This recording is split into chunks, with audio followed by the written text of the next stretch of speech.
at us here today. We see so many flags representing so many nations. We know we are not alone, and we thank you for being with us. For all people around the world who stand today in unity with the Iranian people, this is not just because it's good for us, and you do it out of compassion and care for our rights to liberty and justice and equality and human rights. But understand that it is in your best interest too, to have, unlike this regime that has been propagating terror and radicalism, we the people of Iran are peacemakers and not warmongers. We like to be friends, especially with the free world.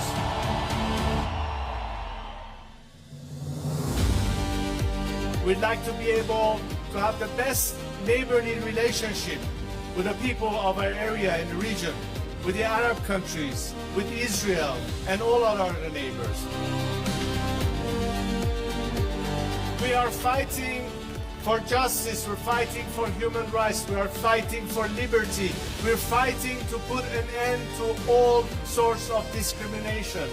Because as an Iranian, I stand here to tell you that I've dedicated 47 years of my life because I think that my country deserves far better than what we have right now.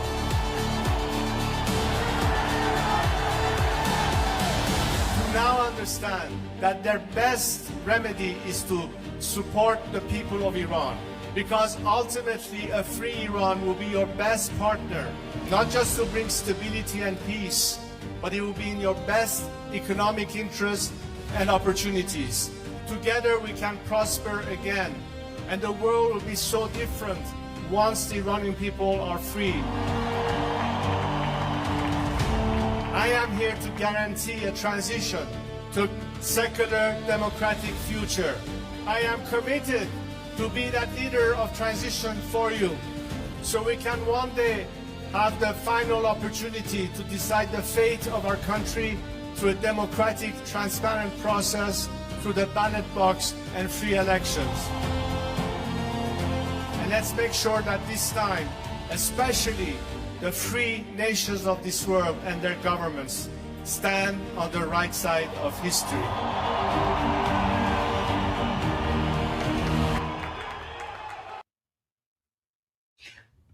Well, Durud Patriots, good morning, good afternoon, good evening, wherever you are. Welcome to day 119 of Iran Revolution Live with your wonderful and amazing host, Mr. ARMIN NAVABI. And your wonderful and amazing host, Goldie Ghamari. Thank you so much. Thank you so much. Guys, for those who are watching and don't know, the reason that I call ARMIN Mr. ARMIN NAVABI is because of that Washington, was it the Washington Post article? Washington, yes. No, sorry, Washington Journal. Washington Journal, yeah. So ARMIN was quoted... Wall Street Journal. Wall Street Journal. Wall Street Journal. Okay, I was confused. Washington Post. Yeah, Wall Street Journal. Sorry. Yes. Yeah. Yes. So that's why we call ARMIN Mr. ARMIN NAVABI now, because he was quoted as Mr. NAVABI in the Wall Street Journal. So that's why he's a Mr. now. So in case you guys didn't know, that's why I'm not Miss Goldie Ghamari. But then I tried to do the same to you, and you didn't like it. You're like, nope, we're not doing that. I know. Like, Mrs. Goldie Ghamari. Yeah. So, well, ARMIN, what is going on today? We're going to Islamabad. We're not going to Islamabad. Going to Islamabad. Not going to Islamabad. It just keeps going back. Apparently, like, I don't know. So Ghalibaf is going. No, Araghchi is going. Araghchi is going, meeting with the Americans. Araghchi is going by himself, not meeting with the Americans. So, yeah, and apparently President Trump just posted canceling the trip. So no negotiations. There you go. I mean, ARMIN, we knew this was going to happen anyway, because the negotiations have been delayed every day. Like every day, it's another delay. Like, okay, the next day. Okay, the next day. Okay, the next day. And now, guys, an hour ago, President Trump posted, I just canceled the trip of my representatives going to Islamabad, Pakistan to meet with the Iranians. Too much time wasted on traveling, too much work. Besides which, there is tremendous infighting and confusion within their leadership. Armin, I love how he puts the leadership within quotes, right? No one knows who is in charge, including them. Also, we have all the cards. They have none. If they want to talk, all they have to do is call President Donald J. Trump. Armin, this is turning into like Schrodinger's negotiations. Is it happening? Is it not? Who knows? Yes. Yes. What are your thoughts on that? Arrival. Well, it shows that the Islamic Republic is having a huge chaotic situation internally that nobody, I think there are many people within the Islamic Republic who want to negotiate, but they're so afraid of being called a traitor. So they're pushing other people to go negotiate, and they don't want to be themselves, the ones themselves that goes there. So everybody is trying to push, like try to see who else will do what everybody else doesn't want to do because they don't want to be considered traitors. And yeah, nobody's going. And even Arakshi, I mean, you saw on state TV, you know, like NAVABI and that other guy from the Security Commission, from the Member of Parliament, they were saying like, no, like one of them was saying, we're not going to talk nuclear. The other one was saying that there shouldn't even be a negotiation. So they created this whole mess for themselves. They basically created a situation that anybody who wants to talk to the Americans will be a treasonous Zionist spy, betraying the ideals of the revolution and pissing in the blood of Ali Khamenei. So why should I be like, you go? So Armin, what does this mean? What does it? I'd love to get your analysis on this because I actually. So one of the reasons I started the live stream a little bit later is because I actually just had an interview with Newsmax. So I was on Newsmax again, and we were speaking about this. So I mean, if you want, I can sort of share my interview there and what we spoke about. It was really good, but I'd love to get your thoughts and your analysis first. Yeah, you know, Goldie, this is a classic prisoner's dilemma situation. If all the officials within the Islamic Republic cooperated with each other and said that let's negotiate, they might be able to save themselves, right? But whatever everyone else does, it has been in your personal best interest to be like, I'm not going to speak to the American, screw the Americans, death to America, blah, blah, blah, blah. So everybody is working on their own personal interest, and that's why there's no cooperation. It's a classical prisoner's dilemma. Right? So do you think that these negotiations are actually going to happen, or do you think that President Trump is just exposing the hypocrisy of the Islamic regime? And he's like, to me, it seems like he's just showing the world why you can't negotiate with terrorists because it's completely useless. Yeah, the problem that the Islamic Republic is having with President Trump is that he tells you what they're doing behind the scenes. So the Islamic Republic wishes that they could have an image that they are harsh against America, but behind the scenes, they would capitulate and be more flexible to President Trump. But President Trump just keeps exposing what's happening behind the scenes so that they can't have that facade. They can't have that mask on. He's basically removing the mask. And they're like, why can't you just like Goldie? There was one member of parliament within the Islamic Republic that said all of our problems would be solved if you just took President Trump's phone away from him. He actually said, are you serious? Yeah. I forgot which one he said that, but what? That's crazy. These people are insane. Just stop talking. Just stop talking. And the comments were so funny. I was like, oh, he's exposing all of you guys. Yeah. So basically exactly what you said. He's exposing them. Yeah. Should I go to my interview really quick? It's about a 10-minute long video. And I'd love to get your thoughts on this. Yeah, just two issues. Yeah, go for it. Just 2 quick points. One is that President Trump I think if he was just United States, he would be comfortable just staying here right now, right? He would be just like, I don't need to go to war. The blockade is basically hurting these people. We'll just sit back until they are crying and come to me crying on their knees, right? Because of the blockade. The only three reasons why President Trump might start military operations, even though the blockade seems to be working very well and it seems to be good enough, is one, the Arab countries around the Persian Gulf, they don't like to wait because they don't like the situation with the Strait of Hormuz at all. And they are begging President Trump to escalate everything so that we could get over this situation right now. That's one. Israel has a kill list that is very eager to get back to. And they are urging they want President Trump to continue military operation, go back to military operations. So do the Israeli people, right? They are like, get it over with already. Most of that's the apparently the messaging coming out of the Israeli people. And lastly, the Islamic Republic supporters are pushing the Islamic Republic to go back to war because they were under the delusion that they were winning, and the ceasefire is just saving the Americans and the Israelis. So they want to go back to war as well. And also, there are many people within the Islamic Republic who think that the negotiations are dividing them, and military operations unites them, not with the rest of the Iranian people, but among the pro-regime people themselves. And not that President Trump is listening to the Islamic Republic, but the Islamic Republic is thinking that maybe we should strike first because we can't deal with the ceasefire. The ceasefire and the blockade is too much to handle. We should go back to military operations. So that's why we might see actually military operations start. So that's point number one. And point number two, I don't know, Goldie, if you're having the same issue as me, but I'm having a hard time getting updates from X because of how viral Princess of Pahlavi's video has gone. Right? And every time I go to the homepage, it's just let me actually show everybody.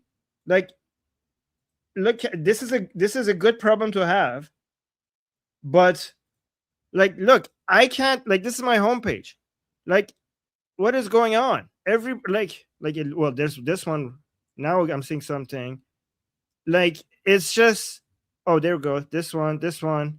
I just keep getting. It's just this. I'm not getting any news updates. It's just what is going on? Are you experiencing the same thing? Because yeah, the homepage is I used to get so many different. Show your homepage. Huh? Show your homepage. What? I showed. Oh, you didn't see it? Here, let me show it again. Just scroll down a little bit. Let's see. Yeah, here.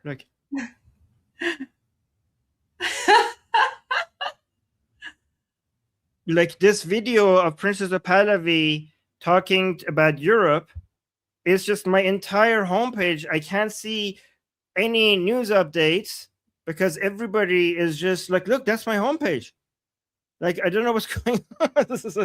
Now at least I'm getting a few other news, but just a few hours ago, I was just it was all this video, all people quote tweeting this video from Princess of Pahlavi. It was all just that. Is that the same for you?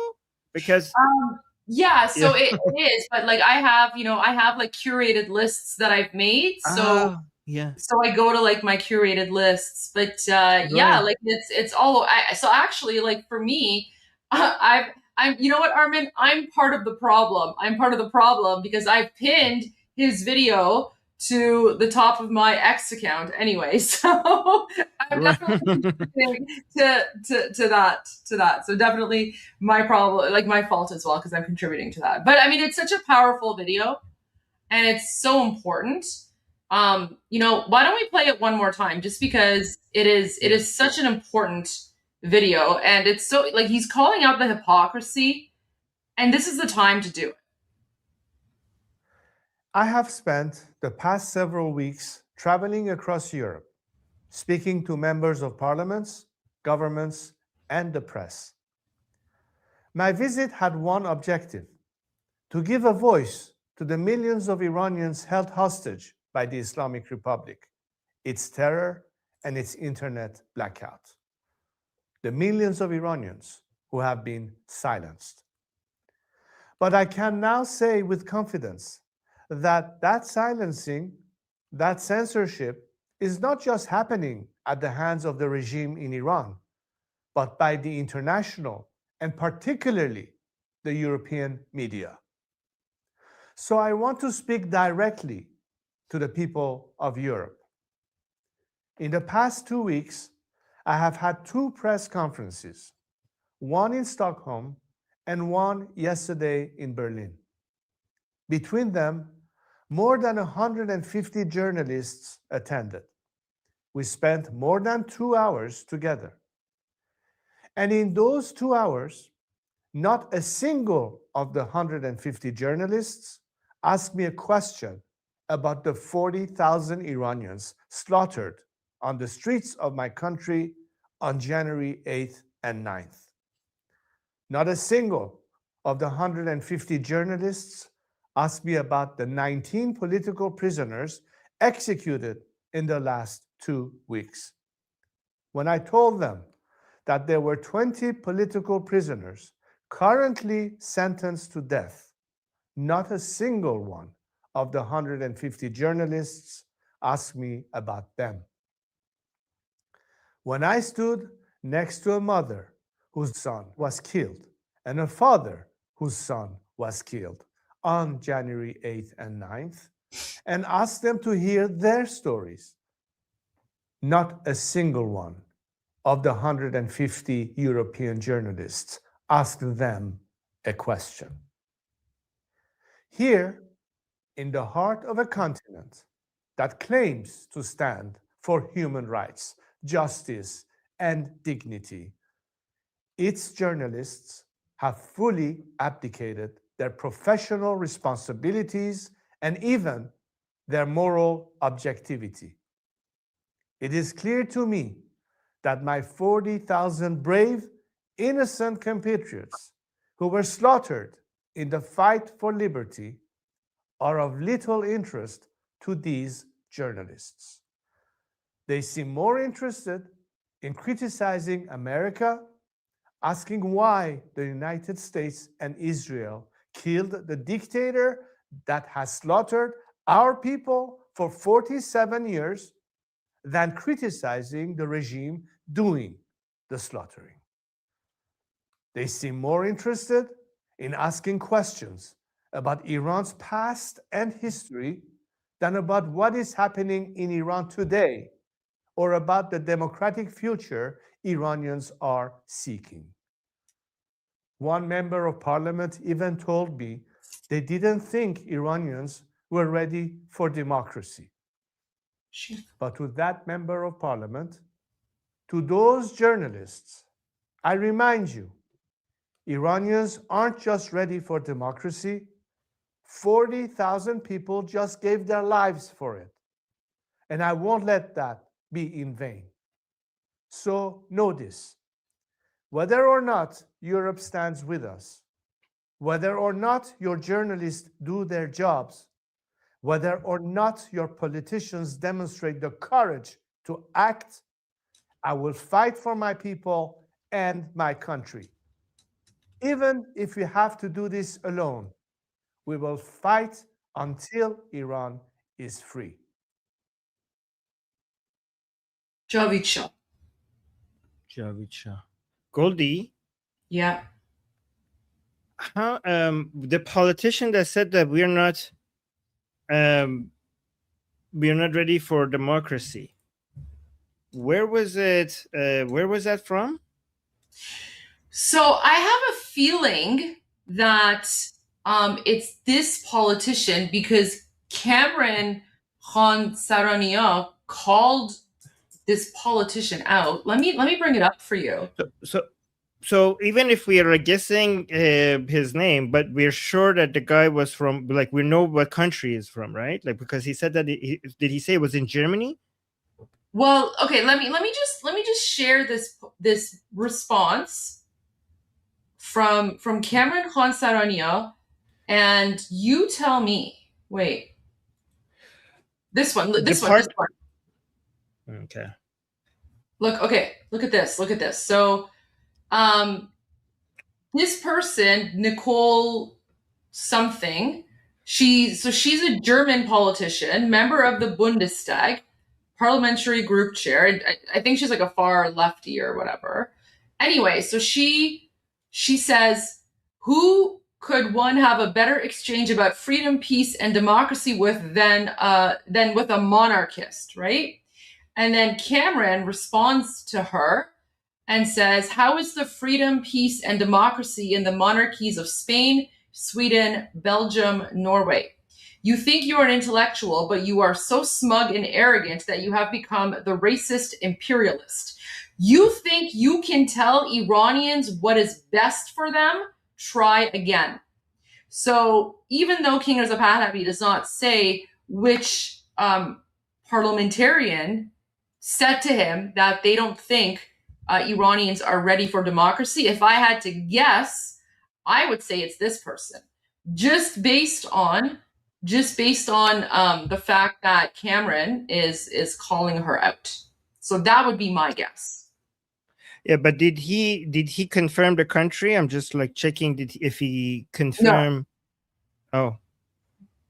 No, he basically just said, you know, like one European parliamentarian told him that.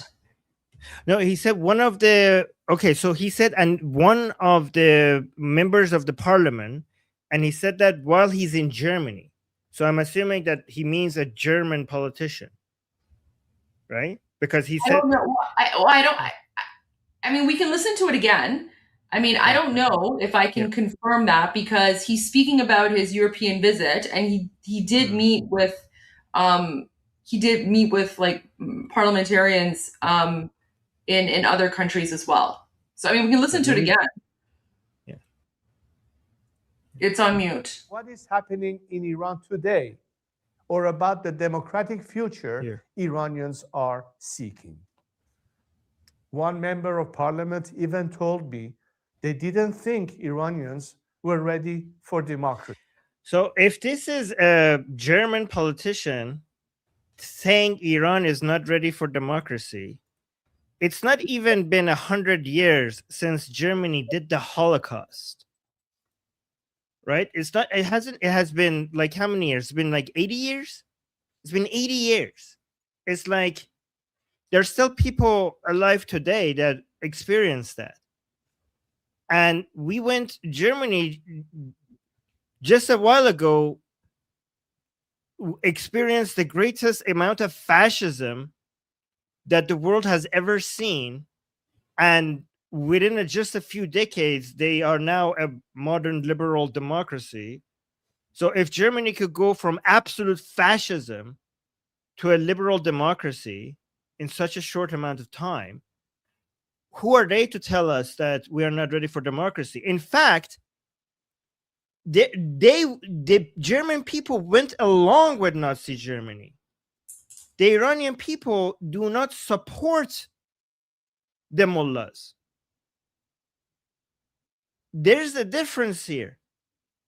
Not Germans supported Nazi Germany. Hitler was popular in Nazi Germany. Khamenei is not. The Iranian people are way more ready for democracy than the Germans were ready for democracy, given that how much they celebrated Hitler even after his fall. Even after his fall, they continued to support Hitler. And Germany turned into a democracy and we can't? You know what's crazy, Armin? I'm just looking. I just looked it up on Google, and I asked, when did Germany transition to democracy? So Germany became a democracy in two main stages. First in 1918 and 1919. So that's before, of course, the Nazi dictatorship. It was the Weimar Republic. So Germany became a democracy in 1918. Guys, do you know when Iran became a democracy? Do you know when Iran became a democracy? 1906. Iran became a democracy 16 years before sorry, not 16, 12. 12 years. 12 years before Germany became a democracy, Iran became a constitutional monarchy, and Iran became a democracy. So how shameful and insane is it that this like random German politician is saying that Iranians aren't ready for democracy when we were a democracy before Germany?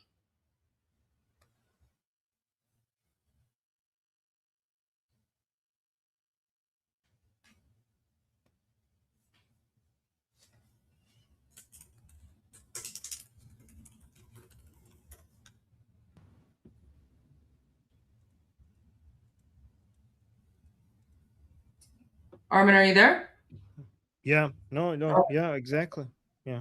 Yeah. And when it comes to Germany, when they eventually defeated fascism, it wasn't, we didn't have an uprising of Germans against the Nazis in Germany asking for democracy, a movement for against, like a giant movement against fascism. It came from the outside, right? Like when Hitler was in charge, did we have an uprising of Germans against Nazi Germany? No, you were defeated. You were democracy came knocking. They destroyed you, they humiliated you, and that's how you became a democracy. When you say like, oh, Iran is not ready for democracy, the Iranian people from inside, they're bleeding for democracy. Where was the uprising in Germany? Goldie, did I miss that? Was there an uprising of Germans against fascist Nazis? Well, I mean, there were small movements, but they were. That's why I say. That's why it was very specific. That's why I said it was very specific. There was no large uprising. I remember. I know there were heroes. I remember there were specific Germans who were heroes who who knew that Germany was being destroyed with Nazism, and they tried to assassinate Hitler. And those are heroes. I was just saying there was no uprising of Germans against, like there was not 1 million people march against Nazi Germany like we're seeing in Iran. No, there wasn't. But I do want to point out though that Germany wasn't liberated until outside forces came in and destroyed the Nazi regime. So, I mean, you would think that, guys, first of all, I just want to be very clear. Armin is not criticizing German people today, because I know Germans as a nation, have understood, the past is a past. We're criticizing the politicians and, these policies, right? So this isn't a criticism of German people today. But Armin, you would think that German politicians, given the history of Germany and given the fact that the only way that Nazi Germany was defeated was with outside help and through, bombing and World War II, you would think that at least German politicians would be the most sympathetic to what Iranians are going through. And yet there are these like crazy leftist German politicians who are just incredibly like imperialist and racist in the way they perceive Iranians. So. Yeah. Yep. And guys, we love Germans because we have a lot of German viewers. We love you guys. Again, Armin is not criticizing Germans today. It has nothing to do with that. I'm not worried about that because Germans today criticize Germans back then a lot. This is actually part of today's, like many Germans, it's actually a major part of Germans' culture today is to recognize the mistakes of the Germans back then. So I'm pretty sure many Germans today agree with that. In fact, I think many Germans today may overdo that. Like there's a shame culture regarding Germany's past that a lot of people today recognize, and sometimes they overcorrect. So obviously, I'm not talking about the German people today, and I think many German people today recognize everything that I'm saying about, Germany's past. Yeah. No, absolutely. It's the same as us. Like we also criticize, those Iranians back in in the late 1970s who were supporting the Islamic regime, and we do the same thing. Yep. Exactly. Yeah, exactly. Yeah. But I just want to point it out there for clarification in case someone is Yes, just tuning in. thank you. They don't know what's going on. That's all. Thank you. Goldie, look at this. This quote by Princess of Pahlavi at the end of this video. Whether or not Europe stands with us, whether or not your journalists do their jobs, whether or not your politicians demonstrate the courage to act, I will fight for my people and my country. That was so powerful. That line at the end of that video just went so hard. That was so epic. I think this was his best video. I know, maybe, I don't know. He has some other videos that some people might disagree with me, but I honestly think this was his best video. Oh, as a German, it is very hard to have such politicians. They have no moral. Hope we can change our government soon. Oh, thank you for your support for our fight from Germany. And we love Germany. I love Germany. Armin, you weren't here, but yesterday I think you were during a discussion group. We were talking about Germany a little bit, and yeah, I love Germany. I love Rammstein. So there you go. Yeah. I lived in Germany for 2 years. Oh, really? Yeah. I love from German age. beer. Beer is so good. Yeah. Well, I don't drink alcohol, but wait, I do. When in Germany, I do. Hold on. I have a picture. Like I'm not even a beer drinker. Like I don't like beer, but like when I visited Germany, I had to have I went to like this old brew house or something, it used to be like a monastery or something, and just like the freshly brewed beer, it's so good, especially when it's like very light flavored. Yeah, we love Germany. I only drink beer when I'm in Germany. There you go. Yeah. Oh, look at that. This is me in Germany. You got the full bug and the pretzel. Oh, yeah. Is that in Munich? Yeah. I've been there. Is that like the huge hall, and then they have like it's like these like tables? I've been there. Yeah, I went there last summer. Oh yeah, that's exactly the beer that I had. It was so good. Yeah, it was good. I know that place. I've been there. And you know what? Like that beer, that is so good. That's basically like drinking water. Like it's just very smooth and very, very like delicious. Like it's very, very good beer. It is.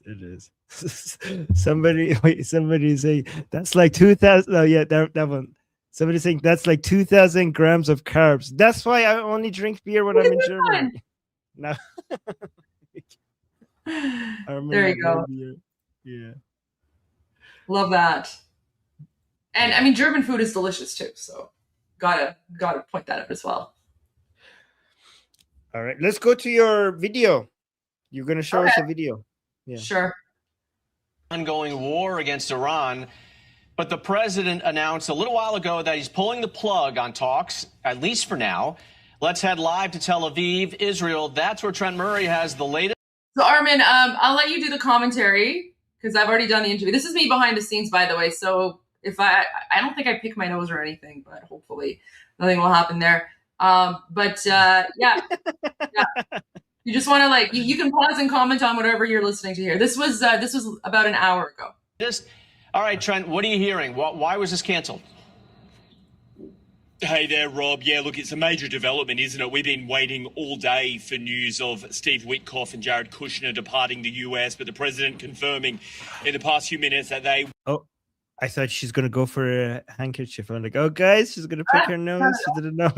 will be staying stateside. They will not be going to Islamabad. The president posting on just in the past few minutes, I will read you here. I have just cancelled the trip of my representatives going to Islamabad, Pakistan, to meet with the Iranians. Too much time wasted on travelling and too much work, besides which there is tremendous infighting and confusion within their quote-unquote leadership. The president ending by saying nobody knows who... Wait, I need to respond to that. I was in Germany from age 2 to age 4. Okay, so that doesn't count. 2 to 4. Okay. So yeah. was in charge, including them. The US has all of the cards. So there we have it. Steve Witkoff and Jared Kushner, the special envoys, will be staying in the US after the president pulled the plug on that trip. Iran's foreign minister, he arrived in Islamabad 24 hours ago, approximately. He spent the day having what he described as cordial conversations with Pakistan's leadership. I think you can see those pictures there of him embracing Pakistan's prime minister.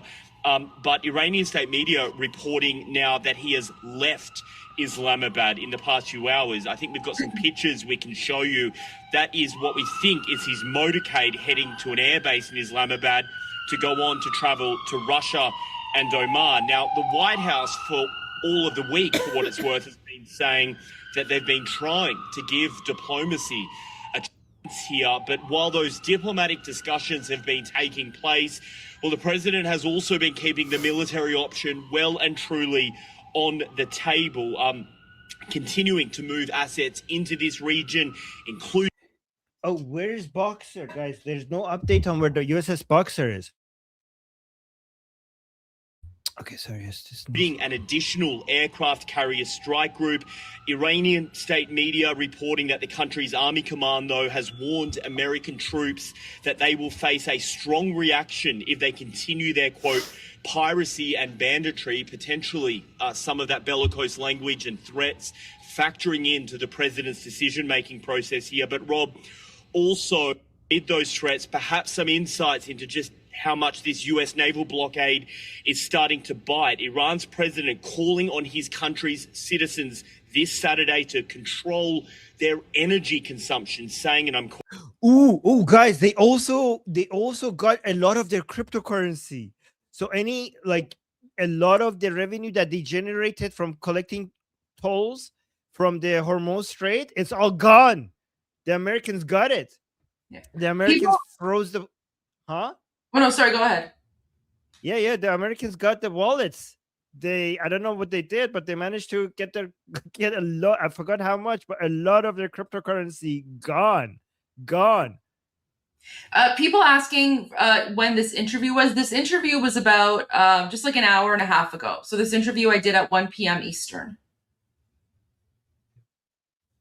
Quoting here, instead of turning on 10 lights, only turn on 2 lights in your home. That should be enough. And what is wrong with that? Clearly, they are now facing some issues in their electricity grid following this naval blockade. So look, a critical few hours ahead here, I think, in terms of where things go next. Does this mean ceasefire negotiations are over?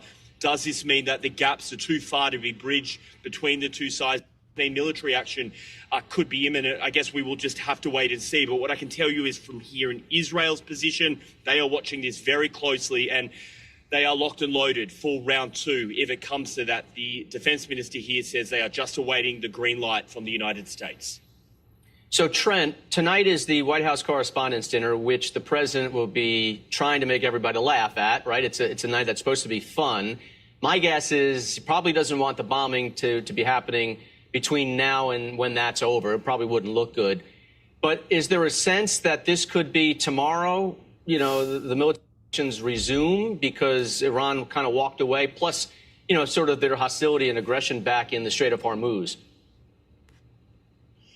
Yeah, well, look, I think that is a question that military analysts and experts and leadership will be looking at right now. I think what has been abundantly clear in recent days from both the Pentagon and the IDF is that they are ready if it comes to that. I mean, we saw in that graphic earlier, the USS George H.W. Bush now moving into position. It's the 3rd aircraft carrier strike group. I mean, for some context here, we have not seen that US naval military might in the Middle East since back 2003 during the invasion of Iraq. There's a lot of military assets in this region. The hard data shows it there on screen, but I can also tell you anecdotally, Rob, here in Tel Aviv, almost every day you are just seeing a conga line, a convoy of US Air Force aircraft flying into Ben Gurion International Airport. Many of them are refueling aircraft, the types of planes that you would use, as we saw in Operation Epic Fury at the start, to fly those major sorties and bombing campaigns for fighter jets like F-16s, F-35s and others. So the pieces are certainly there.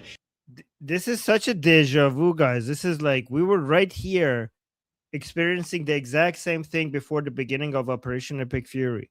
So it seemed like we're going through it again, like military assets moving, President Trump talking about negotiations, slowly talking about the negotiations not working out. So if we're copying, if it's very similar to what happened last time, the result might also be the same. Only difference is that this time we have more military assets in the region than the last time, and Israel is signaling that this time they're going to be more aggressive than the last time. If indeed the leadership of the US or Israel decides to move. Just something really quick, guys. So remember, I'm backstage here, so I'm not actually on the camera yet. So if I'm like playing with my hair, it's literally just like a nervous tick. I'm just like trying to like get my hair ready for like when I go on screen. So that's all it is. Like this is literally me just backstage hanging out until I go live.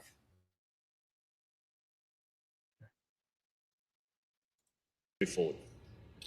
Very live in Tel Aviv. Thanks so much. All right, so you just heard that the president has canceled the U.S. delegation's trip to Islamabad. Big news, that is. Iran didn't send its top negotiators. Let's talk about this. Iranian-born human rights activist Goldie Ghamari, Israeli special ops veteran Aaron Cohen, and policy director of United Against Nuclear Iran, Jason Brodsky. So, Goldie, do you think that this was the last chance of diplomacy before the bombs start falling again? Was this a bad tactical error by Iran? I mean, I would certainly hope that this is the last chance that President Trump gives them, because, one thing that we Iranians know is that this is a brutal Islamic dictatorship. They're terrorists, and you cannot negotiate with terrorists. And I think what President Trump is doing... Straight to the point. That was that was so efficient. Okay. Here is he's demonstrating this to the rest of the world, because there are a lot of leftists and of course the Democrats as well, who are trying to pressure President Trump into seeking a diplomatic, peaceful solution. But ultimately this is an evil Islamic dictatorship. You cannot negotiate with them, and this was the way I see it, the final chance. And President Trump was very clear. He has all the cards, and the Islamic regime has no leverage. So, Aaron, the IRGC apparently dropping, some mines in the Strait of Hormuz, whether they are or not, psychologically, it still has. So, guys, this is why Goldie is so good at this, because she gets to the point. She gives you all the main bullet points, and she keeps it simple, and she talks in a way that an audience that hasn't been following the details will be able to get the most important key points out of it. And she's an expert at doing that. Has an effect on all the ships that would like to go through there for the cargo. Obviously, the Navy responds with a shoot and kill of any boat caught laying mines. How quickly do you think this can escalate now that the talks are off the board? Well, it's good to be on with you. So, excuse me, here's where I'm at with the Strait of Hormuz. Iran keeps threatening the Strait because it's the last card they have. But I want to make the reality very clear right now. The IRGC, so everybody understands, does not control the Strait. The United States Navy does, and can harass shipping. We're literally talking about jet skis, wave runners, and a bullhorn. They have no control over this channel. Jet ski. Who's this guy? He's a comedian. Jet skis and a bullhorn. And Iran can harass the shipping, and they can try and create some buzz and some headlines, but they cannot and will not sustain any type of control against U.S. naval assets, which is what your reporter set up at the beginning of the hit. So what you're seeing right now is what I call fear theater. Right. This is designed to spike oil prices, rattle markets, and create the illusion of leverage. But make no mistake, they have zero control of the Strait, and that pressure cooker is what's forcing the Iranians to turn off 8 out of 10 lights inside the house, the IRGC, the mullahs. They are getting squeezed. Yeah, and soon it might be all 10 lights are going to have to be shut off. That's right. Because they're going to have nothing left of an economy. But let me just follow up real quickly there, Aaron. Is it ships can go through now, but they don't want to? Because it's psych ops, right? That's what you were saying. That's really what it is. They're still afraid of maybe the mine that wasn't swept or some sort of action. I mean, even on those little gunboats, they can shoot things that if I'm somebody who's unarmed on a regular cargo ship, I don't want to deal with that. Sure, but again, it's very minimal disruption. All right, it's becoming what the U.S. is doing right now, what Trump's doing right now, especially backing off that trip, is he's scaling and upping the coordinated economic warfare here. So the interdiction. So let me just what that looks like tactically. The United States Navy is going to interdict any Iranian oil shipment. They're going to begin and have already probably started putting pressure on third-party buyers. The financial isolation is tightening. And that maritime enforcement, which you just asked me about, is going to continue at an unprecedented level. They're going to have very, very minimal effect. And once the U.S. starts to fall into that tactical rhythm, the Iranian movement is going to have zero effect on any of the economics that's not directed specifically at the mullahs. So the U.S., again, total control, minor disruption is where I'm at. The interesting thing is that the disruption, even if there was disruption, continued disruption, it's having minimum impact on the economy. Like in the past 6 months, Brent crude oil prices has been up 60%. And yet over the same period of time, the stock market, like S&P 500, is up 4%. Like, this is historically unique, unprecedented, where oil jumps 60% and the economy not only doesn't take a hit, it's up 4%. This shows that the price of oil has less of an impact on the economy compared to how it was historically, and because the energy dependence on oil has been reduced because of alternative sources of energy. It's not like it has zero impact. Obviously it has an impact, but the impact is much smaller compared to how it used to be before. Jason, you're a nuclear policy expert, so I'm really interested in your here. So Trump wants to get in there, dig up and remove Iran's enriched uranium, right? Nuclear dust, I think it's called. Do you think that Iran would ever sign off on this, allow them in there? That's really one of the sticking points, clearly. But how do you actually get rid of that stuff? Well, I think it's highly unlikely we're ever going to get to a durable diplomatic settlement with this regime as long as it's in power in Iran. And that's the hard truth and inconvenient reality for many policymakers. It's interesting because this was true before. Making a deal with the Islamic Republic seemed impossible before these negotiations, but after these negotiations, now they seem even more impossible than just a few weeks ago. Because any form of flexibility that was attempted by Ghalibaf, the reaction to it by other parts of the Islamic Republic was so negative, and the statement that came out on behalf of Mujtaba Khamenei basically closed the door to basically tie the hands of any other politician within the Islamic Republic that wants to be more flexible. So they basically closed the door on their flexibility. The very limited flexibility that the Islamic Republic had has now been taken away from them with this alleged statement from Mujtaba Khamenei. So it's even looking less likely than before. So I think the regime is going to hold on to that stockpile of highly enriched uranium because that is one of its trump cards, really, and it knows it could use that as a sword of Damocles over the international community. But I agree with Aaron. I think the Iranian position...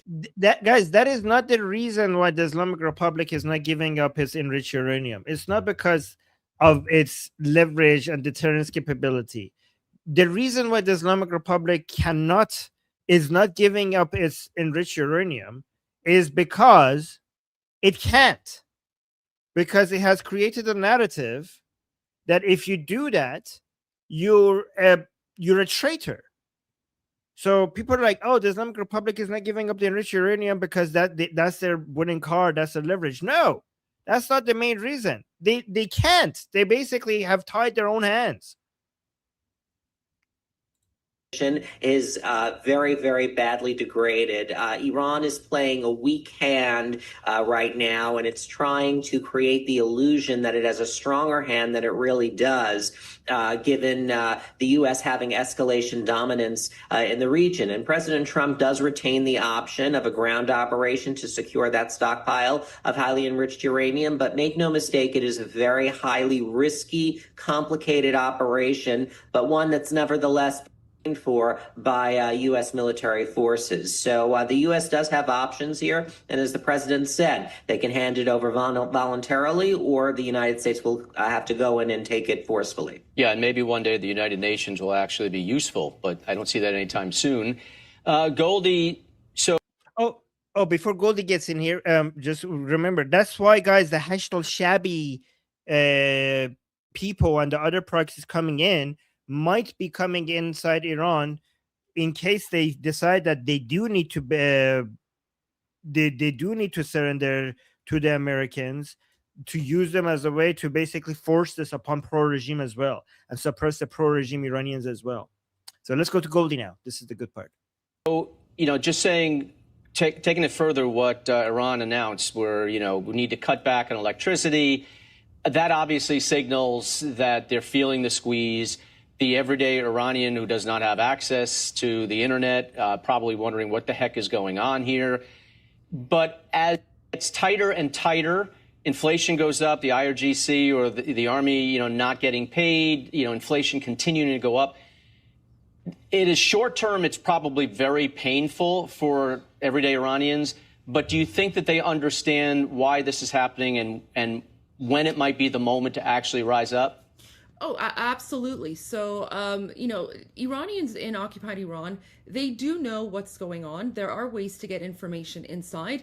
The challenge with the internet being cut off is that it's preventing them from speaking out. It's preventing them from, saying what they really want to say to the rest of the world. But what I can tell you is the messages that we're getting from inside of occupied Iran is that Iranians want the United States and Israel to continue their military operation against the Islamic regime, to eradicate the Islamic regime. And in fact, this news right now coming from the Islamic regime about asking Iranians to limit their energy consumption, Iranians in occupied Iran see this as another sign, another indicator that the regime is crumbling. And so the message that Iranians have for the outside world is, President Trump, please finish the job, because ultimately what Iranians are saying is that they don't want any sort of internal regime change. They want a complete and total collapse. And the only person that Iranians trust to transition Iran from an Islamic dictatorship to a functioning secular democratic society is the Crown Prince of Iran, His Royal Highness Reza Pahlavi.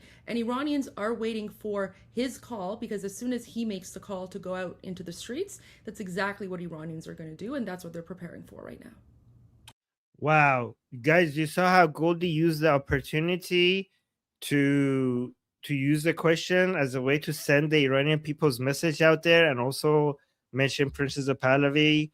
So not only she gave her analysis, but she can't use the opportunity to just give a list of all the things that the Iranian people, all the main points that the Iranian people want us to give to the rest of the world. She basically just went through all of that and used this opportunity to send out that message.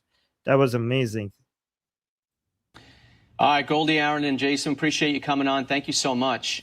Shutdown, showdown, nothing. All right, guys, you were clear. Thank you so much. Have a great weekend. Great discussion. You. Voting to defund Homeland Security.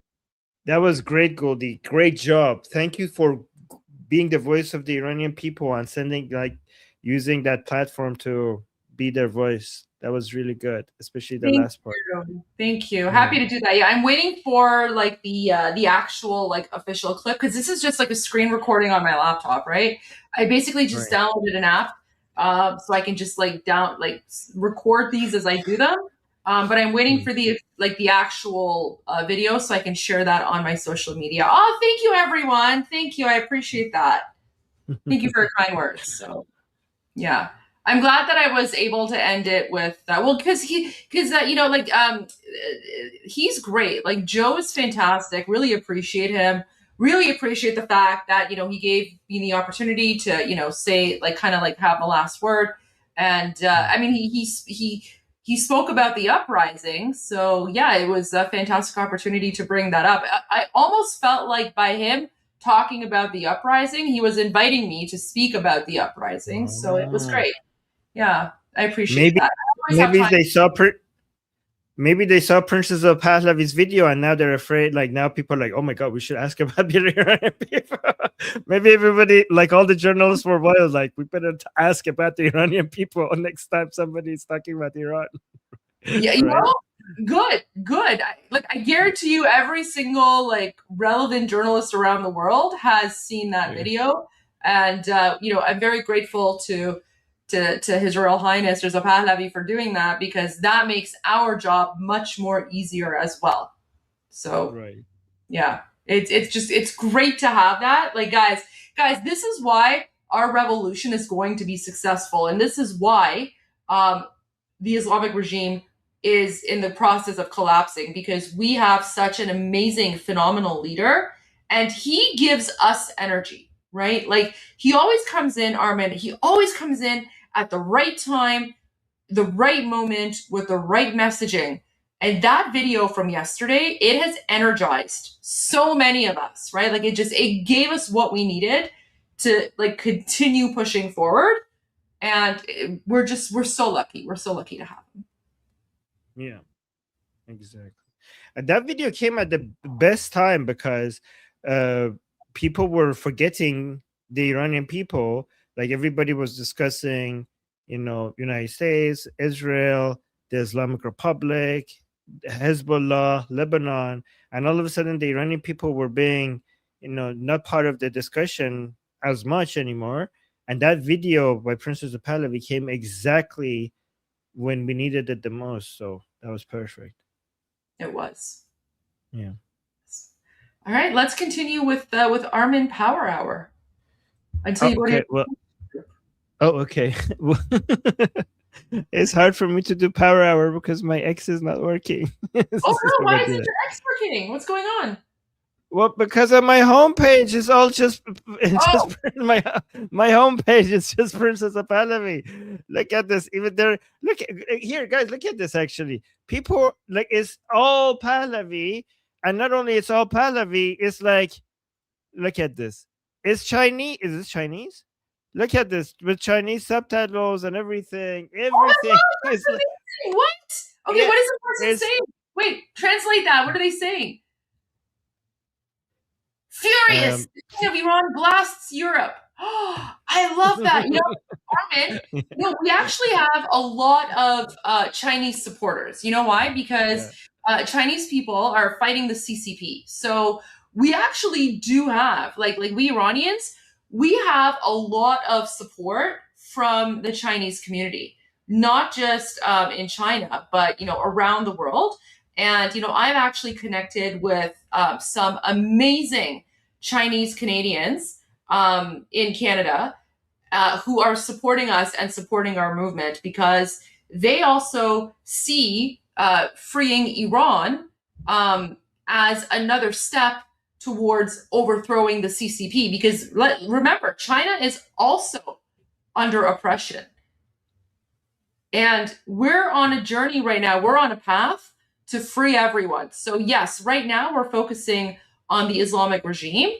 But guys, I have a feeling President Trump is doing like this domino thing.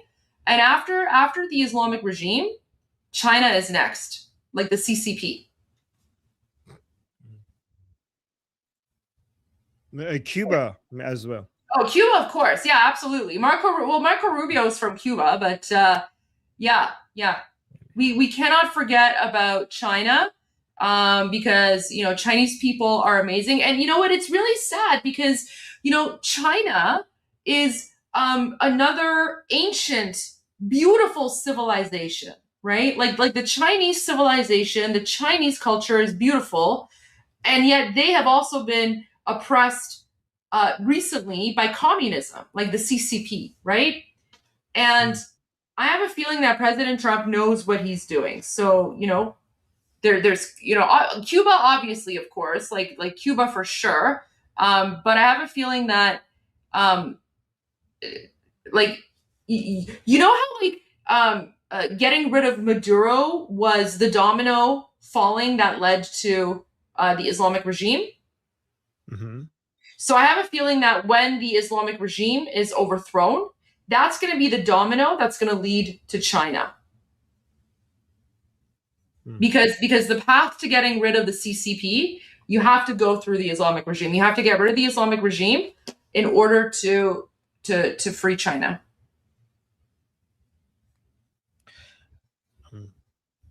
Before I go, Goldie, can I also talk about Prime Minister Netanyahu's message regarding his health? Absolutely. Okay, because this was a big deal. So Prime Minister Netanyahu posted this, saying, "Today my annual medical report was published. I requested to delay its publication by 2 months so that it would not be released at the height of the war in order not to allow the Iranian terror regime to spread even more false propaganda against Israel. I asked to share with you 3 things. Thank God I am healthy. I am in excellent physical condition. I had a minor medical issue with my prostate that was completely treated. Thank God it's behind me. So it was like a minor, like a cancer issue, apparently. A year and a half ago, I underwent successful surgery for an enlarged benign prostate. What is this? Benign prostate. And since then, I have been under routine medical monitoring. In the last monitoring, a tiny spot of less than a centimeter was discovered in the prostate. Upon examination, it turned out to be very early stage of a malignant tumor with no spread or metastasis whatsoever, right? Yes. The doctors told me that this is very common among men my age and that there are 2 options. It doesn't have to be treated. It is possible to remain under monitoring alone. You can live with it, and many do so. 2, undergo treatment and remove the problem. You already know me. When I'm given information in time about a potential danger, I want to address it immediately. This is true on the national level and also on the personal level. That's what I did. I underwent targeted treatment that removed the problem and left no trace of it. I went to a few short treatments, read a book, and continued working. The spot disappeared completely. Thank God I overcame this too. I wish to thank the doctors and the wonderful medical team at Hadassah Hospital in Jerusalem. From you, citizens of Israel, I have only one request. Take care of your health. Aww. That is so sweet. Take care of your health. Get checked and follow the doctor's instructions. Wow, he's thinking of your health. That is such a sweet way to. Okay, and from here on on the eve of Shabbat, I pray for the peace of our wonderful of our wounded in body and soul, and send them a warm hug and complete healing in your name. Shabbat Shalom. So so this is something many people within the Islamic regime were excited to hear, that Prime Minister Netanyahu had health problems, and they were thinking that, oh, God has stricken him, he's going to die soon, and they were celebrating this. But so far, it seemed like Prime Minister Netanyahu has overcome this, and I hope that he continues to be able to fight this and stay healthy for many, many years to come. So just wanted to give that update, because I first got the news from the regime supporters that there is something, because they were really happy that this might be big. So, but now it's not that big. I'm very, very grateful that he's okay and it's being treated. Yes. Okay, and Goldie, I'm gonna put the link. Well, no, actually, is there something I want to see what you're gonna share, because that looks interesting before I go. What is that? What's what? You have some black and white picture, and it looks interesting. What is it? Huh? Fuzuli.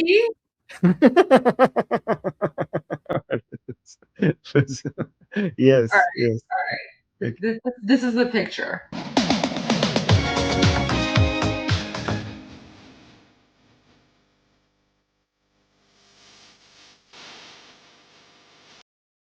Sorry, you did that to yourself. Yeah, I guess But okay. actually, guys, I actually do have a black and white photo. So, guys, if you didn't know, today is the 100-year anniversary of the coronation of Reza Shah the Great, King Reza Pahlavi's grandfather and the father of modern-day Iran. Did you know that? Wow. Today is the anniversary of his coronation. So, Look at that picture. yeah. What? Can you send me that picture? Yeah, I mean, I'll send it to you right now. I found it on, I found it on the internet, but yeah, I'll send it to you right now. So, while you're going to your discussion group, I'm actually going to spend some time sharing some videos and talking about Reza Shah the Great. So that's what we're going to be doing while you're gone, while we're waiting for, breaking news. So, yeah. Okay. That looks pretty majestic. Somebody in the chat is saying it does look pretty majestic. Look at that. Oh yeah, Reza Shah the Great. Reza Shah the Great. We love him so much. And guys, remember this is wait, where's the one where he's like beating a mullah? That's not real. Remember, guys, that's not... there's a 10-hour YouTube video, right? So like there's literally a 10-hour video on YouTube of him beating an akhund. Right? Look at this. Look at this. What's it?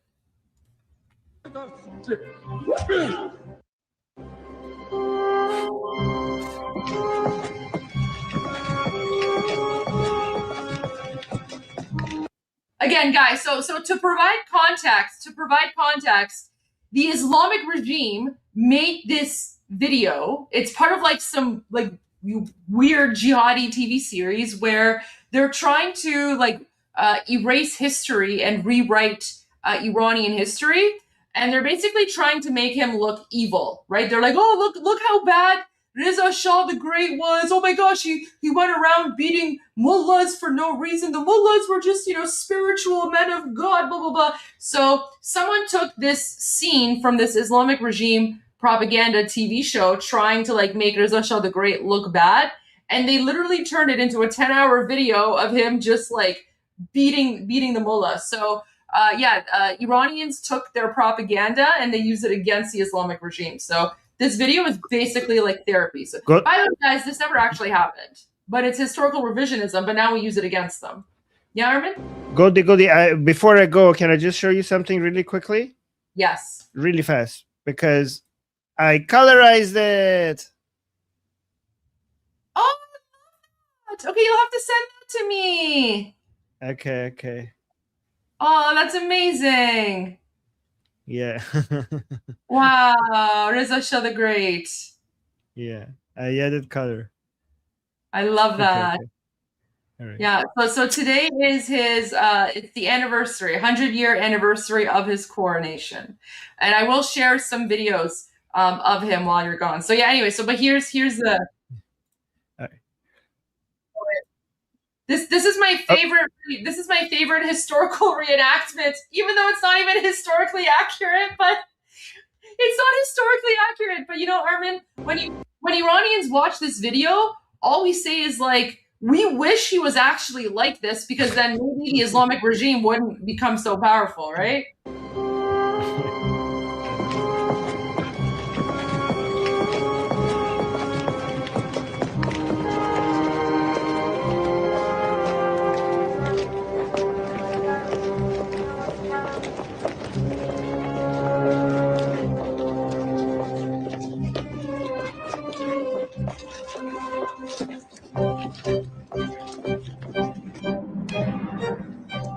I love it so much.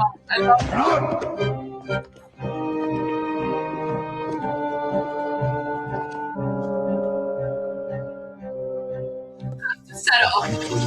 شدند من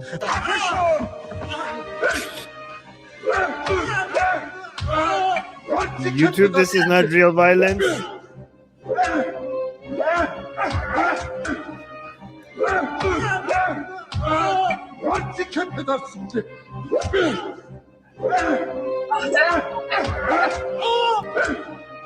Oh wait.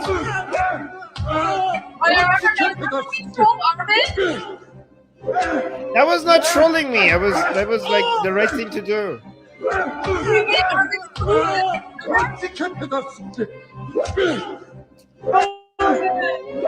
مرتی پدر سوخته. Yeah. So someone just made this into a loop. واقعا مرتی پدر سوخته. So there we go. All right, guys. All right. Yeah. No, that's all I was gonna say. Is that's what the black and white photo is. I'm gonna talk about Reza Shah the Great. Yeah. All right, guys. I'm gonna have to go to our discussion group. Come and ask me questions there and talk to me about this topic and everything else that is happening around Iran and the Middle East and in Lebanon or anything else political related around the world. Come, we have a really good discussion group. If you want to come talk to me and the rest of the people there and ask us questions, the link is in the chat. It's also pinned on the YouTube channel. Liberty Politics is pinned as well in case you want to find it later. I'll be there and I'll come back and join Goldie in about 2 hours or so. Okay, so see you guys soon. Bye, Goldie. Bye, guys. Bye, chat. Bye.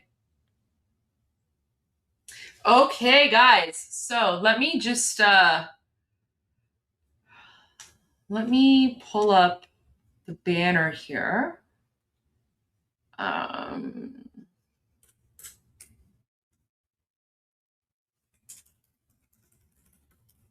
Great.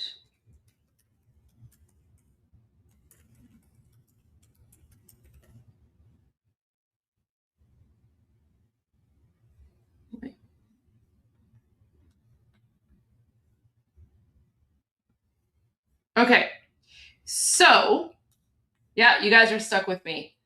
I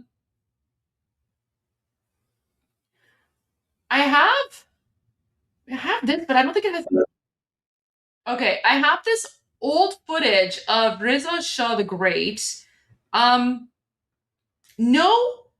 audio, like it's just music, and I don't know if the music is copyrighted or not. So what I'm gonna do is I'm gonna play this short video. It's about 6 minutes long, and then after this, I'm gonna find a good documentary that is basically going to explain and talk about the achievements of Reza Shah the Great. So I'm gonna put on like non-copyright music, and then let's watch this video together.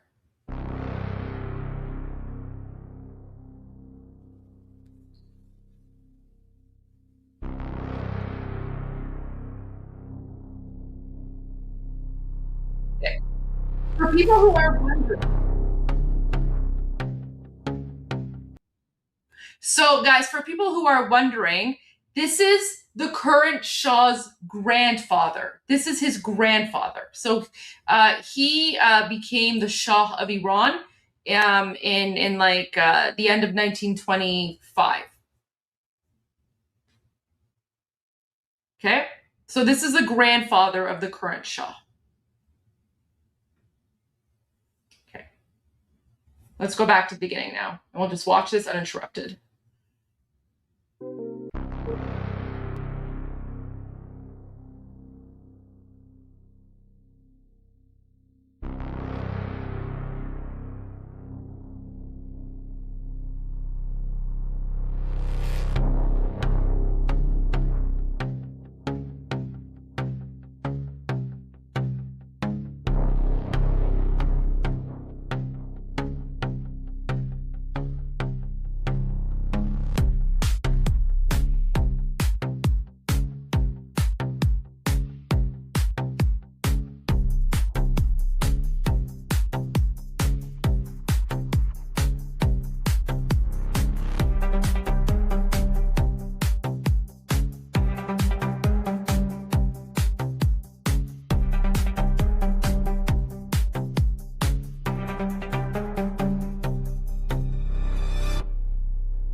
So before we continue, I just want to deal with, one comment that's just incredibly idiotic.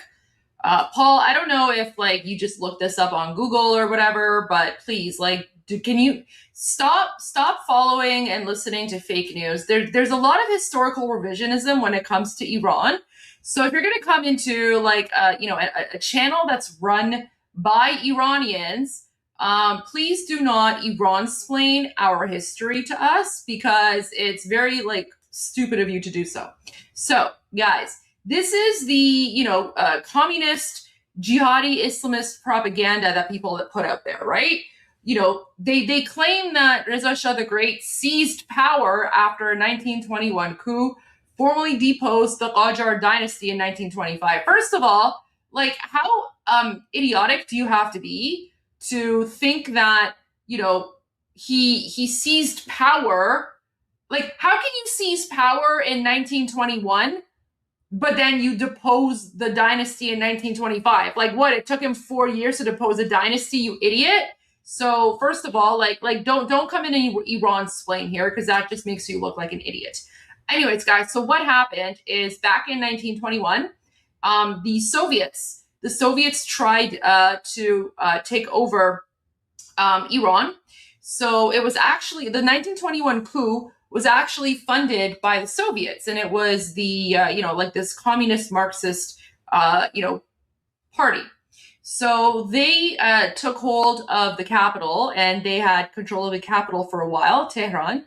And at that point, the only powerful military brigade or anything that was left was the Cossack Brigade. And Reza Shah the Great was the leader of the Cossack Brigade. So basically what actually happened is when the communists tried to take over Iran and bring it under the Iron Curtain at the time, bring it basically turn Iran into a proxy of the Soviets, Reza Shah the Great went in and he basically got rid of all those people. He reinstated the Shah. The previous dynasty was the Qajar dynasty, right? So in 1921, Reza Shah, he wasn't Reza Shah at the time, so he kicked out the communists. He reinstated the Shah at the time, which was from the Qajar dynasty. He reinstated the parliament, and then he was basically there to make sure that the communists didn't come back. What happened in 1925 is that the democratically elected parliament of Iran didn't want the other Shah anymore, because the Qajar Shah was very weak, didn't know what was going on. And so what the democratically elected parliament of Iran did, because guys, remember, Iran became a constitutional monarchy in 1906, right? So we were a democracy from 1906, okay? So the democratically elected parliament of Iran in 1925 used their constitutional powers to vote out the previous dynasty, because they had lost all faith in the previous dynasty. And then they voted in Reza Shah the Great. So Reza Shah the Great never seized power, and he never formally deposed the previous dynasty. So just please stop with this idiotic historical revisionism. Like, if you want to go like spout this propaganda or nonsense, in like some pro-jihadi communist chat, go for it. But like, don't come into an Iranian live stream that's literally being hosted by Iranians and spread your retarded propaganda here, because no one buys it, and we're pretty much sick and tired of it. So yeah, the Pahlavi dynasty was literally voted in by the democratically elected parliament of Iran at the time, which is called the Majlis. So there you go. And you know what? Google is your best friend. So yeah, I don't know. But guys, this is what we Iranians have been dealing with for like the last, 50, 60 years. It's just little idiots coming in and trying to Iran-splain our country to us, as if like somehow like some guy named Paul knows more about Iran than I do. No offense to Pauls, by the way. No offense to people named Paul. But yeah, there you go. And now you know. Okay, so let's watch this video. I haven't actually seen this video, so I'm taking a chance. However, The title of the video says Reza Shah the Great, so I'm hopeful that this is going to be a good video. So let's see. This is top 10 facts about Reza Shah the Great. About the top 10 facts about Reza Shah the Great. So before starting this video, like this video and subscribe to our YouTube channel for future updates. Reza Shah Pahlavi was born on March 15, 1878 in Alasht, Iran, and died on July 26, 1944 in Johannesburg, South Africa, Shah of Iran from 1925 to 1941, who pursued an independence and modernization foreign policy, and promoted economic development in the country. Reza Shah Pahlavi, Iran's king and creator of the Pahlavi dynasty, had an eldest son, Mohammad Reza Shah Pahlavi. Mohammad Reza, who was educated in Switzerland, returned to Iran in 1935. Reza Shah was forced into exile after the Soviet Union, and the United Kingdom seized Iran in 1941, and Mohammad Reza ascended to the throne of Iran. Here are the 10 facts about him. Number 10. Reza Shah Pahlavi, an army officer who became the monarch of Iran, and the founder of the Pahlavi dynasty in 1925, had an eldest son named Mohammad Reza. Mohammad Reza was born in Iran and received his education in Switzerland. He returned to Iran in 1935. This is like AI slop. Oh my gosh.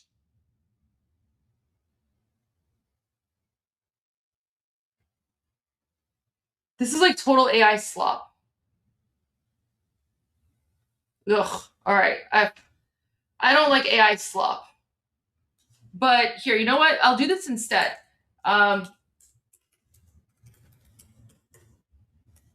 So this. Oh, wait. So I actually have like a full-on documentary that I found, but it's in Persian only. But what I'm going to do is I've shared this video before, this documentary. So I'm just going to share. Okay, I'm just going to share the beginning part of this documentary. I've shared it before. It's called The Heirs of Cyrus the Great. I really like this documentary because this was filmed in 1974. So this is going to give you guys a very good understanding of, wait, actually, so I saw a super chat. Sorry, guys.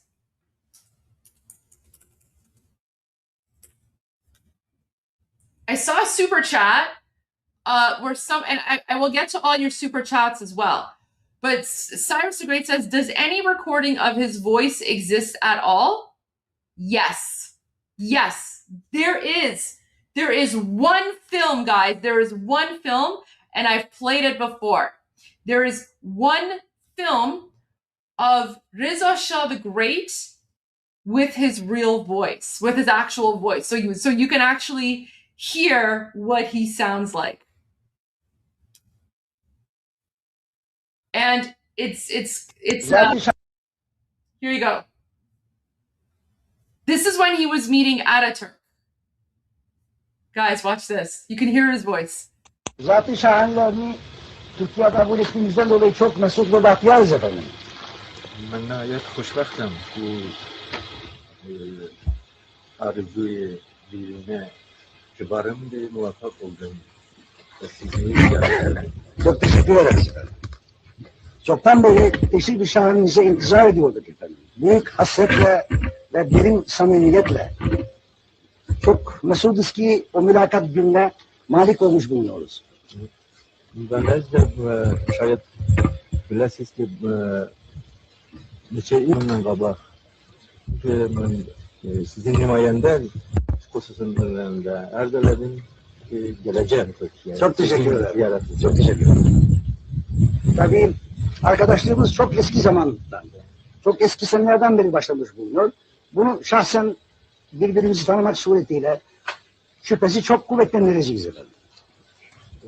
Reflat şayet olmuştu sabır, vali mübarek atiyede cebran edecek. Hiç şüphe yok efendim. Biz de bütün memleketçe aynı fikir ve kanaattayız efendim. Arzu buyursanız Yukarıda bir görelim efendim. Buyurun.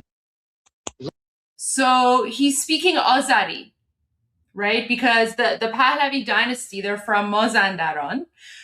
So he's speaking Azari. So again, right? So the people who try to portray the Pahlavi as like, oh, fascist, Persian, blah, blah, blah, they're literally one of the, ethnic minorities. So Reza Shah the Great, he was from the northern part of Iran. He was speaking Azari here.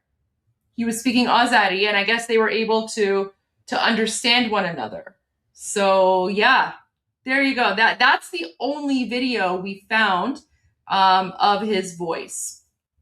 So I'll play it again one more time because I know this is very special for. Is he speaking Turkish? He could be. I mean, the description says he's speaking Azari, but I mean, he could be speaking Turkish. I don't know. I don't speak that dialect because I'm from the southwestern part of Iran. So I speak like my family speaks a different dialect. But all right, let's listen to this again because this is the only video where you can hear his voice. This is the grandfather of the current Shah, and it does sound a lot like him. So I think Ataturk is speaking Turkish. Ataturk is speaking Turkish, but I think Reza Shah the Great, when he responds, he's speaking Azari. And I guess I'm seeing in the chats that Azari and Turkish are pretty much interchangeable, so that's probably why they're able to understand one another. Zat-ı şahanlarını Türkiye kabul ettiğimizden dolayı çok mesut ve bahtiyarız efendim. من نهایت خوشبختم تو آرزوی دیرینه که barımda muvaffak oldum. Çok teşekkür ederiz efendim. Çoktan beri teşrif şahınıza intizar ediyorduk efendim. Büyük hasretle ve derin samimiyetle.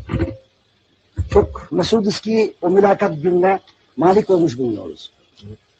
و نزد شاید بلاسیست که neçe yılından qabaq mən sizin nümayəndə xüsusunda arz elədim ki, gələcəm Türkiye'ye. Çok teşekkür ederim. Çok teşekkür ederim. Tabii arkadaşlığımız çok eski zamandan, çok eski senelerden beri başlamış bulunuyor. Bunu şahsen birbirimizi tanımak suretiyle şüphesi çok kuvvetlendireceğiz efendim. Rıflat şayet olmuştu sabık, vali mübarek afiyette cebran edecek. Hiç şüphe yok efendim. Biz de bütün memleketçe aynı fikir ve kanaattayız efendim. Arzu buyursanız yukarıda bir görelim efendim. Buyurun. So there you go. That's the only video apparently that exists where you can hear Reza Shah the Great's voice, and I don't understand what's saying, but I catch a few words. So like Omidvaram, which means I'm hopeful. Jobran, which means like I hope we can. So what they're talking about here. So this is I think this is when Reza Shah the Great was doing like a formal state visit to Turkey. And so he's meeting with Ataturk, and this is, I guess, like the formal, greetings, right? So they're basically just exchanging pleasantries. So I'm assuming it's something along the lines of like, welcome to Turkey. We're happy to have you here. We're looking forward to like, friendship, exchange, whatever. And then Reza Shah the Great is like, yes, we're honored to be here. Friendship exchange, things like that, right? And then he's like, hopefully we can like return the favor at some point. So because Reza Shah the Great and Ataturk were really, really close friends. So yeah, there you go. This is the only video of the voice of Reza Shah the Great. So, all right, let's go to this documentary because this documentary does it shows why we call Reza Shah the Great Reza Shah the Great, right? Because he literally took Iran from like a backwards, undeveloped, like third world country under the Qajar dynasty. And by the way, guys, the Qajar dynasty, the previous dynasty before the Pahlavi dynasty, they were very corrupt. They were also under the rule and control of the mullahs, the religious clerics, right? So the reason that the religious clerics hate the Pahlavi dynasty is that when Reza Shah the Great became the Shah in 1925, he actually limited the control of the clerics. Wait, my mic's not working? Is my mic not working? I don't know. Is this better? Is this better? Can you guys hear me better now? Like, I don't know. Are there issues with my microphone? What's this? Can you guys hear me?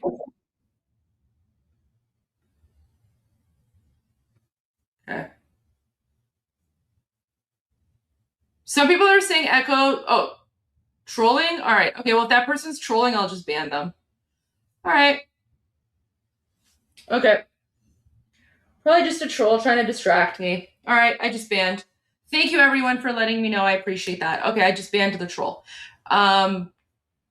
Okay. Usually I know they're trolls, but sometimes, I want to give the benefit of the doubt sometimes, right? Because you never know. But I just trolled them. I banned them. So there you go. Okay.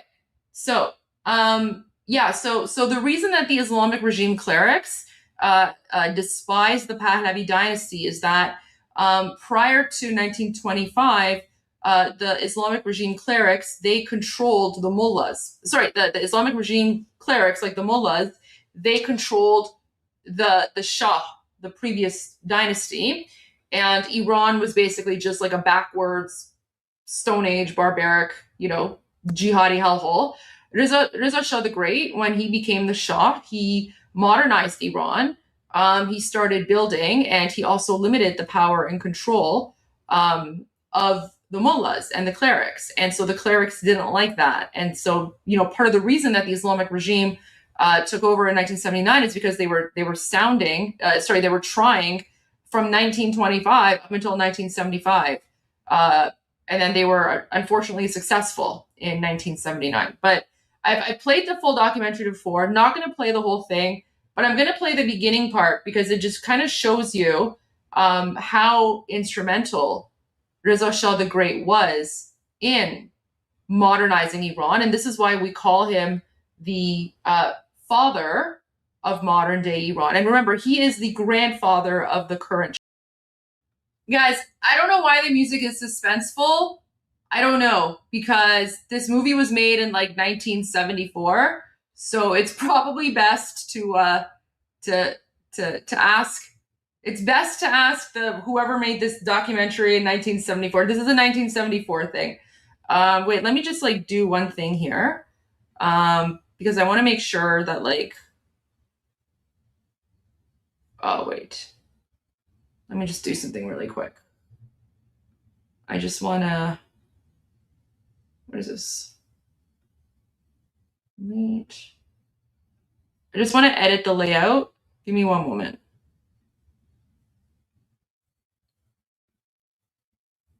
Okay. There we go. All right, let's continue now. I just want to do this to make sure there's maybe no copyright issues.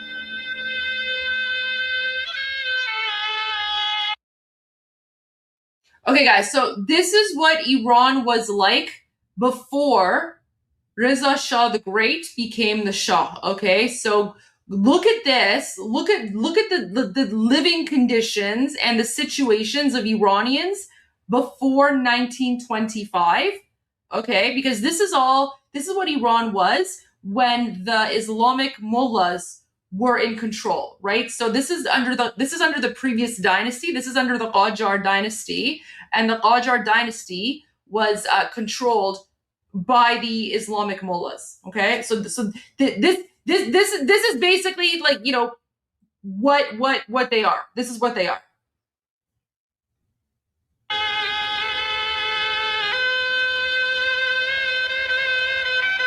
Guys, pay attention to this part, because this feudal system that they're talking about right now, Reza Shah the Great got rid of the feudal landlord system, because what you're seeing here, these are not like just regular farmers. These are serfs, like the serf, right? Because slavery is something that Islam allows. So all these farmers were actually serfs, right? They were serfs, and they were basically slaves to the landlords and the mullahs. And Reza Shah the Great got rid of all of that.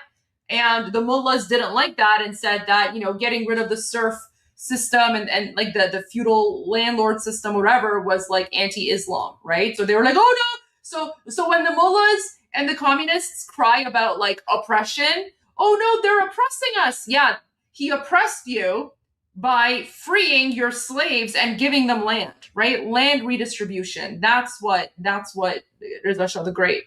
And then of course Mohammad Reza Pahlavi did. It into 5 portions. The first for to them, chance for a brighter future.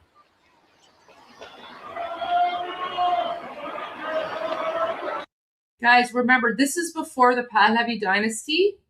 This is before the Pahlavi dynasty. So pay attention here. This is a previous dynasty. This is when the Muslim clerics were in control. Okay, so just compare what you're seeing here. Compare that to what the Pahlavi family did after they became the dynasty, right? So there's a reason that Iranians support the Pahlavi dynasty. There's a reason that we call Reza Shah the Great the father of modern day Iran, because he took this, right? He took this like hellhole and he made Iran, like he modernized Iran. So you'll see. Like this is Iran before the Pahlavi dynasty. This is under the Qajar dynasty. In favor of a democratic constitution occurred. Boom! Guys, right? So to that idiotic German politician who's like, oh, I don't think Iranians are ready for a democracy, in your face. Because Iran became a democracy in 1906, 12 years before Germany. 1906 constitutional revolution, guys, go look it up. We elected our first parliament in 1906. No one ever talks about that.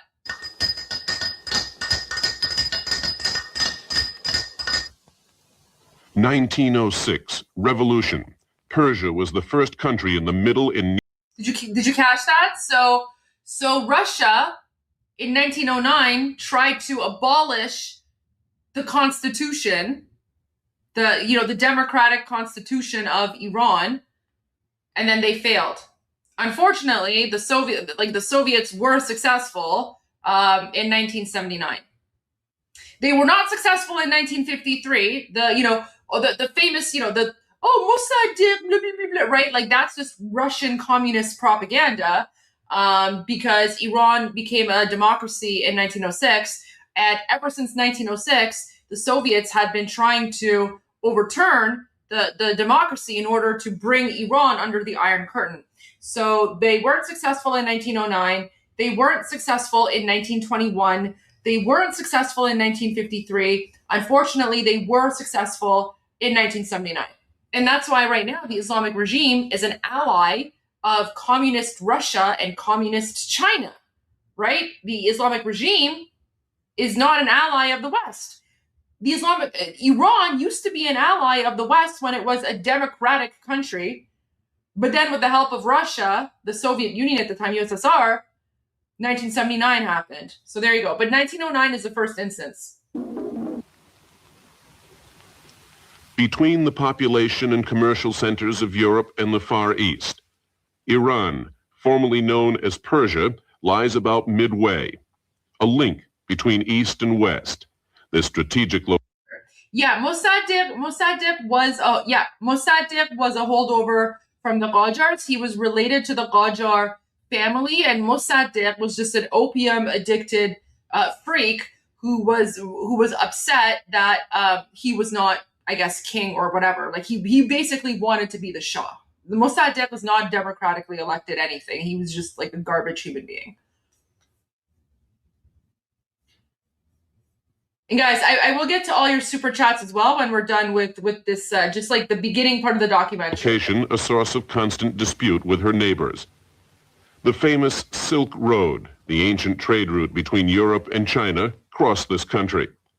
There also was pressure for a path from north to south. Iran's northern neighbor, the Russian giant, looking longingly at the ice-free harbors on the Persian Gulf. Iran also was a neighbor of India, which until 1947 was England's most important colony. In 1907, Russia and England carved out zones of influence in Iran, in the north for the Tsar, in the southeast along the Indian border for the British Empire.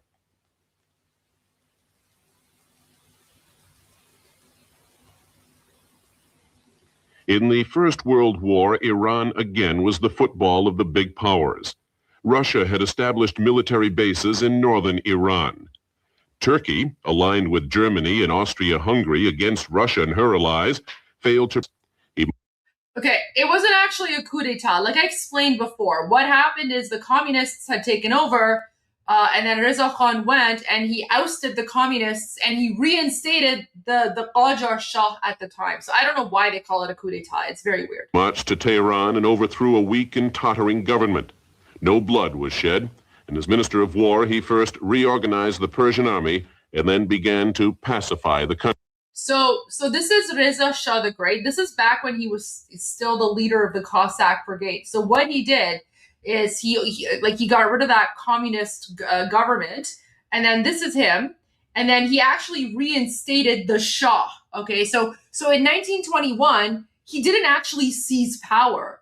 He got rid of the corrupt government that was there, basically doing like the bidding of the Soviets, of Russia, and he reinstated the young Qajar Shah at the time because he was still a kid, right? So that's like the whole nonsense, right? Because like this is him, this is a young Shah. So like the nonsense about him like going in 1921 and like seizing power is utterly ridiculous because he didn't seize power, he reinstated the legitimate Shah.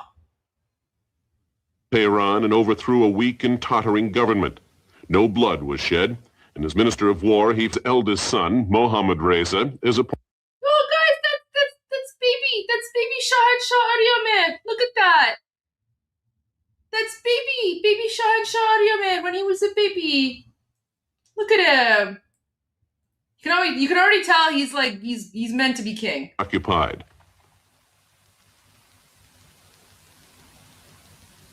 Out of Reza Shah's family, his eldest son, Mohammad Reza, is appointed crown prince.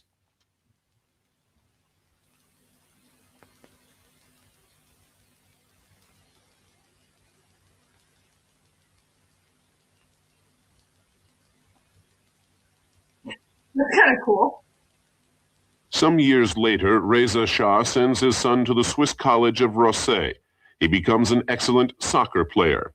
Do you see that? So do you see how how much Reza Shah the Great was so interested in modernizing Iran, he even sent his son, Mohammad Reza Shah, to get an education in Switzerland.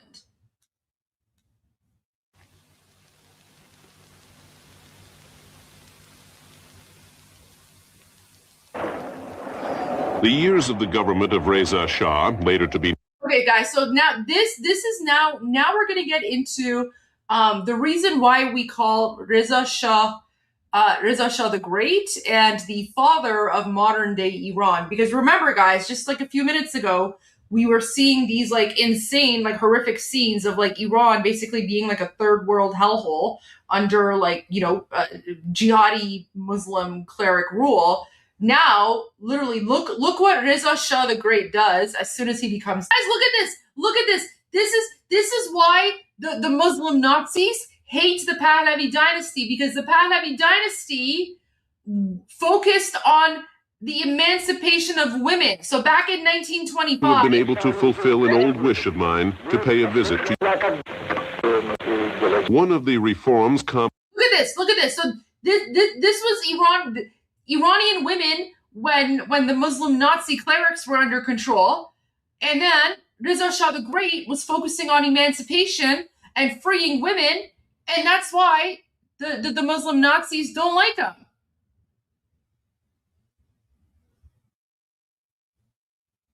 Wait, what happened?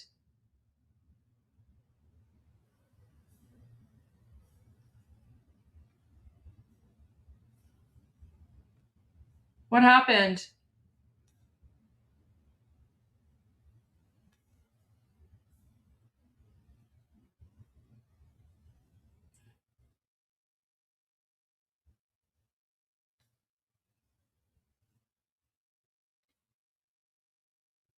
What? My stream is working fine.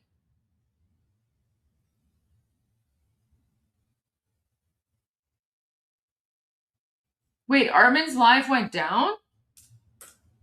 Wait, what's going on? Jeez, why does YouTube do this? My live stream is fine. And I've played this documentary before. Wait, what's going on?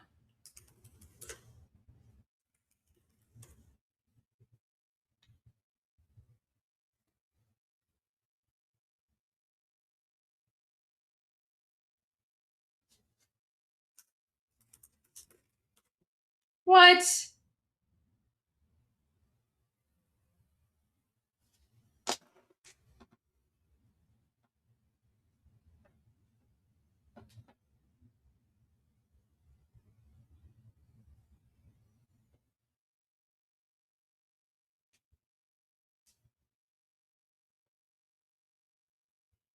Okay, wait, you're back. Armin's back.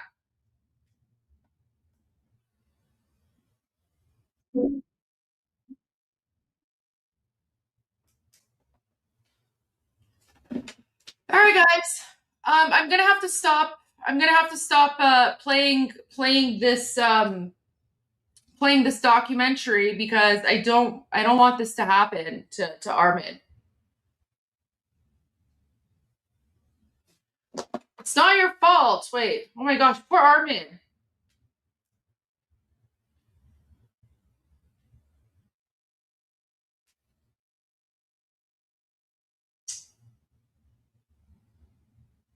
This is crazy because like I'm providing commentary. Like I hate when YouTube does this. Like it's so messed up. It's so messed up. Okay, guys. So I don't want to. Yeah, I know. Armin's live stream is back, but I don't want to risk his channel getting copyright strike, right? Because both of our channels are under attack. So, anyways, I'm gonna leave it here. So like basically Reza Shah the Great, he modernized, right? So you can see him. He modernized the country and started building schools, and here are like Iranian women who are now like being educated and they're becoming nurses and things like that. So yeah, this documentary is called Heirs of Cyrus the Great. What I'll do is it's already here. I'll add it to the Iran Revolution Live like list of videos and documentaries and things like that. So you guys can go watch it there. I'll also put the link in the comments for all the live streams. So there's the YouTube link. And then, you guys can go and watch it on your own as well. I've actually done like a documentary watch party about this.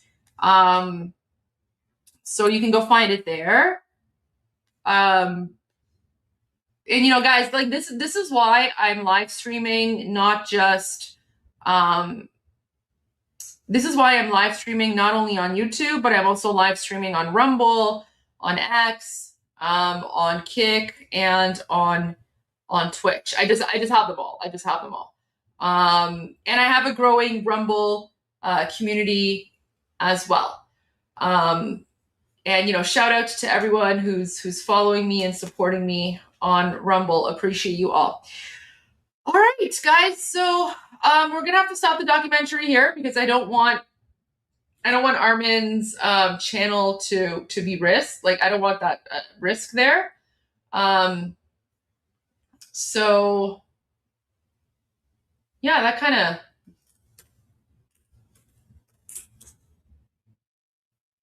That kind of ruins the plans. What do we do now?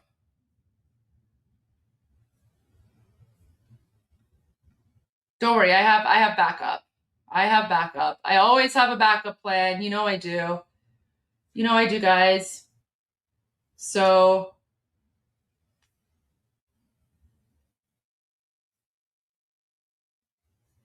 okay. Let me just make sure we're not missing anything new. Nope. Still the same old.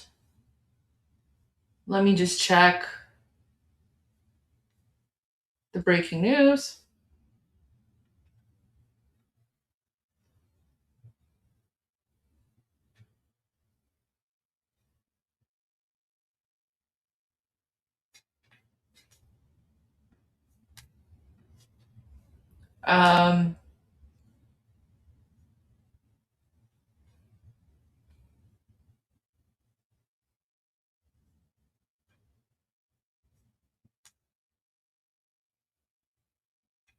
Okay.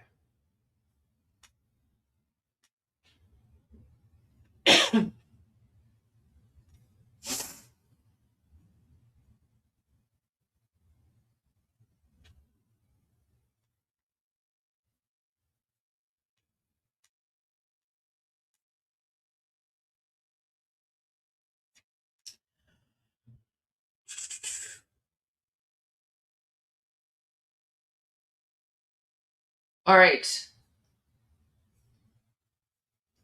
Nothing breaking yet. Nothing breaking yet in terms of the news. So we'll wait for ARMIN. I have this, but I think I'm going to hold off. Okay, guys. I need to take a little bit of a break. And then, maybe we'll do a little bit of spying on Jihadi TV and see what we have going on there, because I am interested in knowing what the Durkas are saying about the Islamic regime.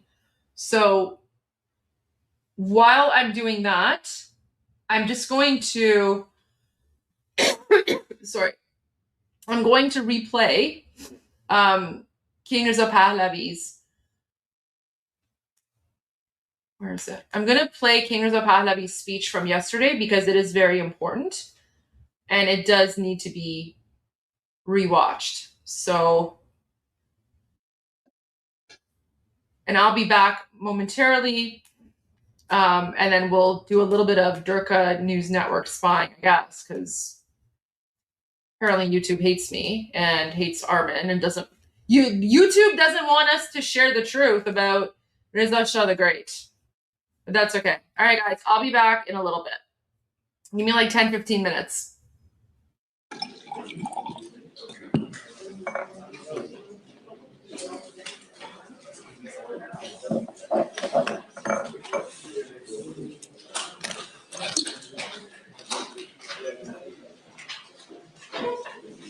Ich will Sie alle ganz herzlich heute in der Bundespressekonferenz begrüßen zu einer Stellungnahme zur aktuellen Lage im Iran. Ich begrüße dazu Reza Pahlavi und ich begrüße Herrn Forsyth, der ihn als Sprecher begleitet. Lassen Sie mich als kurze Vorbemerkung sagen, dass uns als Bundespressekonferenz sehr bewusst ist, dass diese Einladung an Herrn Pahlavi zu vielfachen Debatten und Diskussionen geführt hat. Wir haben Herrn Pahlavi in den letzten Monaten als gewichtige Stimme innerhalb der iranischen Opposition wahrgenommen und in diesem Sinne haben wir ihn heute auch in die Bundespressekonferenz eingeladen. Die Bundespressekonferenz steht als regierungs- und parteiunabhängige Organisation von Journalistinnen und Journalisten für den konstruktiven und sachlichen Dialog mit verschiedenen Positionen. Wir verstehen uns als gelebte Demokratie und Pressefreiheit und finden gerade deshalb, dass auch die Bundespressekonferenz heute dafür ein geeigneter Ort ist, diesen Austausch vorzunehmen. Das heißt selbstverständlich nicht, dass wir uns mit den Positionen unserer Gäste dann auch gemein machen. Dazu vielen Dank. Wir kommen jetzt zu einem Eingangsstatement von Herrn Pahlavi, dann kommen wir zu den Fragen. Wir haben bis 11 Uhr Zeit. Herr Pahlavi. Thank you very much. Members of the press, ladies and gentlemen, good morning. Today I am here before you to speak of the war that has gone unnoticed by too many, a war against the Iranian people by an occupying regime. It is a war that has been going on for 47 years, a war in which the regime just slaughtered 40,000 civilians, and a war in which there is no ceasefire. After years of repression, in January, millions of Iranians rose up. Tens of thousands died. But they did not die for a nuclear deal. They did not die for reform and more of the same. They died for freedom and to reclaim their country. The international media speak of the latest twists and turns of so-called diplomacy, ceasefires, negotiations, deals, but ignores the facts on the ground. A generational revolt, the most profound uprising in Iran since 1979, uniting all Iranians across each of our 31 provinces, and in more than 450 cities, and yes, even elements within the state apparatus itself. When legitimacy dies, power begins to crumble. As Chancellor Merz declared, if a regime can only hold onto power through sheer violence and terror against its own population, its days are numbered. The question is not whether change will come. Change is on the way. The real question is how many Iranians will lose their lives while the community of Western democracies continue to merely watch. As we speak, atrocities are still unfolding that the world cannot see because the regime has blocked internet access while silencing the witnesses. Its operatives hunted wounded protesters in hospitals and executed them in cold blood. Bodies were collected by dump trucks. Families searched through rows of unmarked body bags. 40,000. The number is too large to comprehend, too abstract. So let me tell you just one of their stories. Saleheh Akbari was a 38-year-old nurse during the January uprising. She and her husband, Ahmad Khodai, opened their home to wounded protesters, people too terrified to go to the hospitals because the regime was hunting them down. They treated the injured, they hid them, they saved lives. A few days later, regime agents stormed in. Saleheh threw herself between them and her husband. They shot her point blank in the heart, in front of him and their young child. She died in his arms. But then came the unspeakable. Agents who had recuperated her body raped her corpse, photographed the desecration, and sent the images to Ahmad as psychological torture. Broken by grief, he posted a final goodbye on Instagram and attempted to take his own life. Arya Ali Dost, 23 years old, wanted to pursue a career in real estate until the regime killed him in the January protests. His mother is here with us today.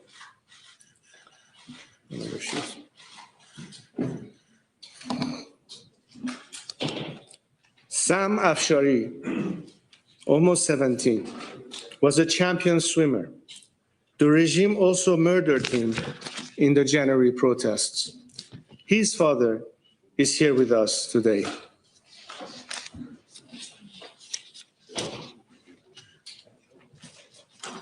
Mr. Afshari and Mrs. Ali Dost will be here with me after I take your questions, and I hope you will speak with them too.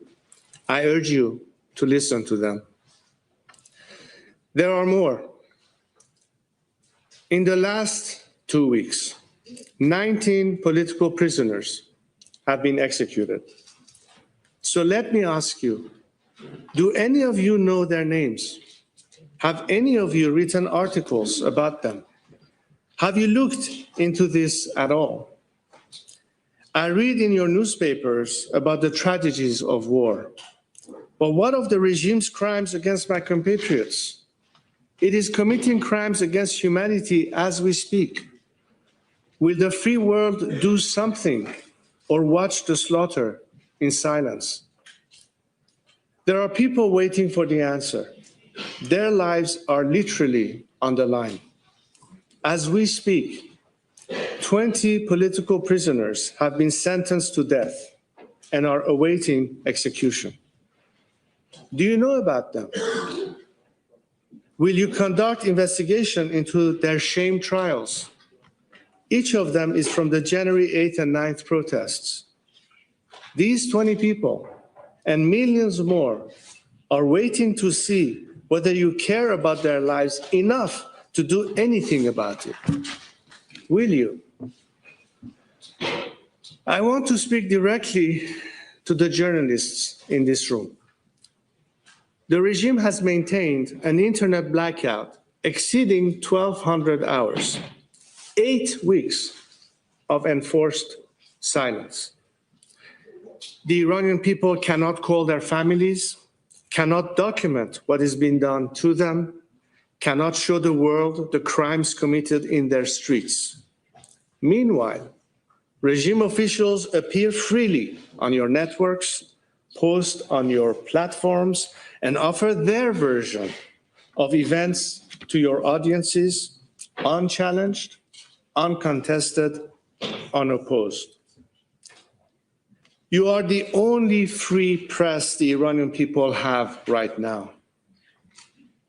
What you choose to cover and how you choose to cover it will determine whether the world sees this revolution clearly or through the fog the regime is deliberately generating.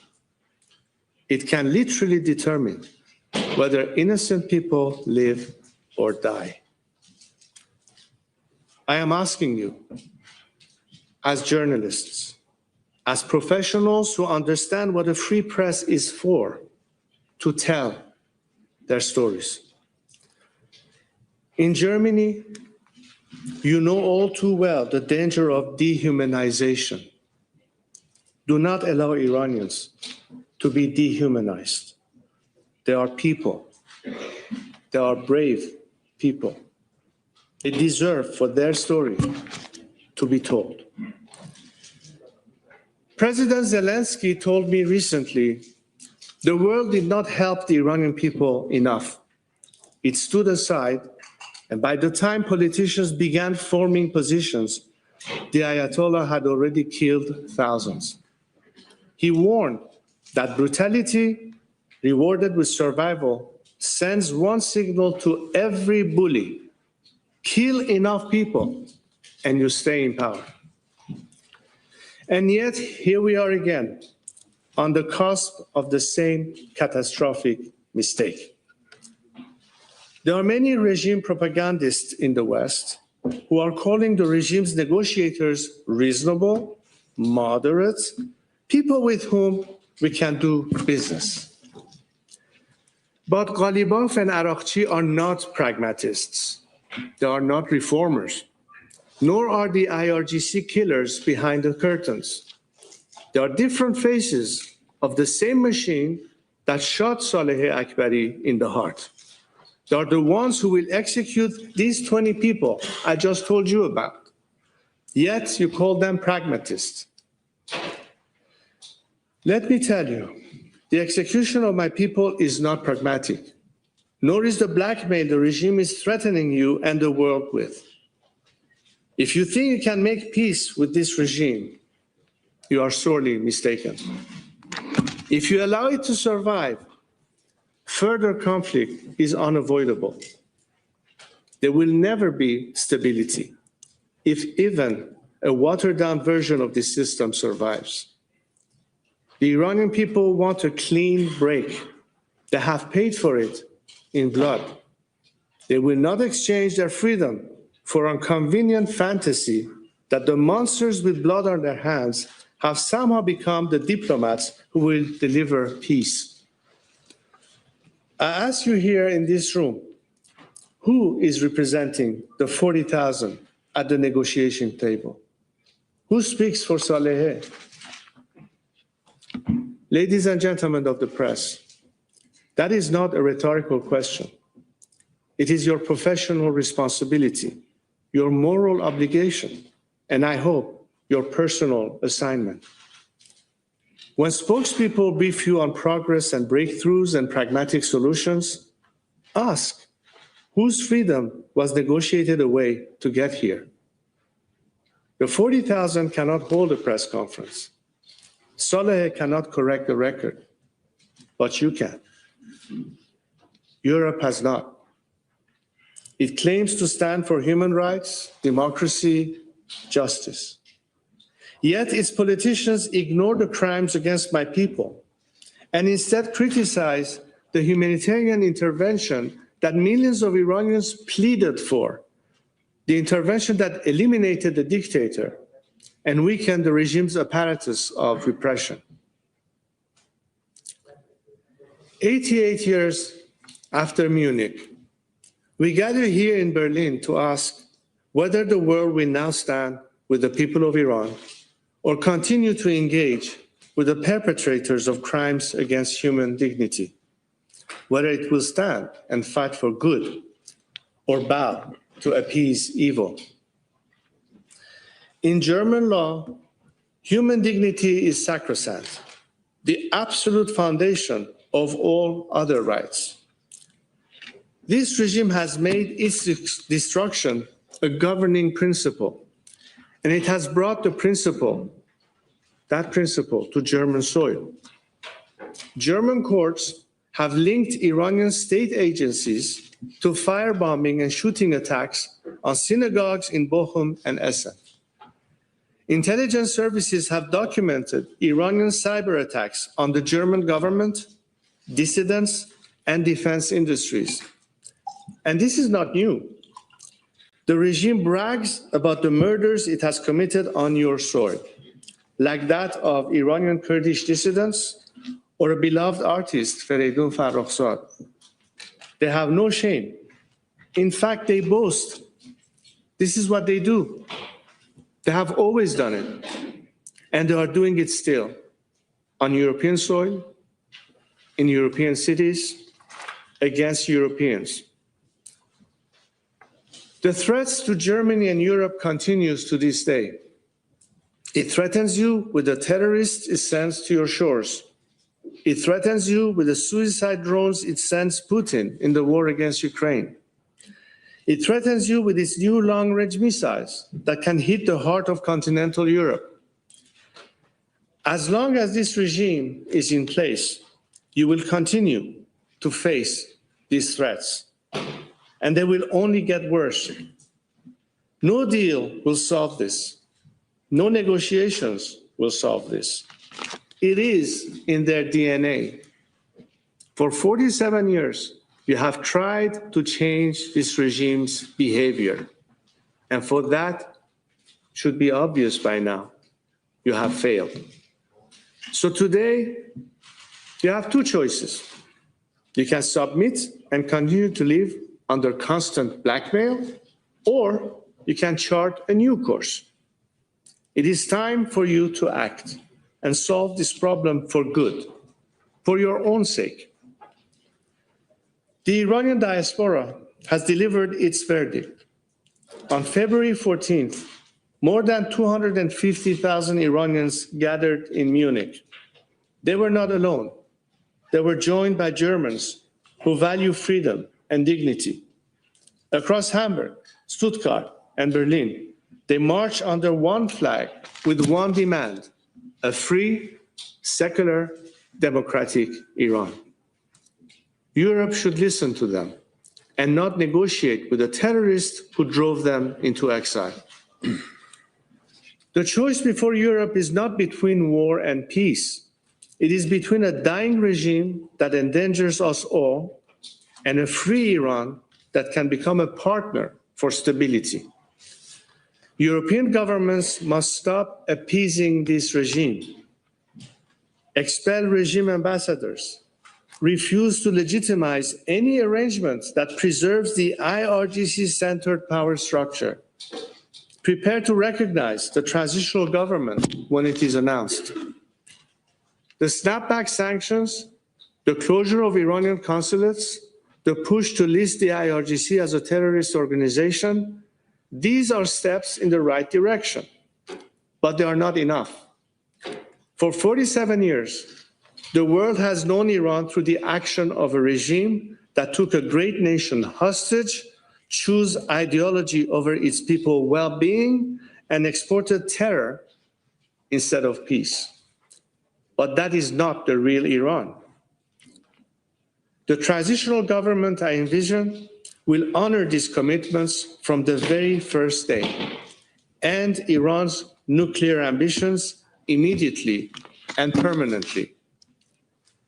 And all support for terrorism. Release every hostage. Free every political prisoner. Normalize relations with the international community. A free Iran will be a stabilizing anchor for the entire Middle East, ending the proxy wars that have ravaged Lebanon, Yemen, Iraq, and Syria, and become a partner for regional economic integration.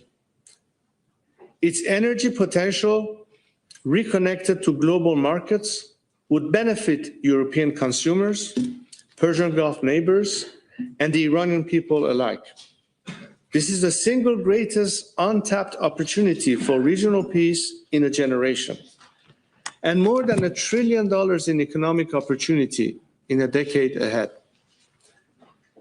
That is only possible when this regime is gone, when the Iranian people's revolution succeeds. The Iranian people are not asking you to fight their revolution.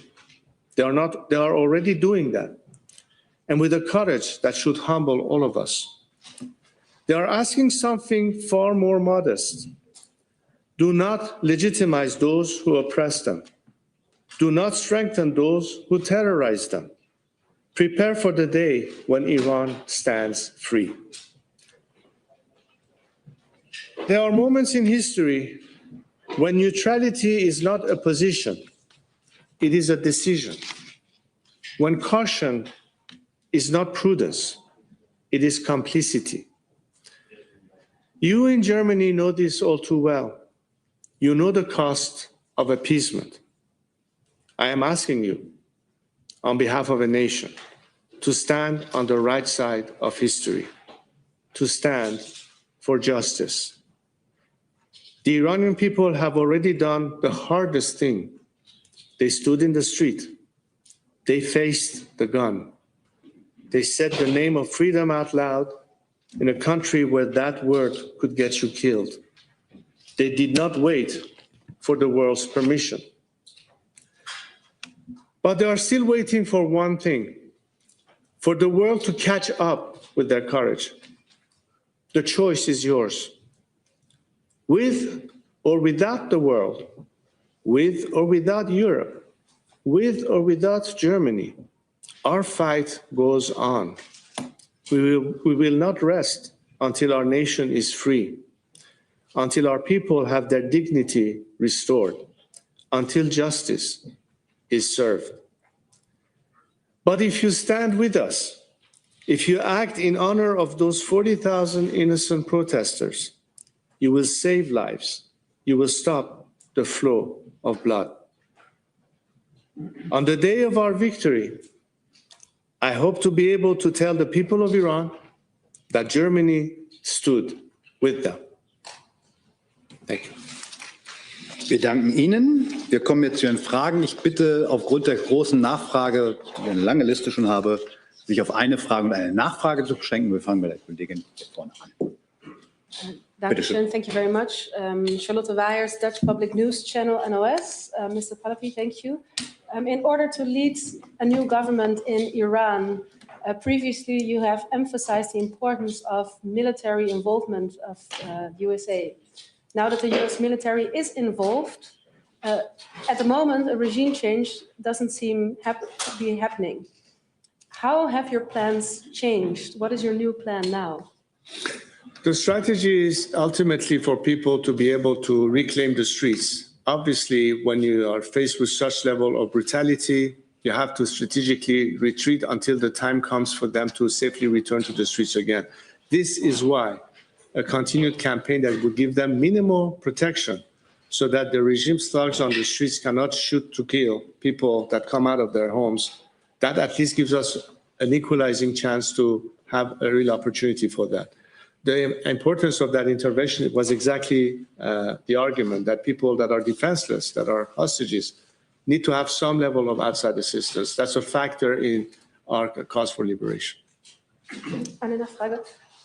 This protection, how does this look like? Because Absolutely. Could you please speak sorry, louder? yes. How would this protection look like if there is no presence of military in the streets? Because the very same people, when they see that the regime was on the retreat, and that's when they started moving forward, were all of a sudden faced with this brutal reaction.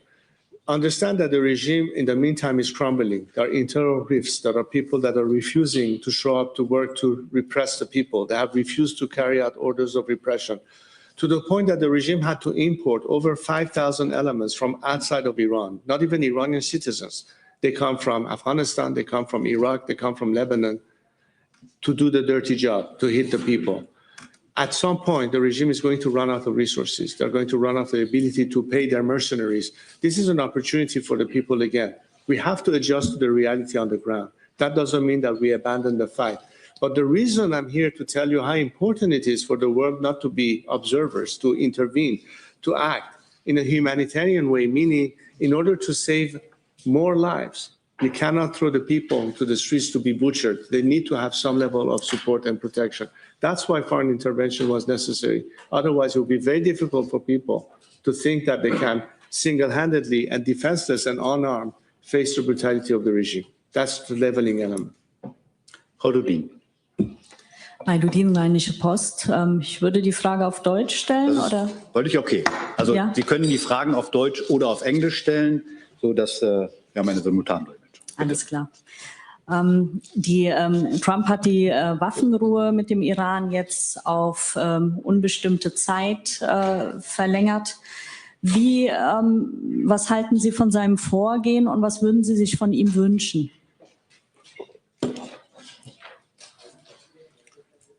As I said in my speech,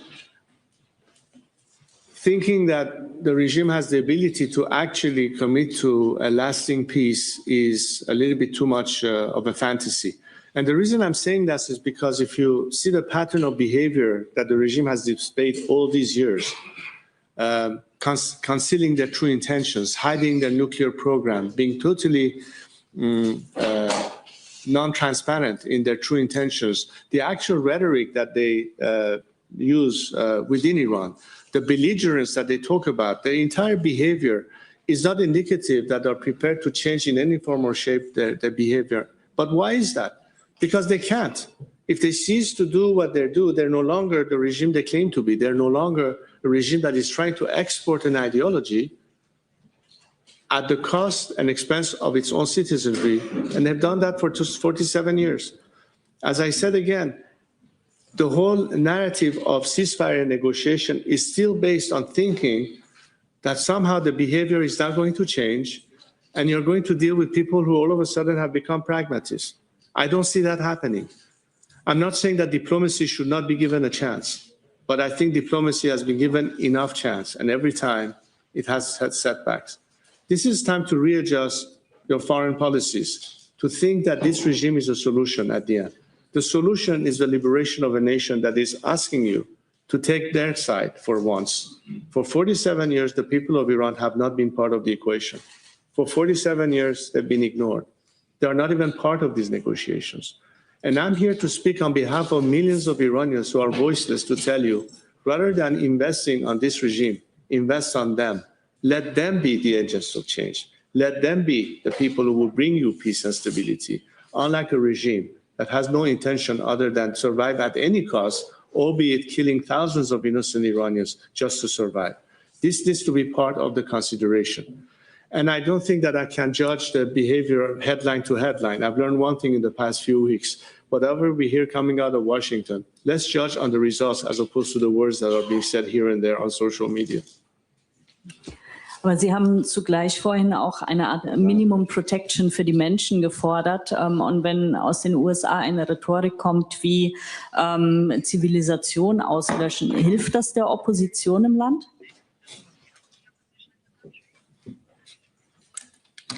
You know, Iran is a country with 25 centuries worth of civilization. For a country that has hardly been on this planet for 250 years celebrating their independence, I don't think that any government or any foreign country can determine the survival of a civilization or not. We as Iranians are proud of our civilization, and nothing can change that. The reason is that acknowledging the people of Iran is the best way to preserve not only your own interests, but also preserve a civilization that actually has contributed to the world. I find it surprising that if you realize that Thomas Jefferson actually was inspired by the first Declaration of Human Rights that Cyrus the Great implemented 25 centuries ago.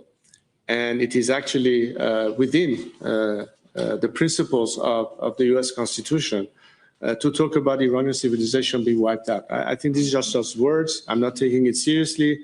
And I think that Iranians will pretty much tell you that we've survived many onslaughts. We have survived many invasions by the Arabs, by the Turks, by the Mongols, and we're still standing. And we will continue to stand. And the reason I'm saying this is because if you look at the energy on the streets of Iran, if you follow the streets of Iran, if you see to what extent people are proud of their culture, their heritage, and you can see it also through the diaspora that despite the fact that they've been forced into life outside of their own countries, how proud they are of their culture.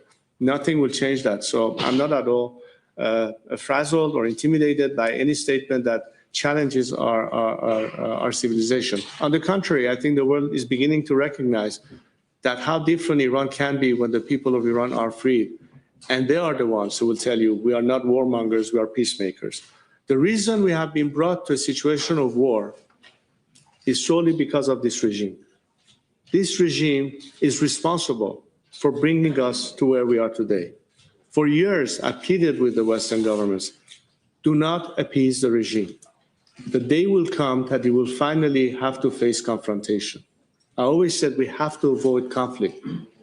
But the continued policy of appeasement has led us to a point that now we are facing actual war. The responsibility is solely on that of the regime. So the world should not add insult to injury by punishing the Iranian people. The world should stand with the Iranian people and help us put an end to this regime. That's the war that is going on. Remember what I first said in my speech. There's a war going on, the war of the regime against the Iranian people. Now the regime is trying to deflect attention and push the narrative as if they are the victims all of a sudden, and the world is against them. No. They are the first culprit in bringing us to a situation of conflict. The sooner this regime is gone, the conflict will end also. Not by means of negotiation with the remnants of this regime, but by helping the Iranian people overcome and topple this regime. That's the ultimate solution that will bring us an end of this conflict and all these narratives or all these statements that we hear now and then. The solution lies in that ultimately. Hey, you. Mr. Pahlavi, a personal question here? I'm sorry, I have a hard time identifying where the sound is coming from. Can you also raise your hand so I'm looking in the right direction? Right there, over there. Oh, okay. In the middle. Now I see. I have a personal question since we can see outside that you're here with the help of the lobby group Europe-Israel Press Association. The Israeli government supports you taking over in Iran, and the same government, that's the same government that started a war of aggression against your country with the US. So many people around the world think that you are an Israeli asset. Are you? Of course not. But I'm a friend to Israel and the Jews, and I tell you why. Because again, as a descendant of Cyrus the Great, we take pride of the fact that the very cornerstone of human rights happened at the time that Cyrus the Great, through his cylinder, which is displayed worldwide, that is referred to in the whole of nations as the United Nations, was what coined the very principles of liberty when he freed the Jewish slaves in Babylon and helped them rebuild their temples in Jerusalem. Iranians and Jews have a biblical relationship. In fact, the only two countries that can claim that. In modern history, Iran wasn't the only country in the Middle East that harbored Jews that were escaping Hitler and his regime and were given refuge in Iran. That's part of our history. That's part of our tradition of harboring persecuted people. Jews in Iran were free to practice their faith before the revolution. I'm fighting for their rights to be restored and that of any other religion in Iran, because one of the cornerstones of human rights should be protecting people in their freedom of religion. That's what I stand for. And I don't need to be an agent of anyone to do that, but I'm an agent of my people. I'm the agent of the Iranian people. I'm standing here because tens of millions of them asked me to be their voice, to talk to people like you today and explain their vision of the future. Thanks for the clarification. And regarding your plan, correct me if I'm wrong, but you have never excluded to restore a permanent monarchy with a democratically elected government serving in your name. Why is that? Don't you think a true Democrat would clearly exclude to restore a new monarchy? Well, let's look at Europe right now as an example. Germany is a republic. So is Belgium. France is a democracy. So is Belgium. France is a democracy. So is Sweden. Italy is a democracy. So is Spain. They're all democracies, right? 3 of them are republics. 3 of them are monarchies. So if you're telling me that people don't have a right to decide via the ballot box what's their preferred system, which is what I leave it to, then you're not respecting the will of the Iranian people. I don't get to decide that. You don't get to decide that. They get to decide that. What I stand for is free elections.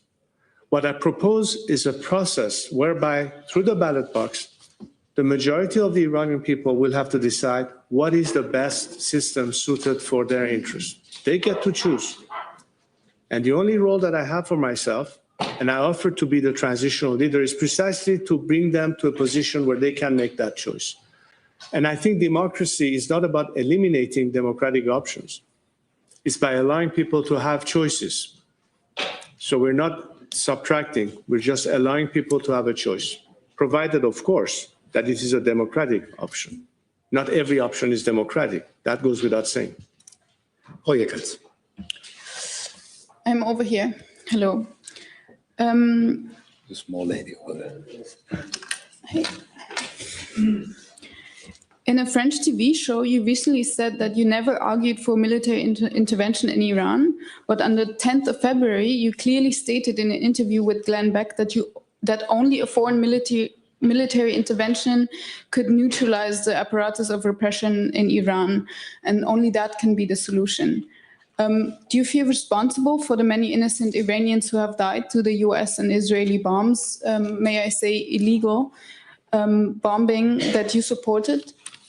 First of all, the targeting of the regime's infrastructure and its elements of coercion was absolutely something that the Iranian people actually called for. They were asking, they were in fact insisting that come and help us. Based on what President Trump has said at the time, that if the regime hits the people, they will see a very harsh response. The air cover campaign that included hitting the regime infrastructure and apparatus of repression was a necessary step to equalize the playing fields for Iranians that were getting massacred on the streets, defenseless, by the regime that used military weapons to shoot them on the street. How else do you expect defenseless people to have a chance to actually overcome this regime without some outside help? Many times we saw conflicts where outside interventions were necessary. The partisans fought fascism with outside help in Italy.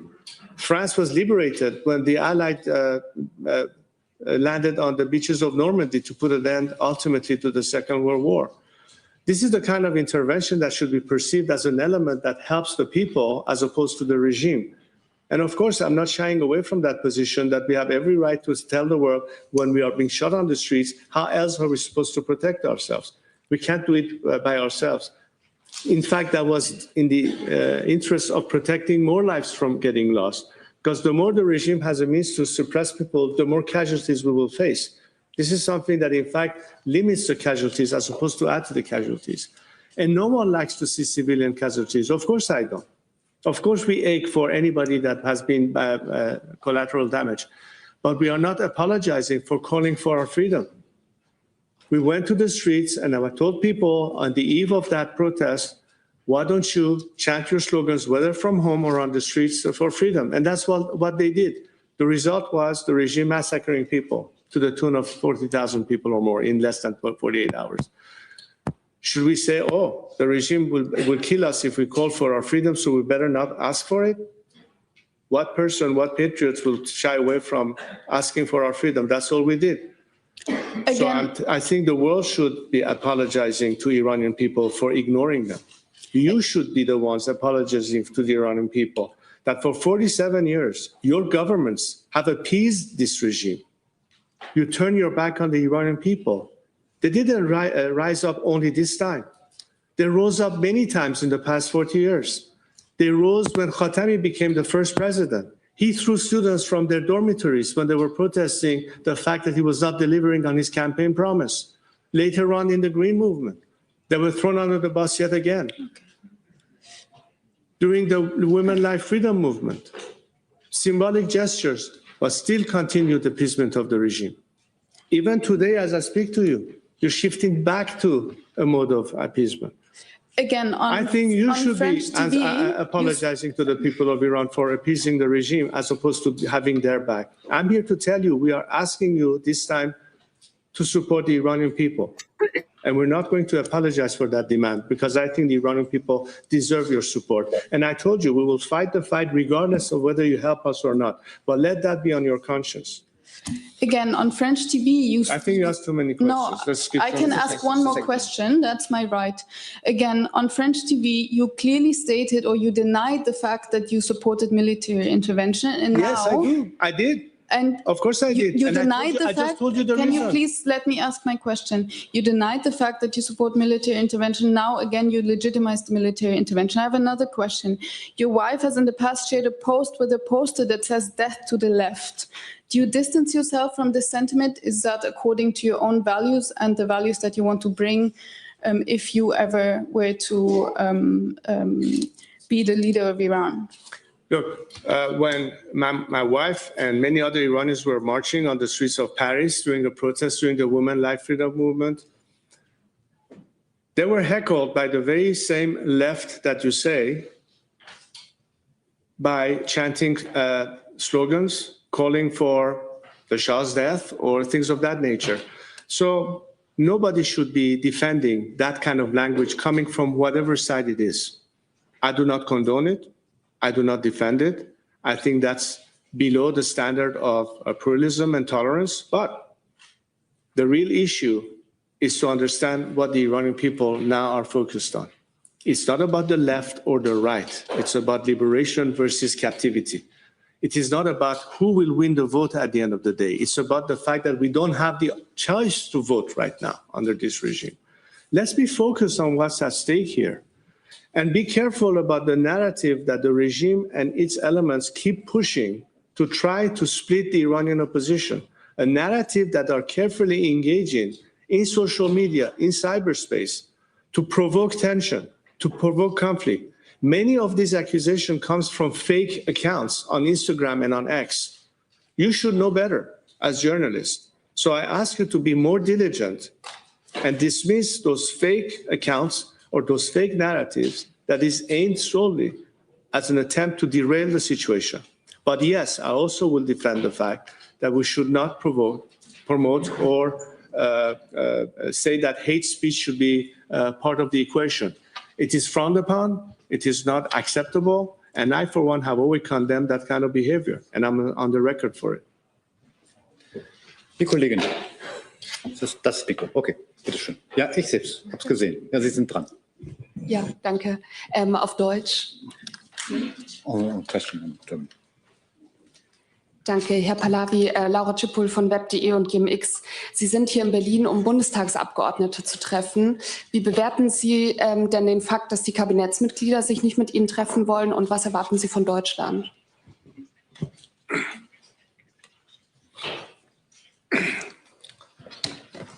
I think it is a shame that, again, government authorities who are under duress because they have to consider the blackmail that the regime forces on them by taking hostages or by other concerns, are not open to have a dialogue with people who are here to represent the voice of the voiceless. I'm not here to campaign for myself. I'm here to tell them, hear out the Iranian people. Understand what is going on the streets of Iran. Understand what is their ask from your respective governments, governments that supposedly stand for freedom, who stand for human rights, who stand for equality. But when it comes to an opportunity to implement it, you choose to continue negotiating with a regime that has demonstrated its complete violation of all of these aspects. And we are here to say, how can we be protected in the sense that instead of allying with us, as people are fighting for the very same values that they're supposedly defending on your soil, you are in fact allowing for a continuity of a regime that is repressing us and denying us all these rights. We are trying to liberate ourselves, and the solution to all of the problems that you face, pragmatically speaking, security concerns, terrorism on your soil, the spread of Islamic radicalism in Europe, and many other aspects of it, all connected to the continued survival of this regime in Iran. That's what's at the equation. Don't look at it necessarily because it's purely a matter of humanitarian concern. Out of your own interest, you should consider what is happening, because the situation is not going to get any better. The situation could even get worse. And who knows by then how much damage will be done. This is a golden opportunity when this regime has been never as fragile as it is right now, to be done with. This is not just the concerns of Iranians. Many countries in the region right now are telling you this, that this is a wounded beast that will strike back with revenge and retaliation. It's an opportunity to put an end to it. See that as the ultimate solution that will immediately eliminate many of the problems we're facing. It's not just about humanity. It's not just about human rights and democracy. It's not just about stopping execution. It is also stopping migration. It is also putting an end to energy dependence and curbing to another form of blackmail that comes from Moscow this time on your energy requirements. Imagine all the economic opportunities and what it will mean to your economies once Iran is freed. These are the kind of calculations that ought to be the focus of your governments. This is the kind of discussions I'm having with your parliamentarians and various political parties. But if your governments continue to focus only on somehow maintaining the status quo, you're neither helping us liberate ourselves, nor are you truly addressing the concerns that you will have down the line. This is what ought to be the focus. But if I'm denied an opportunity to explain that to your leadership, I wonder how else they're going to be able to have that kind of assessment. Did we ask you not to talk to the regime? You have. Diplomacy is diplomacy. But I think it should be the prerogative of democratic governments not to be dictated by a bunch of thugs and terrorists who you get to talk to and you don't. It's not their prerogative, it's yours. Exercise your prerogative as democracies. You're entitled to talk to whoever you want, but not succumb to their blackmail so they tell you who you should talk to and who you shouldn't talk to. I'm sure the German people will expect that too from their governments.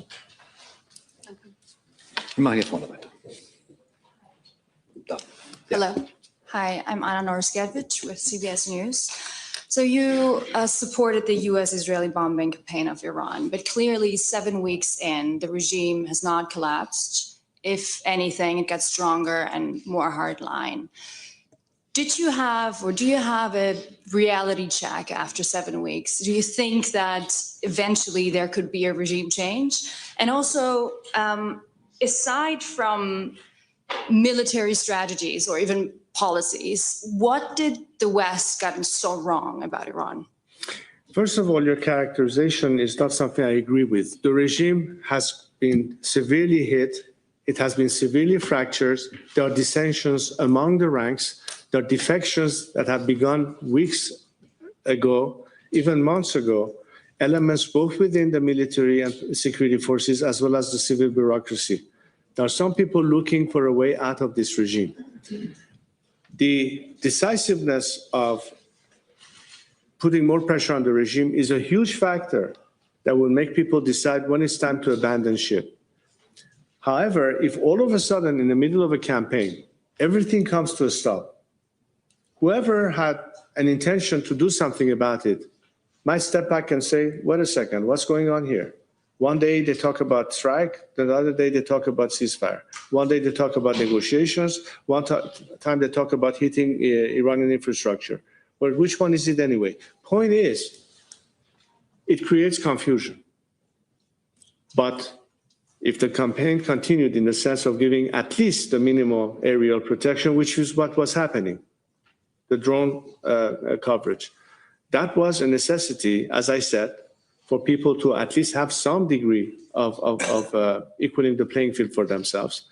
But to see through, and ultimately, when it comes to who are the boots on the ground, because that's one of the expressions that you often hear, well, it is the people of Iran who are the boots on the ground. We're not expecting foreign military to land on Iranian soil. We have to do that part ourselves.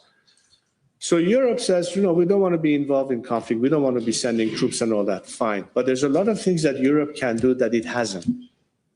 Nothing has been done to help us with internet connectivity. Nothing has been done by putting more pressure on the regime to stop executions.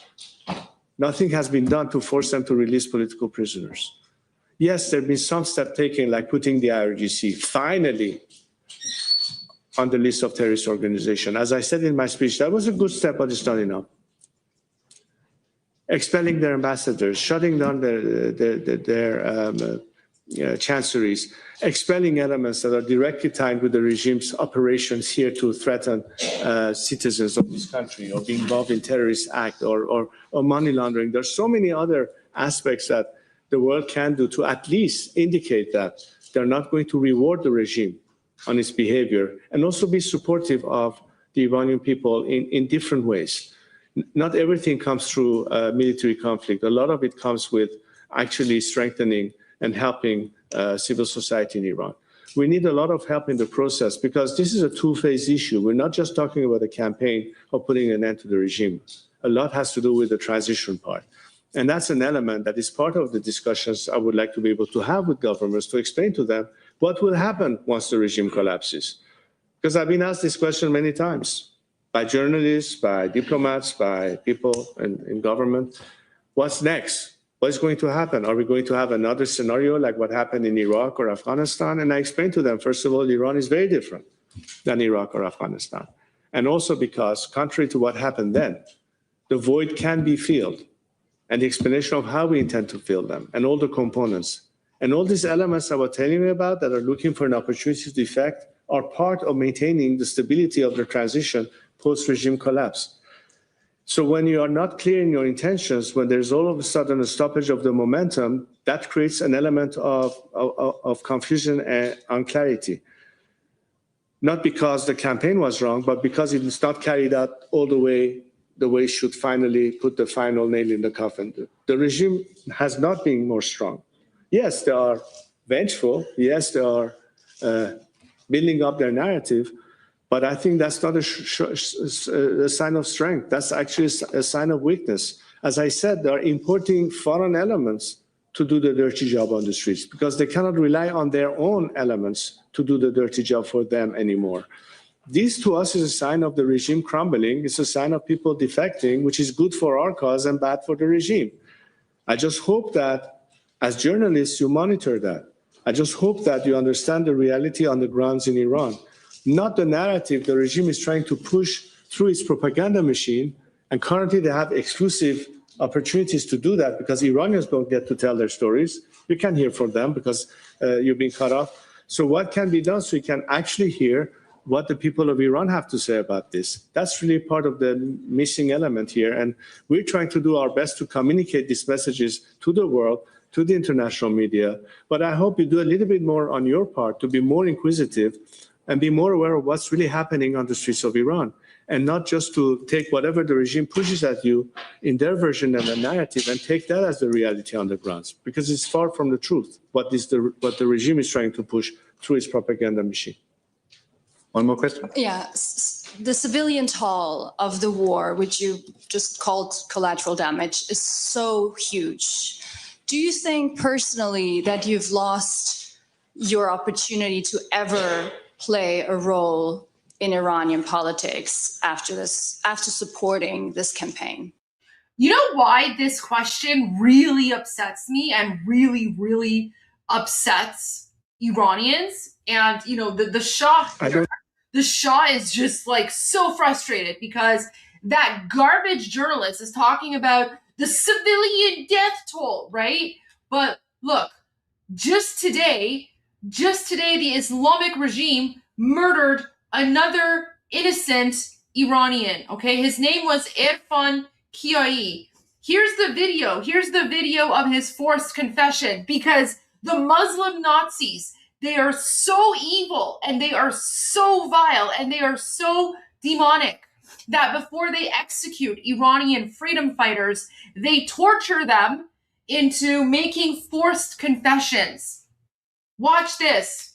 داشت میومد از اون تا یکی رفت سمتش ماشین آمبولانس اومد وایساد جلو همینجوری کرد آمبولانس یه بچه ها رفت با سنگ زد تو شیشه هم داشت میومد. You see that? So during his forced confession, he's wiping away his tears while while the Islamic regime is forcing him to confess on TV, right? Because this is what they do. They force you to confess under torture, right? They basically torture you until you can't handle it anymore, right? They torture you until you can't handle it. So in order to, get some relief from the pain and the torture, you agree to the forced fake confession. And then they air the forced fake confession on Islamic regime state TV. And he's crying. He's crying because he knows what's going to happen next. What happens next is that he gets executed. And that's exactly what they did to him this morning. This innocent young Iranian man was hanged this morning. And guys, they always hang Iranians right like during Azan. It's like the first Islamic call to prayer. So the Allah Akbar Durka Jihad garbage that you hear the mosques put out there on like megaphones. Like, we Iranians, we're allergic to that, because when we hear the Islamic call to prayer, this is what we think of. This is what it reminds us of. It reminds us of murder, death, execution, and jihad, because that's what they do. They hang people. They hang people right during the first call to prayer, the first Islamic call to prayer. That's when they hang you. And then there's a whole bunch of like Muslim Nazi Durka jihadis at the bottom yelling Allahu Akbar over and over until you're slowly strangled to death, right? It's not a quick death, guys. It's not a quick death. They wrap a rope around your neck and then they use a crane to slowly lift you up. And it takes between 10 to 30 minutes for you to die. Yeah. And the entire time that you're slowly asphyxiating, you're hearing the Islamic call to prayer blaring from the mosques, and there's a bunch of like mullahs underneath you on the ground yelling Allahu Akbar over and over again. Yeah. Yeah, that's what's been happening to Iranians for the last 48 years.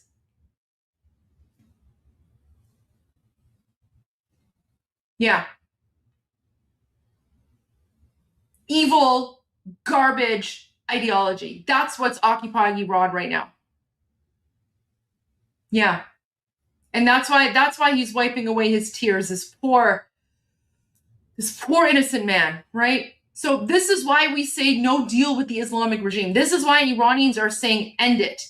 And this is why, guys, this is why it is so incredibly infuriating to hear this garbage journalist trying to, like, you know, oh, what about the civilian? Really? What about all of the Iran? Yeah, let's talk about the civilian deaths. Let's talk about the over 45,000 civilians that have been murdered by the Islamic regime since January 8. The number's actually closer to 100,000, if not more. Why don't we talk about every single civilian death since 1979 at the hands of the Islamic regime?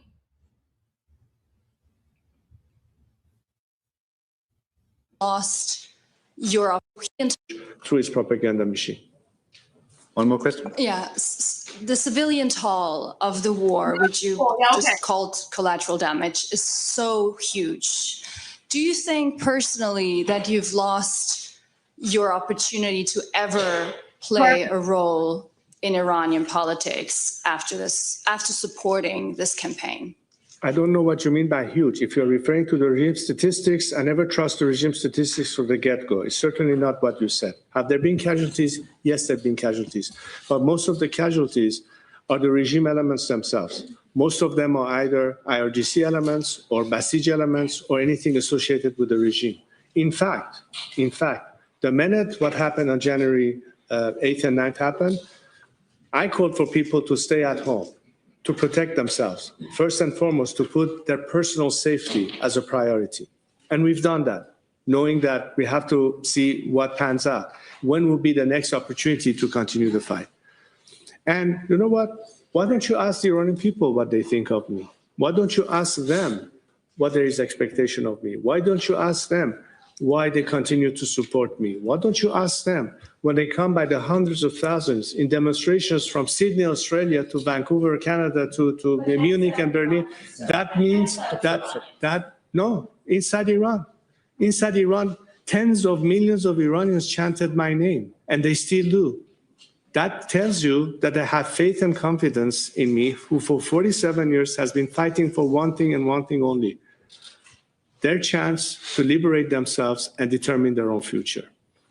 Today's Gen Z in Iran are my biggest supporters. You don't hear it because you're disconnected from them.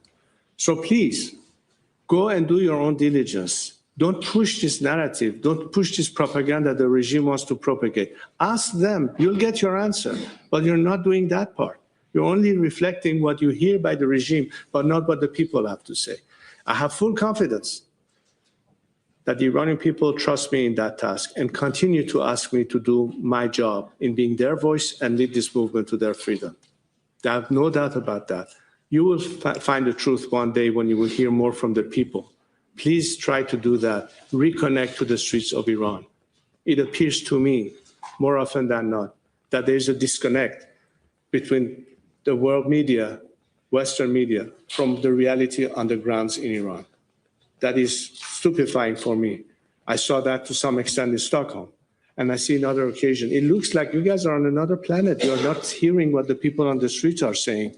Maybe it's not your fault because you don't have that information, but seek the information. Don't prejudge based on something you interpret on a narrative that has been pushed down your line. Or maybe sometimes it's a narrative that you don't like to hear because it doesn't fit yours. Whatever it is, the truth is on the streets of Iran by the millions. And I think there are many networks that cover Iran that have access to that information. I urge you to talk to Iranian reporters and journalists who know that fact, who can tell you about what's happening in Iran. They get much more information than you do. Many of them are present here and elsewhere. Talk to them. Talk to Iranian bloggers. Talk to Iranian activists to the extent that you can. Talk to people who are in touch with Iranian political prisoners. Talk to Iranians who are in touch with university professors, doctors, teachers, lawyers, activists. There are so many of them that are, in fact, connected to Iran, and a lot in the diaspora can tell you about that. Be a little bit more investigative. That's really what a reporter is supposed to do. Go and find out the facts. The facts are there. I know they are. Maybe you haven't heard enough about them, but I assure you that once you do, you will come to the same conclusion as well. Ich weiß, dass ich mich jetzt gleich total unbeliebt mache, aber die letzte Frage geht an den Kollegen hier. Thank you so much. I'm the last one. Thank you so much, Prince Pahlavi. My name is Ahmad Samadi from Iran International TV. I have two questions. I don't know if we have time or not. Many Iranian citizens are concerned that issues such as political pressure, repression, the situation of political prisoners, and demand for justice are not addressed, are not being adequately addressed in Iran and US negotiations. In your view, how serious are these concerns? My second question, I ask both. Also, Iran and the US is officially in a state of ceasefire. In practice, the country in Iran, I mean Iran, is experiencing conditions like wartime. How can people and civil society groups support another in coping with this pressure? Do you have any plan for initiative to this regard? Thank you. Yeah. I want to make sure I understand the second part of your question. What it is that, could you repeat that part? My second question is, how can people and civil society group in Iran support one another in coping with these pressures? Okay. And what is your plan for that? Well, obviously, what is at stake is for, again, the fact that they are not even represented in these discussions. So part of the reason I'm here today is say, while negotiations are going on, what is that the Iranian people expect or their demands, and to convey that for the whole world to hear and for governments to take into consideration. So that's one aspect of informing the general public, public opinion, politicians, decision makers, journalists, so on and so forth. And again, part of the reason I'm saying that the most vital element to be reconnected to Iran and be able to access information that is pertinent and critical in any assessment or analysis is being connected to Iran once again. The internet blockage is a huge, huge element that is at stake. And I think part of the demand and discussions that is going on right now that should be included into the discussion. And as I said, at least perhaps if Europe is not at the negotiating table, but they should insist that part of the discussion addresses the question of political prisoners, addresses the questions of continued executions, and the fact that there's no ceasefire of the regime against its own citizenry, as they're sitting in Pakistan talking to the American side, and of course the internet blockade. This should be part of the demands, not just nuclear enrichment or the Strait of Hormuz or whatever else it is. So that's one thing. And number two, of course, again, as a result of that connectivity, then civil society within Iran and whatever the diaspora can do to help them as a conduit to the outside world or support that we can give them will have a lot to do with being reconnected to be able to better organize, better implement, better structure. So it does come down to a great extent to our ability to be able to talk to one another so we can organize whatever needs to be organized in terms of actions on the ground and what needs to happen. And I think that's the obvious demand and ask from Iranians who are active within Iran as they are struggling against this regime. So we'll have to see how this pans out. And again, as a last point, I wanted to say that based on what we hear, and again, I said I've learned that in the last few months, it's better to see what actually happens as opposed to what's stated. But the latest I've heard, I don't know what you've heard, is that if there is a ceasefire, it's going to be the next few days. So whatever that means and how long will that last, who knows? We'll have to see. All I'm saying is that I don't place much faith into the fact that this will result in any stable situation, even if there was some deal. I don't think it will last very long. I don't think it will be conducive to stabilizing the situation. I think the regime, as always, will regroup and regain some momentum to continue its proxy support and what have you. And we'll see a little bit more of the same. It will be a pity because in the meantime, Iranians are still getting slaughtered. The world is still unsafe. The region is still unstable. problems continue to flood into Europe, not to mention the footprints of the regime and terrorizing respective citizens of respective countries here. That hasn't stopped. And again, I say the ultimate solution is when we have a chance to be done with this regime once and for all, this is a golden opportunity not to miss. It will be a pity if we don't see an end of this regime now that it's so fragile and ready to crumble. They're begging for survival yet again. Don't throw them a rope this time around. This time say enough is enough. You've been given too many chances. You've never come clean. Forget about this. You've come to a point that you've slaughtered innocent citizens by the thousands. And again, I remind you what Chancellor Merkel said. A regime that does this is no longer legitimate. If legitimacy is gone, the people of Iran will not stop short of anything other than a clean break from this regime. And that's what counts at the end of the day. It's not what Donald Trump thinks. It's not what Bibi Netanyahu thinks. It's not what Chancellor Merkel or anybody else thinks. What's important is what the Iranian people, 93 million of them, think. That's what counts at the end of the day. That's what I'm here standing for. What they ultimately think of it and what they need to decide for themselves. I'm here to help them. And the reason I'm here talking to you is because we expect Western democracies to be our first bastion for help. We're not looking to Moscow. We're not looking to Beijing. We're looking to Berlin. We're looking to Stockholm. We're looking to Paris or to Rome for obvious reasons. Because we expect that coming from democracies to be helping us in our cause for freedom and democracy. And it will be a shame if the democratic countries decide to opt for indifference or silence and continue the element of appeasement. That is not the answer that the survivors of this latest massacre want to hear from you.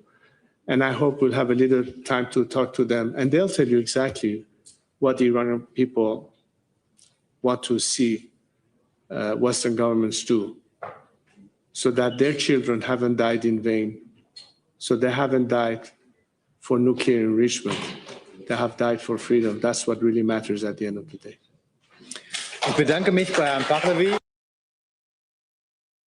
So very, very powerful press conference from a few days ago. Guys, don't worry. I have some therapy for you. دوستان براتون یه کمی تراپی آوردم. تراپی. حالمون یه کمی جا بیاد. So, I brought some therapy for you guys because I was spying on Durka News Network. And look what they are doing. They're holding like this weird sort of funeral for Khamenei. It's really funny. Guys, watch this. تجدید میثاق مجدد کارگران با رهبر شهید. در اولین روز از هفتگی کارگر، جمعی از کارگران با حضور در خیابان کشوردوست بار دیگر با آرمان‌های انقلاب و رهبر شهید تجدید پیمان کردند. هفته‌ای که از امروز با شعار برخیز و بکوش ایران هنگام کار است آغاز شد.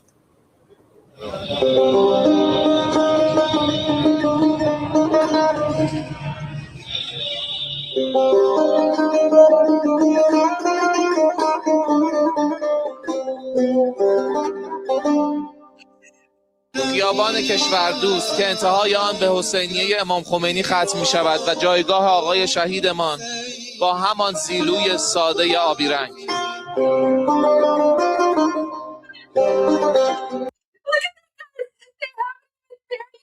They just have like this empty chair for Khamenei.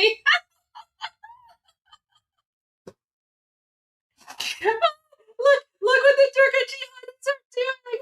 They're all crying. They haven't even buried him yet.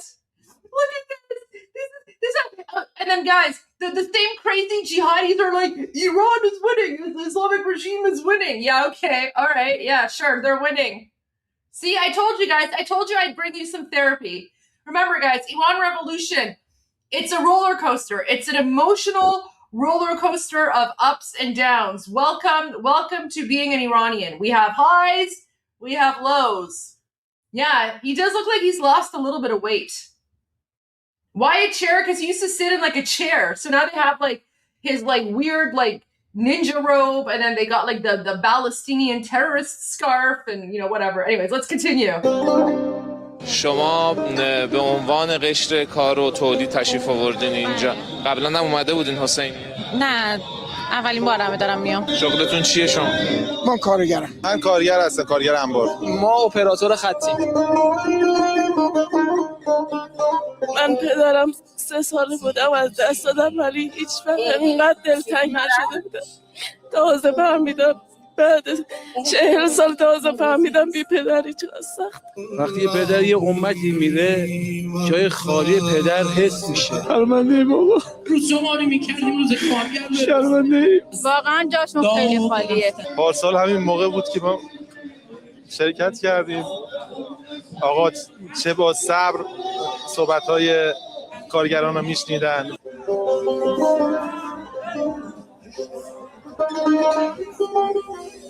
الان وظیفمونه که تبعیت از رهبر عظیم الشأنمون آیت الله سید مجتبی خامنه‌ای داشته باشیم.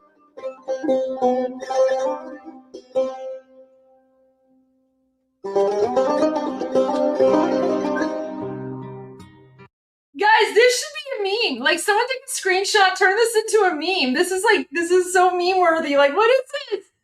What is this? Oh wait, I should take a screenshot. You know what? I'll take a screenshot. What am I doing? There we go. I took a screenshot. Wait. Someone take a screenshot of me. Wait, I'll do it myself.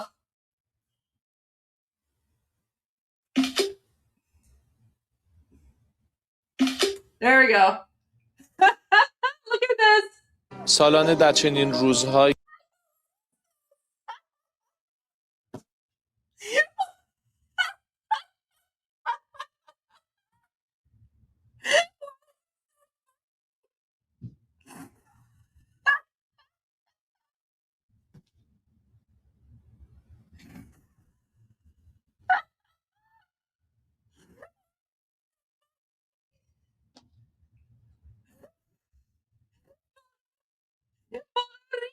امامشون.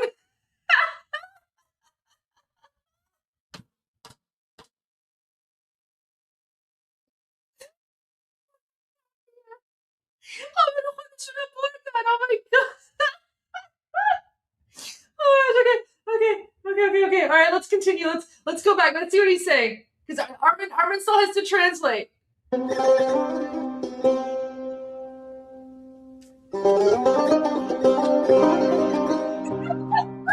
سالانه در چنین روزهایی رهبر شهید انقلاب با جامعه کار و تولید دیدار داشتند در انتهای همین خیابان کشوردوست و حسینیه امام خمینی. پوریا سلیمانزاده، خبرگزاری صدا و سیما. خبرنگار خبرگزاری صدا و سیما با یک سوال به تجمعات مردمی رفته، تجمعاتی که کم کم نزدیک به 2 ماه است ادامه دارد. Wait, you know, I want to go back because there's something I want to do, guys. Wait. Okay, guys. I'm going to repeat this segment, but I'm going to improve it. I'm going to improve the segment, okay, guys? Watch this. Okay. Wait.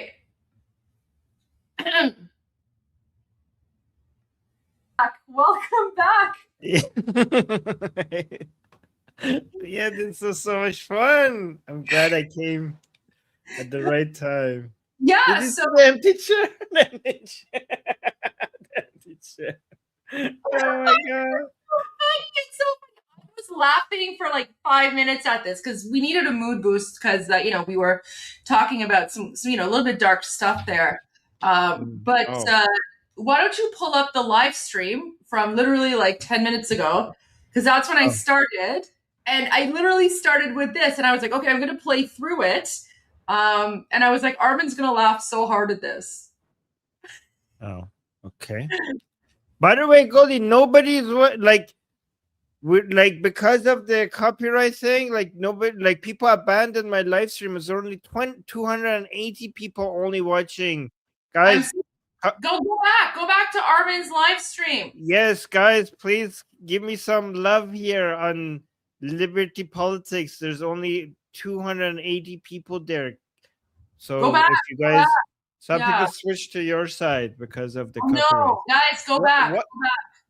Why are they so picky? Are you reviewing it? It's fair use. I didn't even like turn my camera. I was literally in the middle of speaking and reviewing it. My channel was fine, but yours went off. And I'm like, what is going on here? It's like they're targeting us randomly. It's really frustrating because it is fair use. And I was literally pausing like every few seconds and commenting on it. So I don't know. I'm very frustrated by that. Oh, people are saying I'm still here. I'm still here. Well, thank you guys for not abandoning the channel. Abandoned ship. We have fallen. Why is it sometimes you get a strike and I don't, and then I get a strike and you don't? I don't know. Yeah. YouTube is so weird that way. I don't understand it. Okay. Weirdos. All right. So going 10 minutes back. About 10 minutes. Yeah.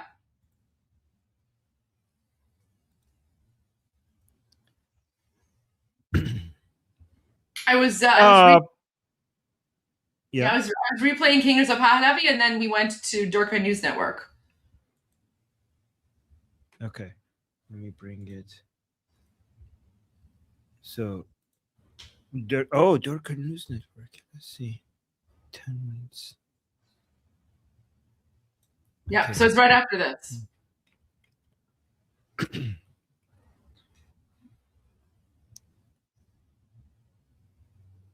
So very, very powerful press conference from a few days ago. Guys, don't worry. I have some therapy for you. دوستان براتون یه کمی تراپی آوردم. تراپی. حالمون یه کمی جا بیاد. Oh, I was so confused. I'm like, which Goldie is talking? So, I brought some therapy for you guys because I was spying on Dorka News Network. And by the way, Goldie, so many people are giving us a lot of love. After you told people, now the chat is full and people are being so sweet. Thank you guys. I appreciate you guys. Thank you. Love that. Yeah. Oh, look at this, Armin. Look, therapy. Look, Javi therapy. I love that. What they are doing. They're holding like this weird sort of funeral for Khamenei. It's really funny. Guys, watch this. Armin, I'll remove myself so that you can review it with me there, like the past me. Oh, the past you. Okay. Yeah, the younger you. The younger me. Yeah, the younger me. Yes. Wait, I shouldn't say that. You don't like it. I don't care. No. I'm okay with that. You can that is the younger me because it's me in the past. So yeah. Yeah. Okay.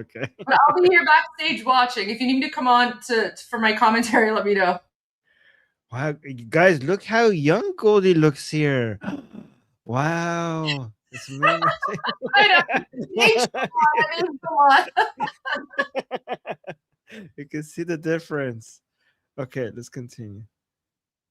کارگران با رهبر شهید در اولین روز از هفتگی کارگر جمعی از کارگران با حضور در خیابان کشوردوست بار دیگر با آرمان‌های انقلاب و رهبر شهید تجدید پیمان کردند. هفته‌ای که از امروز با شعار برخیز Oh wait, I'm translating. Sorry, I forgot that I'm supposed to translate. رهبر شهید در اولین روز از هفتگی Guys, sometimes I forget that you guys don't speak Persian and I'm just like watching this with you guys. I'm like, oh wait, you guys, she's talking. I'm supposed to translate.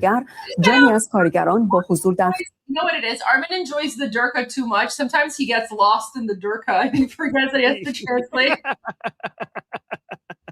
Yeah, I'm just enjoying it by myself. I have to pull him out of the Durka well. Durka well, okay. شهید در اولین روز از هفته تجدید میثاق Khamenei. It's really funny. Guys, watch this. What is he saying? تجدید میثاق مجدد کارگران با رهبر شهید در اولین روز از هفته Oh my God, the workers are now going back to basically show the declaration of love and loyalty or whatever Mambo Jumbo to the martyred supreme leader. کارگر جمعی از کارگران با حضور در خیابان کشوردوست بار دیگر با آرمان‌های انقلاب و رهبر شهید تجدید پیمان کردند. هفته So the workers inside Iran are now into the streets to pledge loyalty again to their dead supreme leader, to basically show that their values is basically aligned with the Islamic Republic's values and recommit to their loyalty to the regime, the workers in Iran. That's what they're doing. که از امروز Okay. با شعار برخیز و بکوش ایران هنگام کار است آغاز شد. That was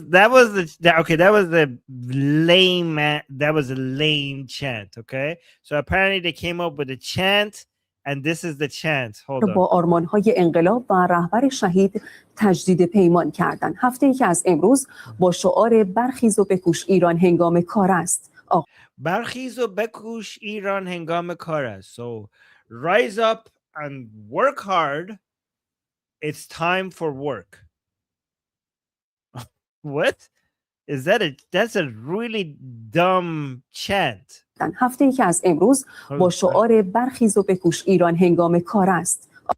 So it's basically telling workers like get back to work. The chant is like let's work. It's time to work. Apparently, that's okay. آغاز شد. So these are the workers. Apparently, the chant is get back to work. Okay, this is obviously not a very good chant. It's obviously came from the up down. Oh, so sad, so sad. Mushali dead is there. This is about Mushali. They're still sad over Mushali.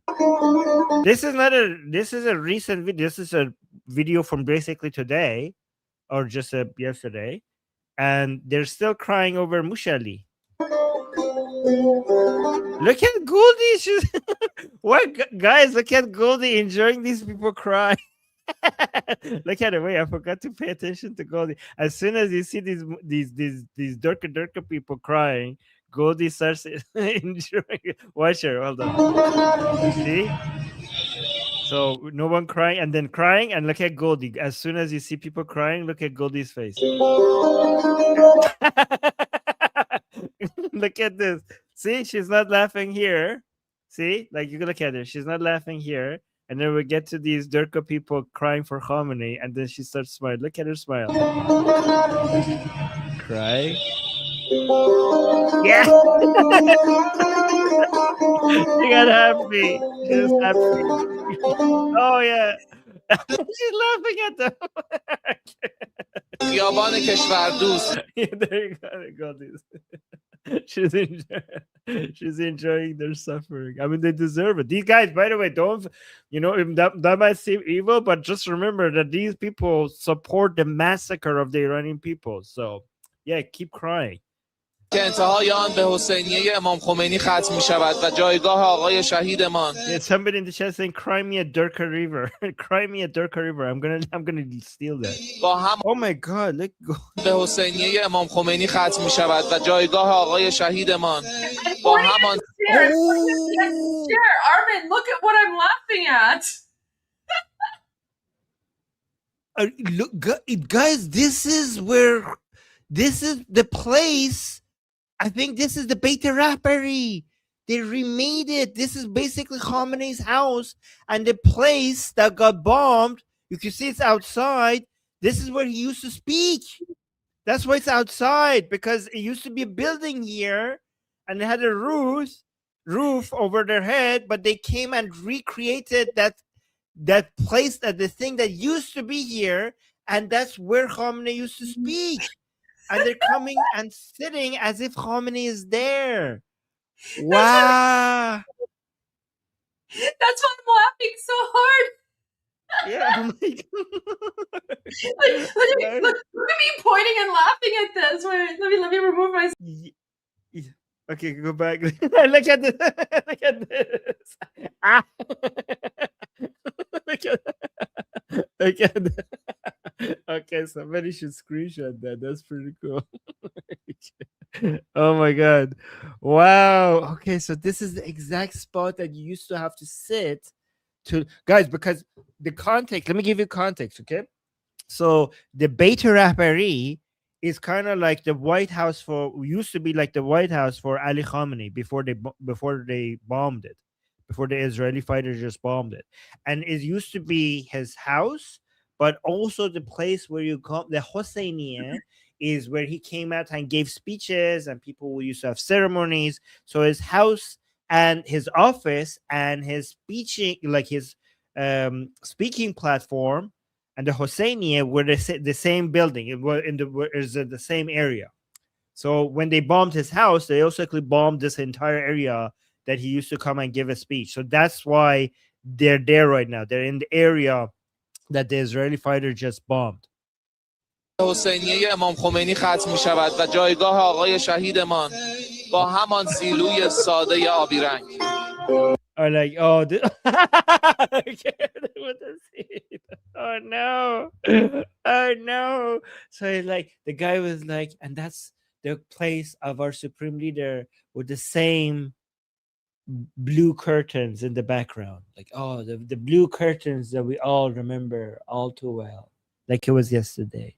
And that's his seat. Look at that. Look at that. God, this is so. Him yet. They just have like this empty chair for Khamenei. Oh my god. look what the Turkish jihadists are doing. They're all crying. Oh my god. They haven't even buried him yet. Look at this. And then guys, the same crazy jihadis are like, Iran is winning. The Islamic regime is winning. Yeah, okay. All right. Yeah, sure. They're winning.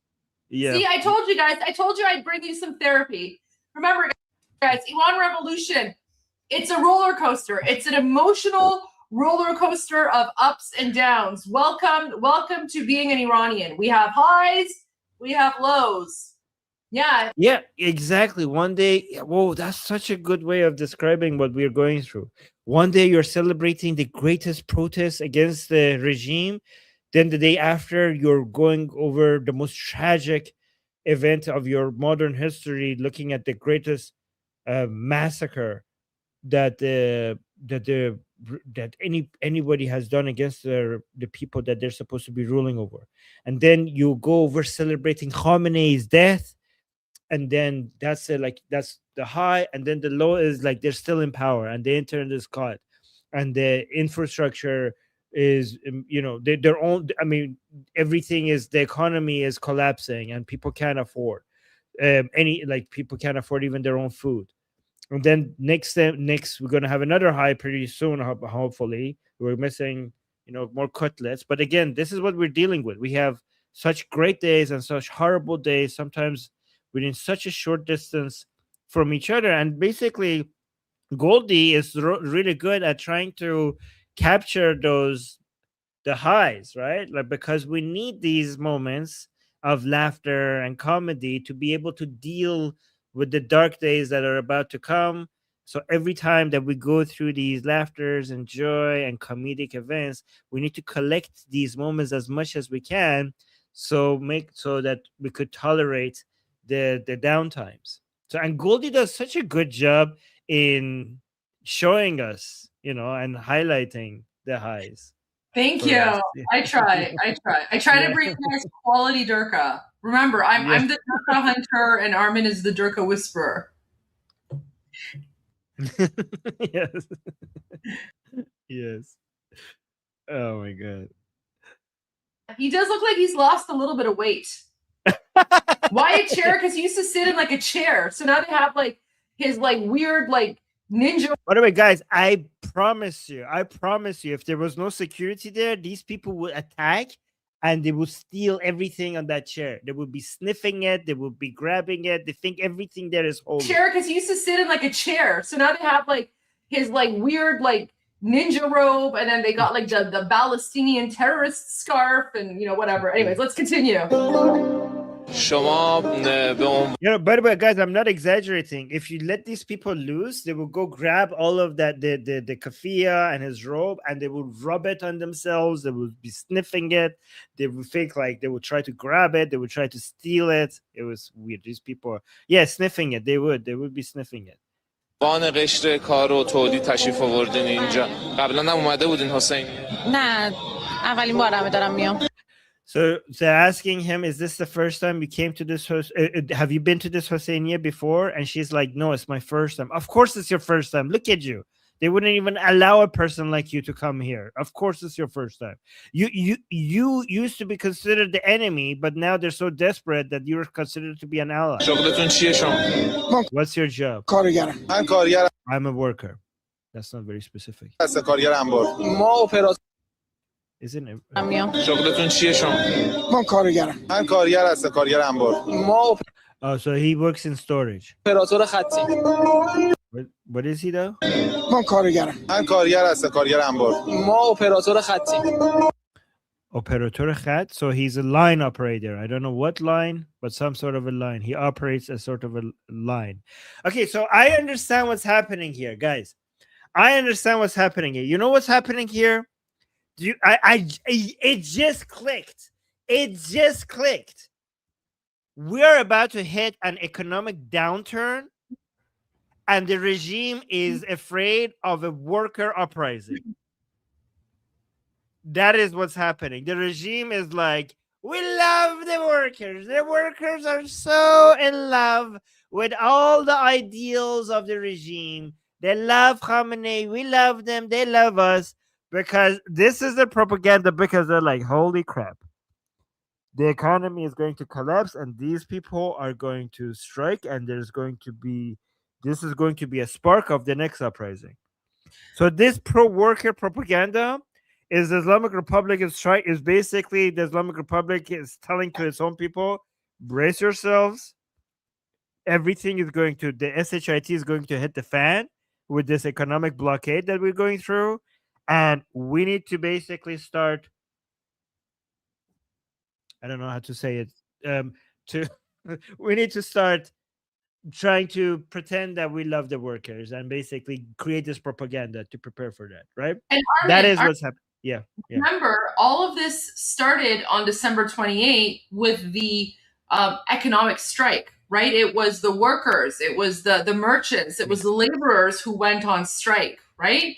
So again, all of this started, like everything that's happening today is because of what happened on December 28 when the rial hit a historic low and crashed, and the bazaris, the merchants, went on strike, and then that turned into a nationwide strike. And by the way, Armin, that strike is still happening. So this is, you're absolutely right. This is the Islamic regime trying to convince workers to go back to work or whatever. Yeah. Or basically try to brainwash them to be like, we're on your side. Don't uprise against us. Remember that you're loyal to the regime, right? Yeah, okay. Anyways. By the way, that's Santur. Isn't that Santur? Right? Yeah, it's Santur. Oh, guys, I'm so dumb. I was looking at the Goldie below and I was waiting for her to respond. I was like, she's just like this. I was like, oh. And then like, what? Okay, I only remove myself because I know you like looking at past Goldie's reactions, so that's why I do it. Yeah. No, it's good. All right. پدرم 3 سال بودم از دست دادم ولی هیچ وقت اینقدر دلتنگ نشده بودم. تازه برمیدارم. Wait, what is she saying? 3 سال عمرم از دست دادم؟ من پدرم 3 سال بودم از دست دادم ولی Oh, I lost my father when I was 3 years old. How is she going to say that this is worse? Oh my God, I'm going to slap you. I'm going to slap you, lady. هیچ وقت اینقدر دلتنگ نشده بودم. Oh my God. She's saying that when I was 3 years old, I lost my father, but I've never experienced a sense of missing somebody more than this. So basically, he's saying that the loss of Ali Khamenei is worse and a worse experience for her than losing her father as a child. Okay. تازه فهمیدم بعد 40 سال تازه فهمیدم بی پدری چقدر سخت. Wow, she's saying after 40 years, I only now have figured out how difficult it is to be without a father. What? So you lost your actual father, and you were like, that was fine, okay? But now you lost your Ali Khamenei. Basically, she's kind of suggesting that this is the real losing of a father, right?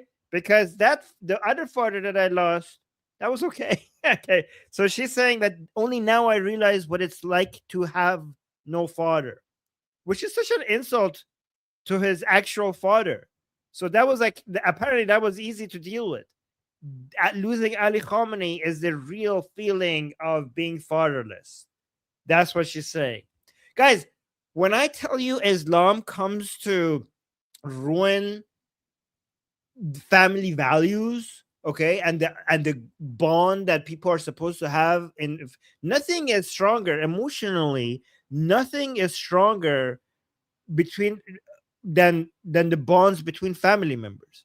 And Islamically, you're constantly are supposed to come out and say and suggest that, yeah, my love for, I don't know, I love Ali, Hassan, Hussein, and now Ali Khamenei is so much bigger and more precious than the love that I have for my sister, my brother, my son, my daughter. Oh, let my children die for the sake of Ali Khamenei. Who gives a crap, right? Like, what does that do to the natural bond that you're supposed to have with your family members if you constantly have to remind yourself, and the brainwash is constantly telling you that none of that is as important as the love that you're supposed to have for these religious leaders?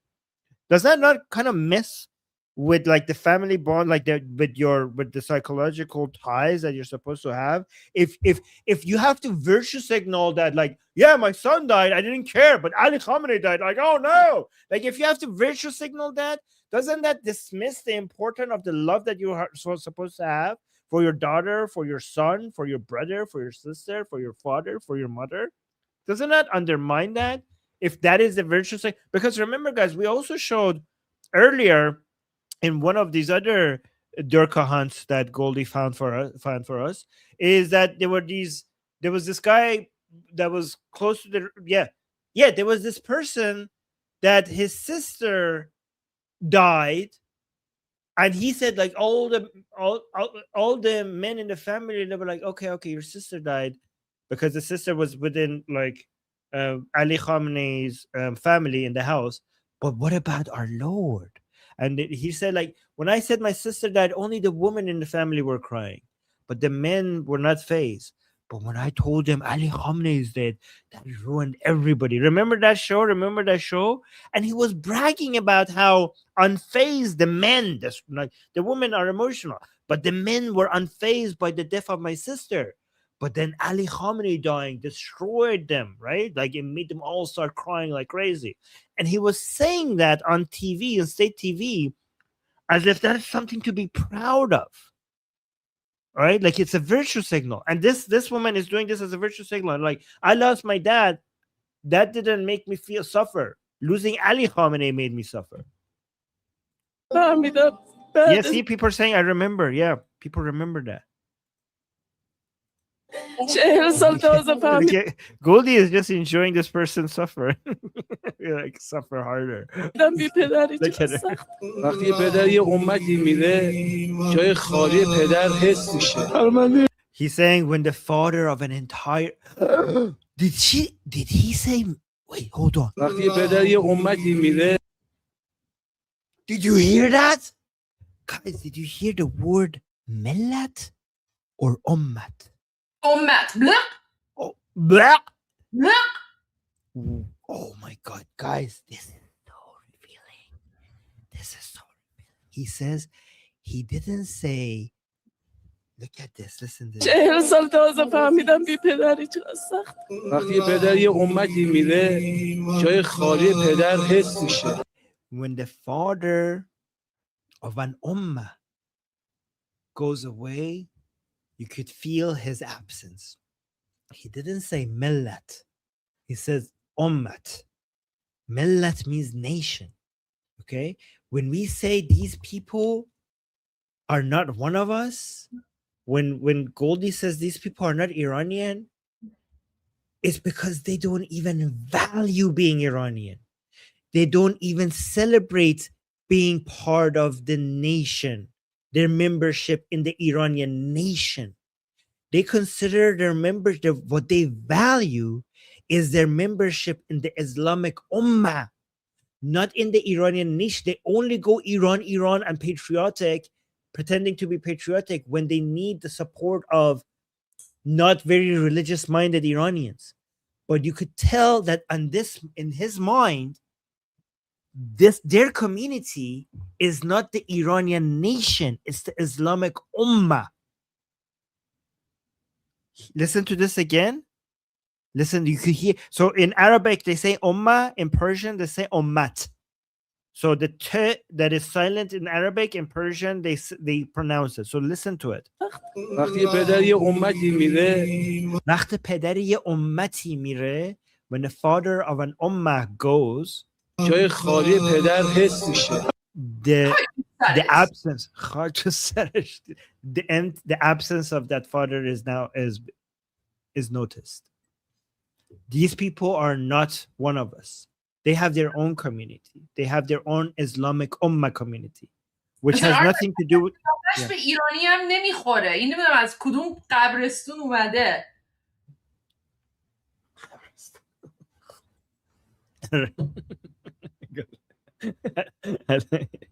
Yeah, and I actually, these people don't care if you're Iranian or not Iranian, as long as you believe in their Ethno Ashari Velayat Faqih version of Shia Islam, then you are with them, and if you don't, you're not with them. Geographically, they don't care.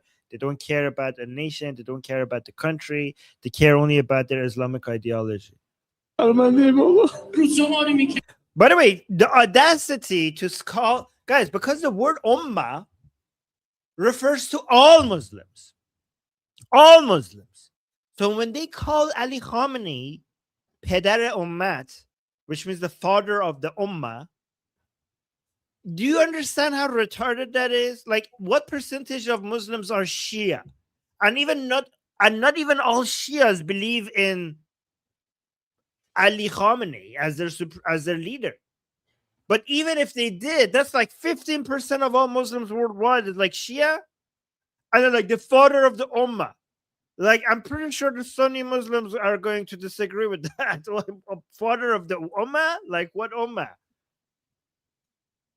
Yes, Sunnis might disagree, exactly. جای خالی پدر حس میشه. Guys, I bet you a lot of these people are forcing it. I will bet money. I would like, oh my God, I'm on camera. I need to. There's a video, Goldie. Have you ever shown that of the mullah like noticing the camera is on him and he starts crying? No. Because, you should share it after. Okay, I will find it. Like, guys, there's a video that the camera is going through a whole bunch of like people among like a Shia crying ritual that they're supposed to do, and the mullah is just like sitting there like bored, and he's looking around, and then he sees the camera, and then he was like as soon as he goes eye like he's not crying at all, and then he goes eye to eye with the camera like, oh crap, the camera's on me, and going, it's so good. That video has gone viral. I should find it and show it to you guys. It's such a good video. میره جای خالی پدر حس میشه. شرمنده بابا. روز شماری میکردیم روز کارگر. شرمنده. واقعا جاشون. شرمنده ما like, oh, like, we're so sorry, our Lord, we're so sorry. You're like, oh, his absence is noticed a lot. سال همین موقع بود که ما شرکت کردیم. Like last year was exactly this moment that we participated. آقا چه با صبر صحبت‌های کارگران رو میشنیدن. Yeah, our Lord would show so much patience to listen to the words of the workers. That's not a big crowd, by the way. Look at that. That's pathetic. Like, it's supposed to be like the day for the workers, and like it's not even packed. That's it? That's all you got?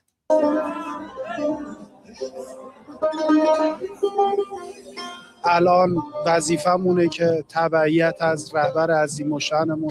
Like he's saying, it is now our duty to be listening to follow the commands of our basically new supreme leader. آیت الله سید مجتبی خامنه‌ای داشته. Sayyid Mujtaba Khamenei.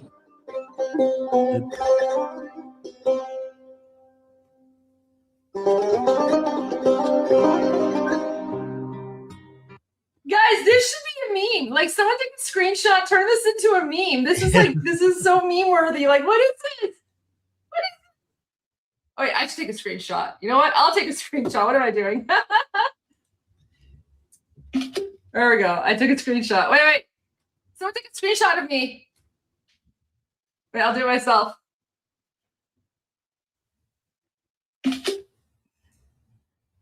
I'm having way too much fun here, Armin. Just like I'm so good. I'm taking screenshots of us. You know what, Armin? Before you know what? We should take a screenshot now that we're both here. Here. Oh, okay. Wait. There we go. Wait, do another one. Okay. Oh, are you pointing at it? Okay.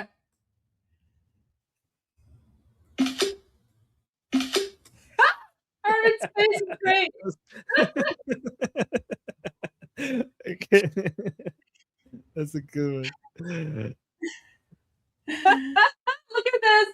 سالانه در چنین روزهای Look at her, she's having so much fun. Oh my god. Goldie is having so much fun.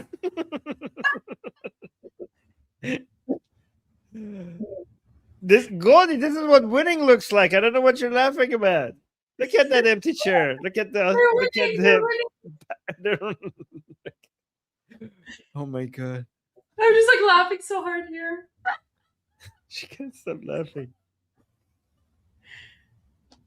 Oh my, she's enjoying. Like my microphone cut out because I was laughing so hard.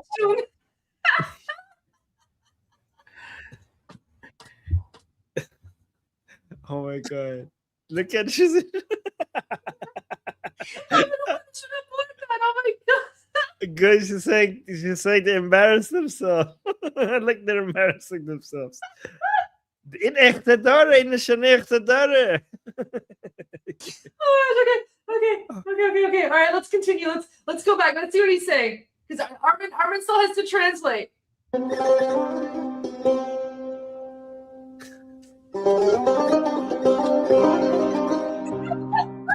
سالانه در چنین روزهایی رهبر شهید انقلاب با جامعه It's like annually in such days our supreme leader will come here and he will talk to Armin, they say رهبر شهید, the martyred supreme. The martyr, like annually our martyred supreme leader will come here and he will talk to the workers. کار و تولید دیدار داشتن. در انتهای And he would talk to people regarding work and production. همین خیابان کشوردوست و حسینیه امام خمینی. Right here in the street, the Hosseiniye. Guys, Hossein. You know where Hosseiniye? You know what a Hosseiniye is, guys? Hosseiniye is a place where you go and you do this. Hossein. So that's what Hosseiniye is, right? And this was the Hosseiniye of Khamenei next to his house. So that was also used for him giving speeches. خبرگزاری صدا و سیما.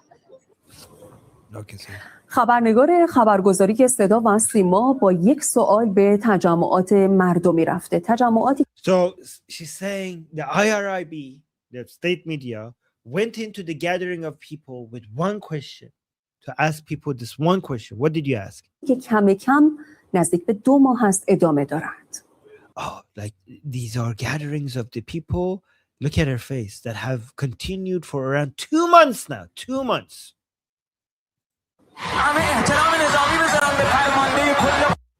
Wait, I want to go back because there's something I want to do, guys. Armin, wait. Yeah. Armin, so I actually have that part. Like, I didn't actually play that part because that's when I decided to go back and do like the Durka dancing, and then that's when you joined. But I do have that part still loaded up and ready to go if we want to know what the question is. But yeah, if you continue, that's where you pop up because I start. Okay. Khamenei is dead. So you just okay. part. Should I play this part? Yeah, go for it, because that's when you show up, and your reaction is pretty fun too. Okay. Okay, guys. I'm going to repeat this segment, but I'm going to improve it. I'm going to improve the segment. Okay, guys? Watch this. Okay. Wait.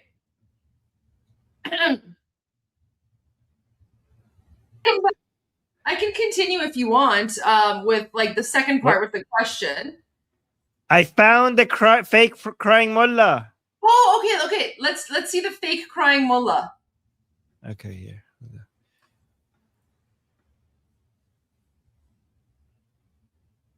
Oh, wait. Let me bring it up here.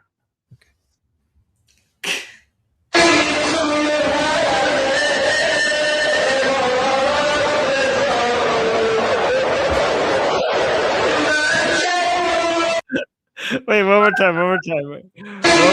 Like, guys, pay attention to this corner. He's not crying. And then he's like, oh, no, the camera. So he starts crying. You're supposed to cry.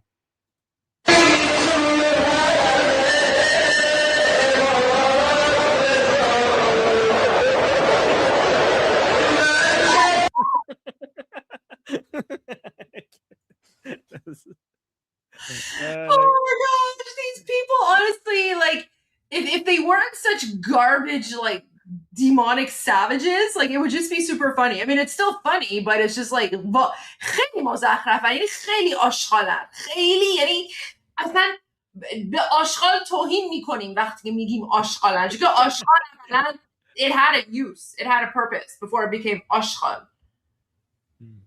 It can be recycled. Yeah.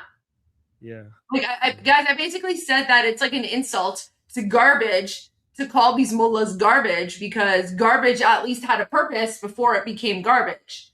These, whatever, they literally serve no purpose. They're just worse than garbage. Anyways. Wait. Let me actually show you another cry video, because this one is weird. By the way, guys, none of this is AI. Why is it not? None of this is AI. Hold on. Why is this not full screen? Because these predate, like, these are years before. Like, we used to share these videos for a long time. So look at this.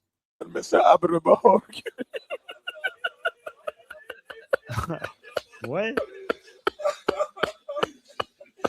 Goldie, is it like crying? Listen to this. It's like, what is this? Hold on.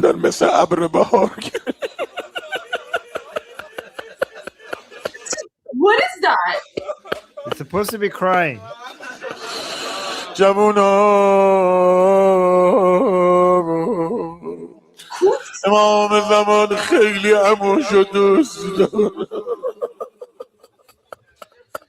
Paragraph?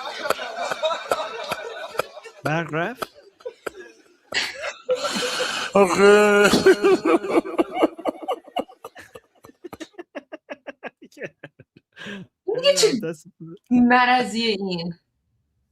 my god, I have so many more of these. Like, hold on, let me see. You know what's the funny one? The one with the guy who's singing, and then the other guy like jumps on him, and then the guy starts hitting himself, crying. Oh yeah. Oh my gosh. I think I have it. Yeah, do you have that? I have it somewhere. I have to find it, but oh my gosh, like, honestly, guys, these people are demented. Like, they're seriously demented. I don't know what happened here. There was a power outage. Look at this. What? Who could? Power cuts. Power cuts in the Hosseiniya. I don't know what happened here. Why did they go dark? Somebody turned off the lights. Like, guys, see, the electricity shortages are so high inside Iran. Not even the mullahs are immune. Not even the mullahs are getting full electricity. Oh wait. Oh, Goldie, I improved the colored. version of the image. Oh, let's see. I made it even more colorful. Look at this.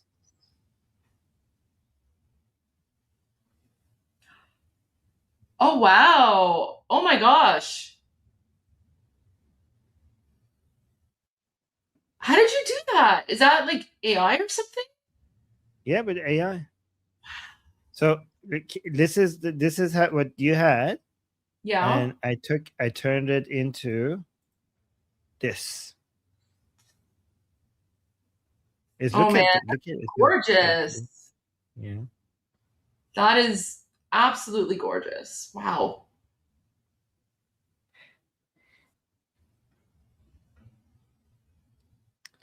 What are you looking for? You're looking for a Mullah video? Yeah, I found it.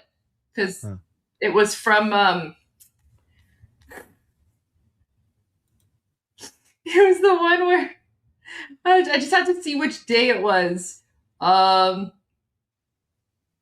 There's this one, remember?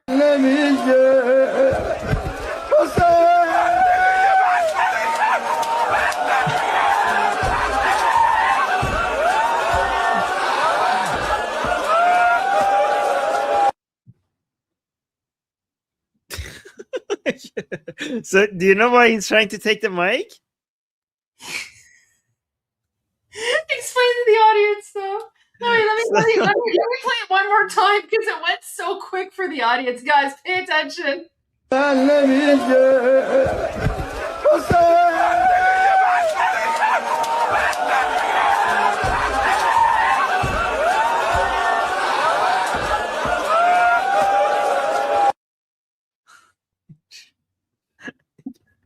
خیلی مزخرفه. من فقط میگم کوفت و زهر ما با این رفتارتون. Oh my gosh. Okay. Yeah, please explain.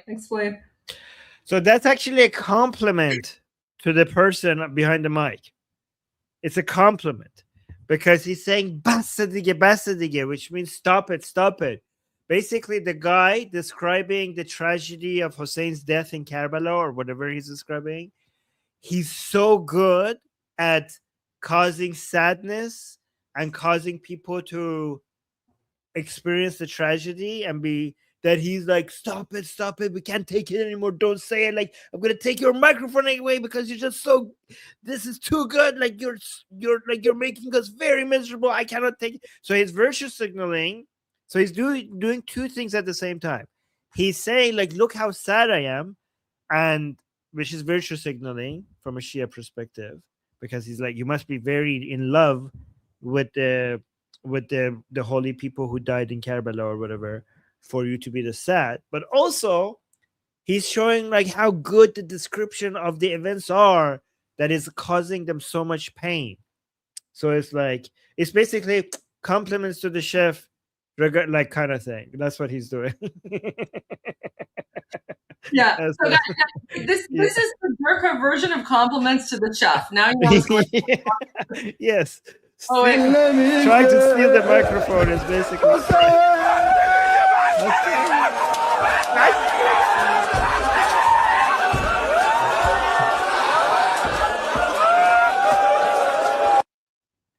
He was saying Hussein. So they're sad that Hussein died 1400 years ago.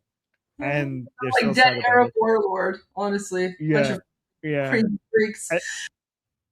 I was gonna say so there is a press conference from President Trump that I wanted to play. But before we go to that, I just want to share one more Durkha video really quick. This is the one where the mullah sings in English about Hussein.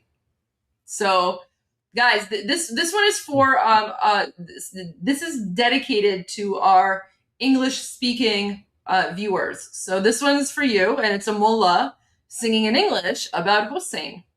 Ready to go through pain as long as I am with Hussein. I'm ready to go through pain as long as I am with Hussein. To be with you is all I want. To be with you is all I want. Hussein, Hussein, I always chant. Hussein, Hussein, I always chant. Hussein, Hussein, I always chant. Hussein, I am no soul. Oh my God. Goldie Rickroll us and said, see guys, this is why you should never complain about me Rick-rolling you, because Rick-rolling is like 1,000 times better than hearing a Durka jihadi mullah singing about Hussein in English. How do you say that in English? Know my worth. Know my worth. I'm ready to go through pain as long as I am with Hussein. I'm ready to go through pain as long as I am with Hussein. To be with you is all I want. To be with you is all I want. Hussein, Hussein, I always chant. Hussein, Hussein, I always chant. Hussein, Hussein, I always chant. Hussein, I am no soul. Oh my God. Guys, these sound so worse, so much worse in English. At least in Persian, they have some good. Goldie, before you go there, can I share some Durka as well? Yeah, absolutely, sure. Yes, I'm always down for Durka. All right, so look at this Durka video. Okay, so you know why these people are here? Okay, these people are around this mullah because they want his sweat. What?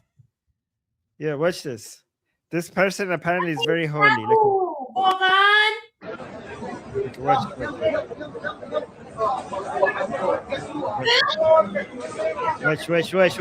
Wait.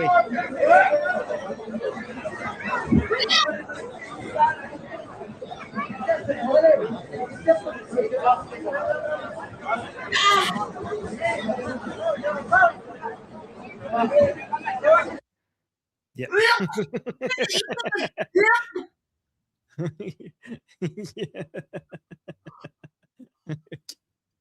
Oh my God.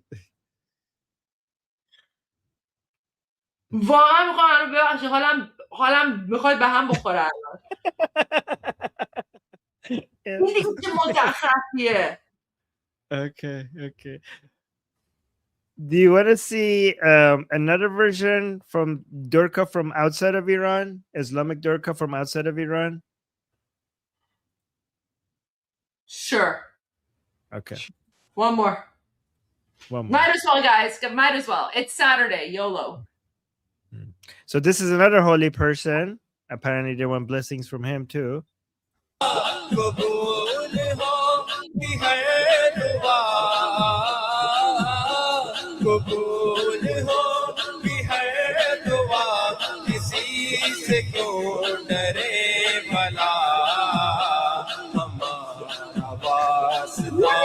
Hussain है मेरा हुसैन है सबा शाह हुसैन है मेरा हुसैन है करम की इंतहा हुसैन है मेरा हुसैन है सबा शाह हुसैन है कसा के बाद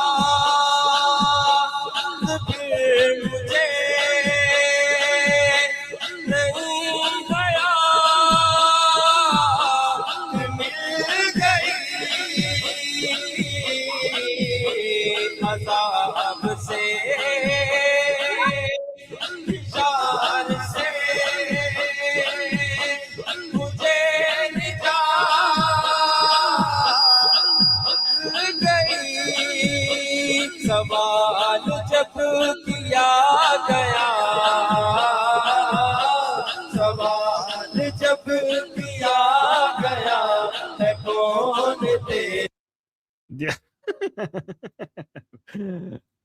beautiful. Pakistan or something. But this person is so holy that when they get blessed by him, it just overtakes them. That's what's happening. But Guys, what a beautiful culture, right, guys? All culture are equal. All cultures are equally beautiful. I just wanted to highlight that. Okay. Well, hey, and remember, guys, your woke lefty politicians are mass importing. They're mass importing these people into your countries because multiculturalism and diversity, right? Like Armin said, all cultures are equal. Yes. Yeah. Oh my God. چه مزخرفم واقعا مزخرفن اینا. They're singing about Hussein too. Like I can hear Hussein. Yeah. It's Hussein. Yeah. Jeez. All right. Okay. Let's. Whew, we need to de-Durkify. So let's go. De-Durkify. I love that. Did you just came up with that right now, or did I did. Yeah. We need to de-Durkify. Perfect. Love it. Okay. Let's de-Durkify. So let's go. So President Trump actually had a press conference a couple of hours ago. I was waiting for you. One of our amazing viewers on Rumble sent me the link, and I was waiting for you to come back so that we could watch it together because I haven't watched or reacted to this yet. So actually, you know what? Why don't I send you the link? Because I know you like to pause and comment, and we always appreciate Armin commentary. So there you go. I just sent you the link. Yeah, people really appreciate your commentary, and I think it adds a lot of value. Oh, guys, thank you. That's sweet. Okay, let me go here and.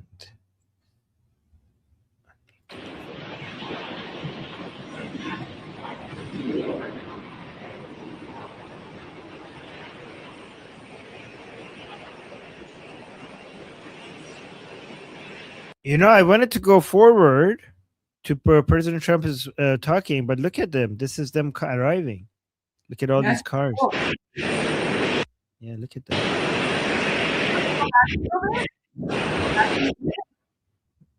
What? Go back just a little bit, and then mute the audio up until like the point where President Trump starts talking, and I'll play some background music while we're watching the vehicles. Oh, okay. Sounds good. That's a great idea. Okay. Fast forward now to wherever you need to go. Let's get to Yeah, that was good enough. Let's go here. We don't know who the leader. So we'll a document that was not good enough, and so we'll deal by telephone, and they can call us anytime they want. Again, we have all the cards. They have no military left, practically. They have no leaders left. We don't know who the leaders are. Nobody knows who the leader. I don't think they know who the leaders are, very importantly. So, Goldie, remember the guys on Iran Revolution Live, like days ago, you guys were asking who's the leader in Iran right in the regime right now. Oh, wait, said, guys. I found the full version from the beginning because I think the Mango News one. The Mango. Like the one I sent you, a little bit of it is cut out, but here I sent you a different one. But sorry, you were continuing about what we said about the leaders. Yeah, we told you on Iran Revolution Live because people are asking like, okay, Khamenei is dead, who's in charge? And with Ghalibaf and everybody, we were telling you guys that nobody actually knows who's in charge, and we also told you that not even the Islamic Republic knows who's in charge. And that was ages ago where we said this on Iran Revolution Live, right? And now President Trump is saying the exact same thing. I think he's a fan of our show, Goldie. I think he watches us. We love you, President Trump. God bless America. Yes. President Trump, finish the job. Don't negotiate with terrorists.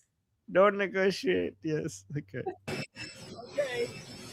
You probably heard that we canceled the trip. We have all the cards. We're not going to spend 15 hours in airplanes all the time going back and forth to be giving a document that was not good enough. And so we'll deal by telephone, and they can call us anytime they want. Again, we have all the cards. They have no military left, practically. They have no leaders left. We don't know who the leaders are. Nobody knows who the leader. I don't think they know who the leaders are, very importantly. So you saw that. And any other questions? Yes, sir. What have you heard from Pakistan? The Iran foreign minister was in Pakistan yesterday night. I think Pakistan is terrific. I think the field marshal is fantastic. I think the prime minister of Pakistan is great. And, you know, so guys, look at this. This field marshal is fantastic. The prime minister is great. The field marshal Munir, he's close. He's the closest one to America. The prime minister Sharif is a close ally of Saudi Arabia. They'd like to see something happen, but we're not going to be traveling 15, 16 hours to have a meeting with people that nobody ever heard of. What changed to make you make that decision? It's like with nobody's, like not even Ghalibaf was in Islamabad. They're like, why would we send our top guy to meet with your basically Qarakshi, who's a nobody? Travel. I like how Goldie, that's such a diss against Qarakshi. Like to go meet with, instead of saying their foreign minister, he said to go meet with people who have nobody has ever even heard of. Oh no, for Qarakshi, you're nobody. Like President Trump doesn't even know your name. That's how insignificant you are, Qarakshi. Oh, poor Qarakshi. Never heard of it. Honestly, actually, I think that's a good thing for Qarakshi. Qarakshi is like, well, I don't want to be significant, because if I'm significant, I might be on the kill list. Like, yes, I am. Nobody knows my name. That's actually true. I'm a nobody, not worthy of killing. Okay, guys, remember President Trump said, I'm so insignificant that nobody even knows my name. Please don't put me on the bingo card. 15, 16 hours to have a meeting with people that nobody ever heard of. What changed to make you make that decision? Too much travel. When they say the meetings. Guys, what changed? Like, oh, it's just so far away. Like, this is so insignificant, but the Islamic Republic is so insignificant to us that what changed your mind was not like a revelation regarding like who's in charge or some terms that they came, like some conditions that they came up with. We're just like, it's a long travel. Okay. It's not worth going. It's too far away. Too far away. It's like the Islamic Republic is an afterthought. Like, can we talk about this? Or like, we would, but you're just too damn far away. Oh my God. It's like not worth the trip. I mean, come on. It's like how many hours? I'm getting jet lag for weeks. Schedule for Tuesday. I said, Tuesday, that's a long time from now. But when you get right down to it, it's a lot of traveling. No, we don't want to do that. At what point do you send Witkoff and Kushner? I mean, guys, like, have you seen fuel prices? Like, it doesn't, that's like, why would we take a flight there? Like, fuel prices are high right now. Okay, have you ever heard of Zoom? When you get right down to it, it's a lot of traveling. No, we don't want to do that. At what point do you send Witkoff and Kushner and send Vice President Vance in? At what point are you going to be ready? They're all very competent, all three. Those are three good. But they weren't meeting with the leader of the country. They were meeting with other people. And I said, we're just not going to do it. Too much traveling, takes too long, too expensive. I'm a very cost-conscious person. Yeah, see, I told you, fuel prices are high. It's too expensive. I'm cost-conscious. I'm saving money. It's not worth it. It's not worth it to travel 15, 18 hours to go like me to ARMIN. He's pure humiliation. Yeah. Yeah. The funniest part is that the regime, she was already in Pakistan. Oh my God. Oh my God. Guys, the Islamic Republic, meeting with the Islamic Republic is not worth the fuel prices to reach them, to talk to them. It's like, I'm so cost efficient. It's too expensive. Oh my God. This is you're right, Goldie. This is absolute humiliation. Like, who has the time? Ouch. Ouch. آبروشون رو برد. خیلی حال کردم. یعنی it's not even worth it for me to like send someone there to go see them. Like that's how worthless the Islamic regime is. Oh, he's having fun when he says like it's too expensive, and I'm such a cost efficient person. Like I'm such a cost efficient guy, right? It's so funny. Oh my god! Like, oh my god, guys! Like meanwhile, the Islamic Republic is bleeding like $500 million a day, $500 million a day, and President Trump is like, it's too expensive to fly over there. I'm gonna save the American taxpayers the money from our trip going there. Traveling takes too long, too expensive. I'm a very cost-conscious person. Mr. President, you said this week that you're not a fan of prediction markets and that they're turning the country into a casino. But at the same time, that you're not a fan of prediction markets. Well, I don't know. I know some people that are very smart. They like it. They disagree, but they like it. But what would you like to know? Who are you with? I'm with crypto-focused publication, and we also have a prediction market. And your administration is aggressively pushing to legalize these markets, and I was wondering if you potentially wanted to reconsider that policy. A lot of other countries are doing it, and when the other countries do it, we get left out in the cold if we don't do it. So, but I know people that are in the prediction market business, and they're pretty. On the subject of crypto, what made you decide to go and? I like the hands-off approach, whether you're for something or against something.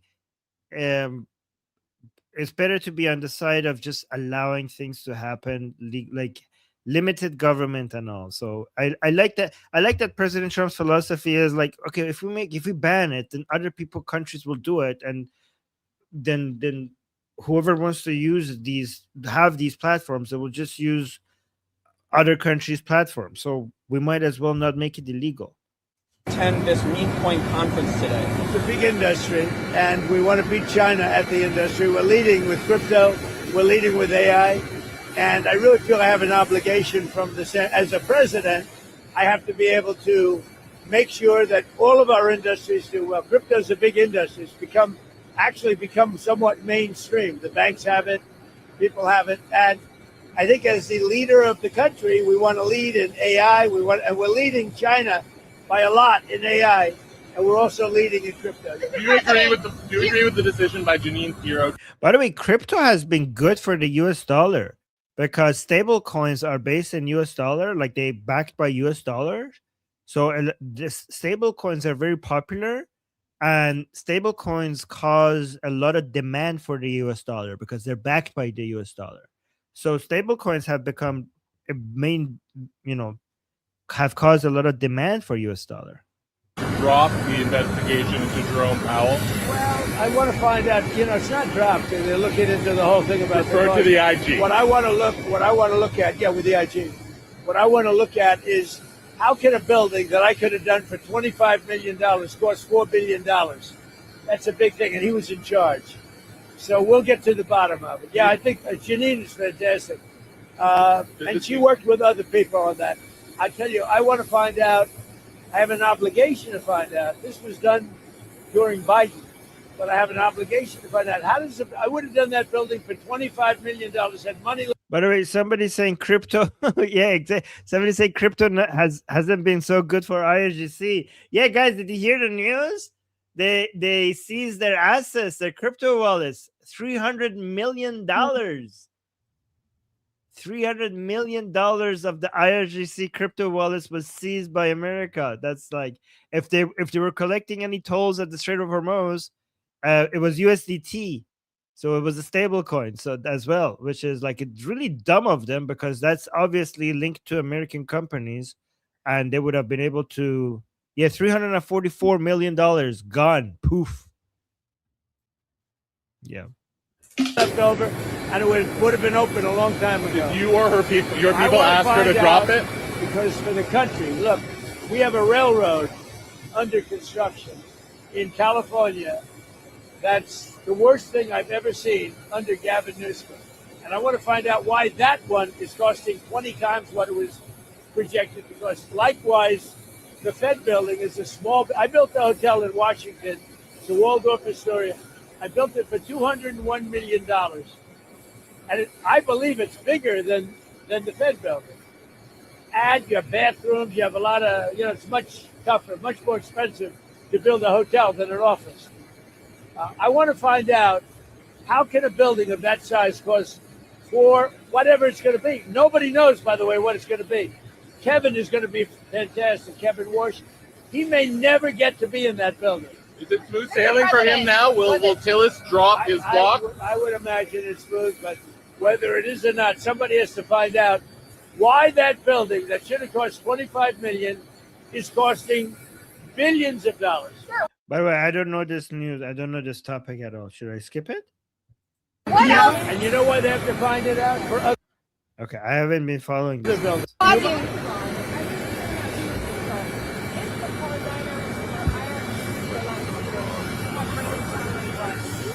I'll deal with whoever's running the show. I'll deal with whoever runs the show. They don't know. They are. Okay, so I think the question is the question is not being captured, but I think the question is like, are you going to be talking to anybody within the Iranian, the Islamic regime? And he's like, I'll deal with anyone who runs the show, and they don't know. I'll deal with whoever runs the show. They don't know. They are fighting with each other. There's tremendous infighting. Guys, we saw this coming on the Iran Revolution like before it happened. We told you this is going to happen. Guys, did we not tell you that this is going to happen? Did we not tell you? Goldie, the White House should hire us because we knew this exactly what's going to happen, and then it ended up happening. They're probably fighting for leadership. In many cases, I think they're fighting not to be the leader because we knocked out 2 levels of leaders. But wait, what? That's good. I think they're fighting not to be the leader. And like, oh my god, they're fighting for leadership, but not in the way you think. Usually, people fight for leadership because they want to be the leader, but these people are fighting for the leadership because they don't want to be the leader. It's a little bit different. Okay. Oh my god, he's like he should be a comedian. He delivers these lines, and he's like he acts so serious, but they're so good. They're fighting for leadership. In many cases, I think they're fighting not to be the leader because we knocked out 2 levels of leaders. But I'll deal with whoever we have to. But there's no reason to wait 2 days, have people traveling for 16, 17 hours. And we're not doing it that way. We'll do it when they want. They can call me. We have all the cards. We've won everything. We have all the cards. Yesterday you said to Reuters that we're dealing with who is in charge now. What changed from yesterday to today? Nothing. It's just that they gave us a paper that should have been better. And interestingly, immediately when I canceled it, within 10 minutes, we got a new paper that was much better. What was on that paper? Guys, look at this. He's exposing them. They're like the Islamic Republic, like, no, don't share that info. So, guys, they gave a paper to President Trump, and President Trump, like, okay, meeting is canceled. I'm like, no, we have something better. Too late. It's already canceled. But, guys, within 10 minutes, that means they already had the other one prepared. And guys, it shows that they're desperate. You know, the fact that they had another paper ready, and when President Trump canceled the meeting, they already came up with a paper that was so much better than the first one. It shows that all of this is a show. The idea that we're not going to meet with Americans, that these are our terms. That means the people who are negotiating are still trying to be flexible, and that means the blockade is really hurting them. Like, their blockade is really hurting them, and they don't have any tools to open it. They have no ships. They don't have many missiles left. They don't have an air force. All they could do is get on speedboats give some AK-47s to a bunch of people to shoot at some commercial ships. That is what they can do. And maybe at some point, because remember, guys, President Trump has already been shooting down speedboats in Venezuela. You guys remember those speedboats with drugs on them being taken out? So it's not like something that they can't do. So that might be the next phase, to also go after these little mosquito like annoying speedboats. Sir, what was We can you talked explain? about. We talked about. They will. Yes, sorry, jet skis. You're right. Hold on. Yes, jet skis, jet skis with Holborn. Yeah. Not have a nuclear weapon. Very simple. Look, that whole deal is not complicated. Iran cannot have a nuclear weapon. Very Did they simple. offer like 20 years Will you on? continue the ceasefire? Haven't even thought about it. Did they offer anything in? I haven't even like. Will you continue the ceasefire? Like, haven't even thought about. I have more important things to do. Oh, Goldie, you got a big super chat on your channel. You want to read that? Oh, it's for you. oh, it's on your channel. Okay. Oh, So, wow. Thank you. yeah, thank you for the big super chat saying, Armin, more Paidari camp and Durka bingo discussion. Who's on your IDF Durka bingo card? Who else do you have in mind in the Vahidi Jalili Zulqat camp? Who does idea go after first post ceasefire? So Vahidi Zulqat obviously are on top of the list. Musavi, keep that guy in mind because he's the head of the aerospace. So Goldie, should I quickly share the bingo card? Yeah, go for it. Okay. Yeah, guys, because IDF might be entering again. IDF was on their list. Like IDF had the list and they were finishing it fast. And then there was a ceasefire, but they're like, but we were on a roll, but we were doing so good. I'm like, okay, don't worry. You're gonna get back to this soon. So now, so guys, the names that you already know. Let's go over the names that you already know. Vahidi, the head of IRGC. Let me remove this for a second.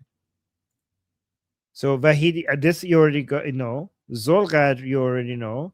And if you're talking about the Paidari camp, Saeed Jalili is also part of the Paidari camp, and his name is now being thrown around because he was mentioned as somebody who could replace Ghalibaf in the negotiations. So he should be on the list. But a very important name that you need to remember is Musavi, the aerospace commander. There are two very important people that are in charge of the missiles. One of them is Musavi as the head of the aerospace commander, and the other person is the head of missiles, and nobody knows his name because the Islamic Republic never releases the name of that person. So we don't know who that person is, but I bet Mossad knows who that person is. So, but Musavi is the one that we know. So remember Musavi.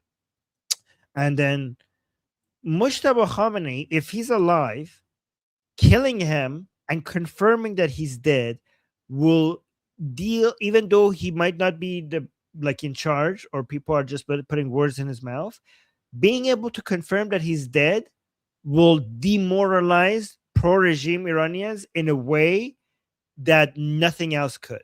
So he might not be in charge, but he is on top of our list of being killed, not because of operational reasons, but for symbolic and demotivational and demoralizing purposes. Do you guys understand? So losing Ali Khamenei and then having these people somehow, guys, if Mujtaba dies in the second rounds of attacks, it's actually good that he survived the first round. Do you know why? Because they've already invested all their propaganda to transfer their love and loyalty to Ali Khamenei to Mujtaba. So they already overinvested in him. And now if they take him away, it's just ridiculous to now move to another person after him, right? It's just ridiculous.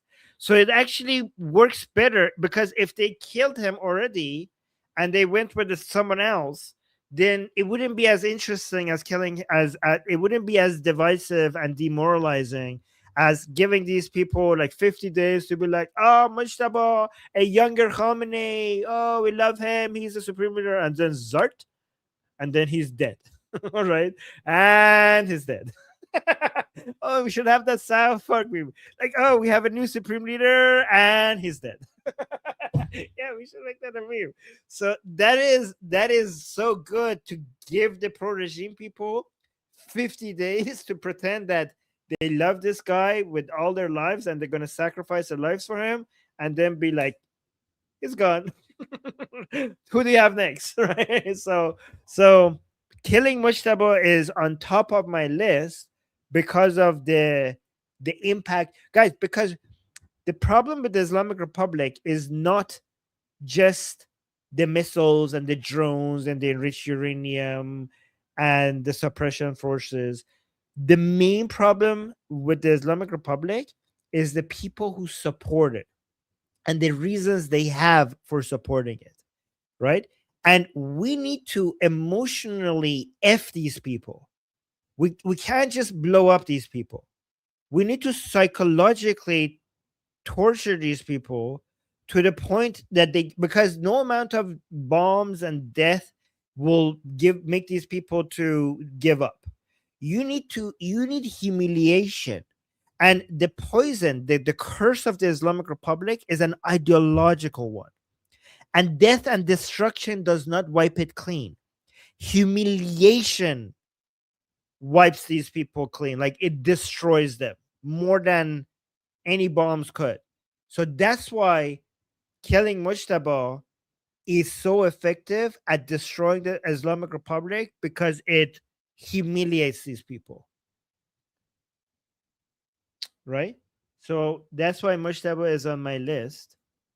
And the number one on my list, not because he's involved in operations.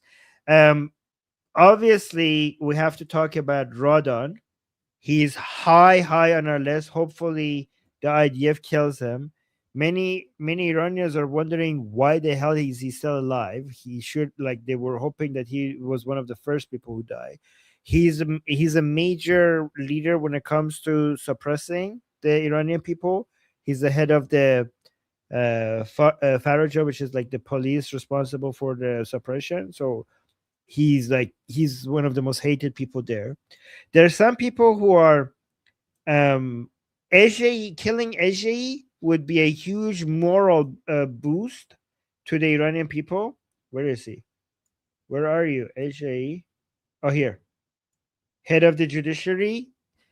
Killing him would make the Iranian people very motivated, because he's responsible for thousands of executions. And killing Salavati would be nice as well. But Ejei, because he's the head of one of the three branches, is a good idea. So Pezeshkian is important to kill, not because he is in charge of anything or that he's significant, but it's a huge signal that everything is over if the person who is considered to be president is killed. It basically shows the regime supporters that basically everything is falling apart, and you're supporting a house of cards. Nejat, where is Nejat? Nejat. Yeah, Hossein Nejat is very important for the fall of. Killing him would be very important for the fall of the Islamic Republic, because he's the head of Sarallah, and Sarallah is the main force responsible for protecting the capital, for protecting Tehran against an uprising. So the key to an uprising eventually being successful is for Tehran to fall to the Iranian people, and Hossein Nejat is basically the last. Hossein Nejat and Sarallah, basically the institution that he leads, is key to holding the city. Ali Abdullahi is very important, not because he specifically is very important, but because he's right now they put him in the position of the leader of Khatam al-Anbiya. And Abdullahi is now more important, not because who he is, but because because he leads Khatam al-Anbiya. Khatam al-Anbiya is the most important base of the richest, most important, most resource-rich part of IRGC, and it's an economic military force of its own. So Abdullahi being in charge of that means that killing him is going to be very, very important, right? Let me see who else. Ghani is disappointing us. We think that he's our boy, but given that we just got news that they sent him to Iraq, reduce the chance that he's our spy. So if he's not with us, then I hope he dies. But who else do we have? Oh, Yeah. blunt. If he's not with us, I hope he dies. Oh my Yeah. god. You're not wrong. You're not wrong, right? So Yeah. savage. A lot of Iranians keep asking why did they not hit the Sadosima, like the state TV main building, right? And a lot of people ask that all the time. Hey guys, go look. Goldie's friend is on the bingo card. Wait, who's my friend? This guy, remember him? The bastard son of Ghalibov. Wait, this is the guy who made programs. I know. همه میگن این چی میدونم حرومزاده قالیبافه. Oh, Miguel. انگار قیافه شکل قالیبافه. Yeah, apparently he's like the bastard love child of Ghalibov. Yeah, that's the one that was, guys, that's the guy that defends chunky yogurt. He defended chunky yogurt. Yeah. They're all connected. Okay. Goldie, who's your favorite to die on the list? AJ. AJ? AJ باید بمیره. خیلی AJ و سلواتی اون دوتا. Guys, these are the two Goldie wants to die. The two of them are responsible for more executions that you can count. So that's why Goldie wants them to die. Theoretically, YouTube, don't ban me. Theoretically. I think we could talk about people dying in an active war situation. I don't think, is that violate YouTube terms of service? That's weird if it does. I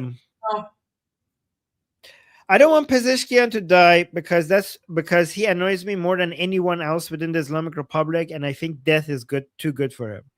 Like if I had, like, I want him to suffer, so I don't want Pezeshkian to die. Like he has gotten on my nerve for so many years. Like if I had the chance to slap one person in all of this bingo card, it would be Pezeshkian. Not because he's Durka, but because the way he talks and he makes it seem like everything is hunky-dory. Like in the middle of everything, like he talks like he's talking to children. He talks like he's a kindergarten teacher.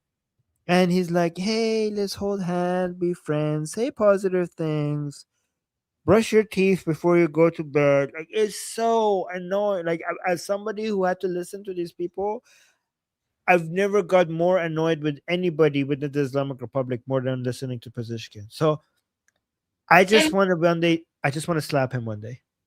And you know what's crazy is that he's just as evil. He's just as evil as the rest of them. He's just like, he's chink.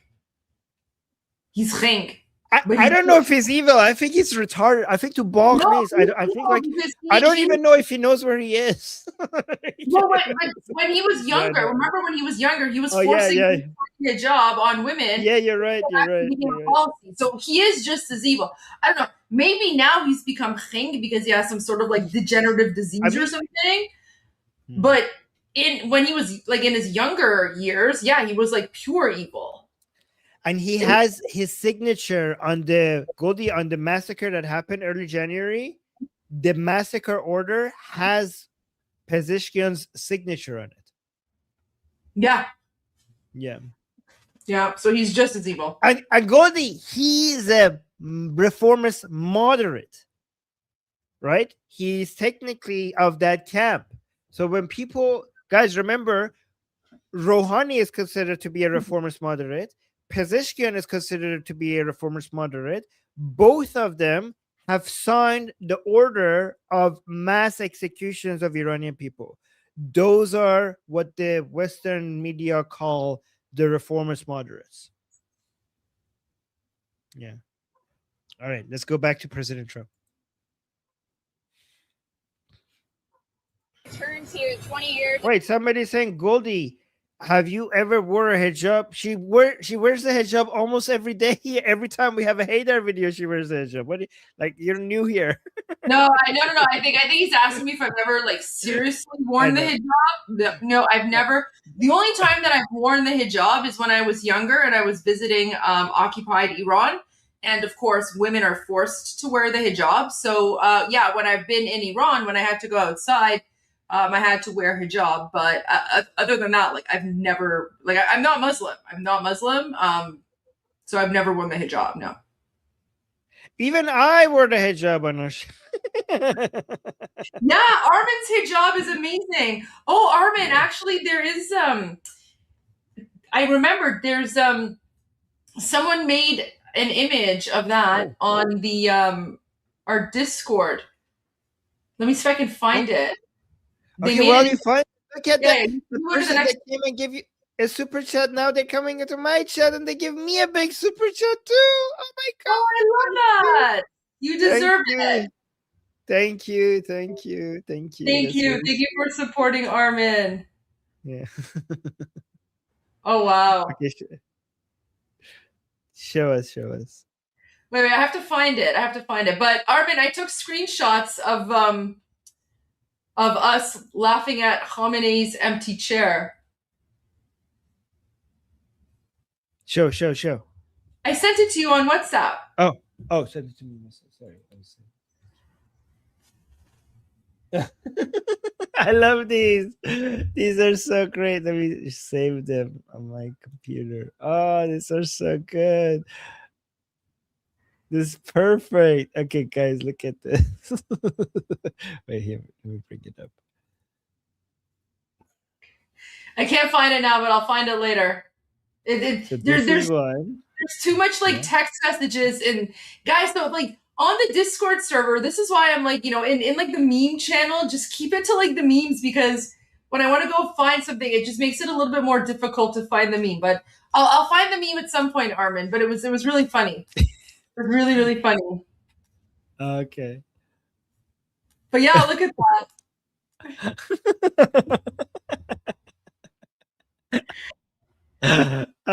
Look at us. That's so cool.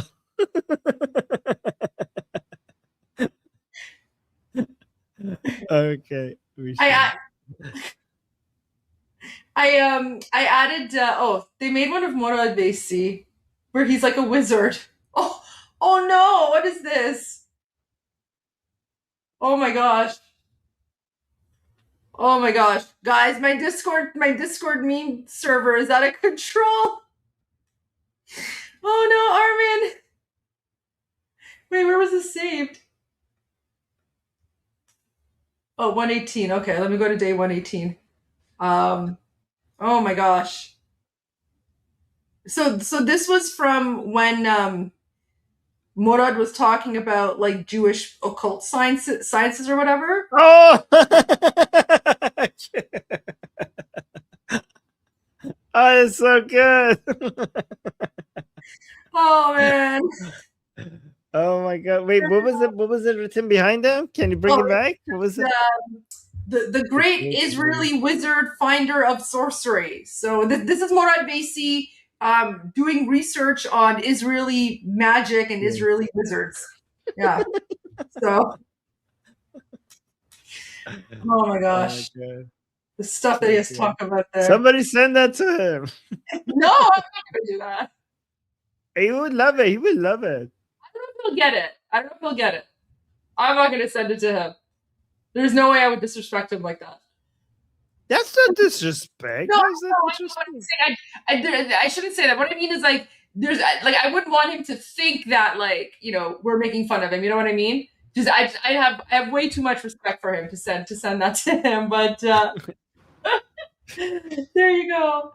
But I posted those pictures of us pointing at Khamenei's empty chair and laughing, and I added that to Instagram. So make sure to add yourself as a collaborator on that for sure. Oh, I'll try to find the one where you are. Like I thought for sure there was one. Let's see. Maybe I'm in the wrong channel. I don't know. I can't find it. Oh wait, no, I found it. Okay, so it was posted in the wrong server. Okay, in the wrong channel. All right, look at this one, Armin. This one is really good. This one is really, really good. Sure. Oh, this one's amazing. This one is from Eli Goldman, one of our amazing viewers on X. And he made a couple. Let me save this one as well. You're gonna like these. Oh man, these are so good. Guys, look at this.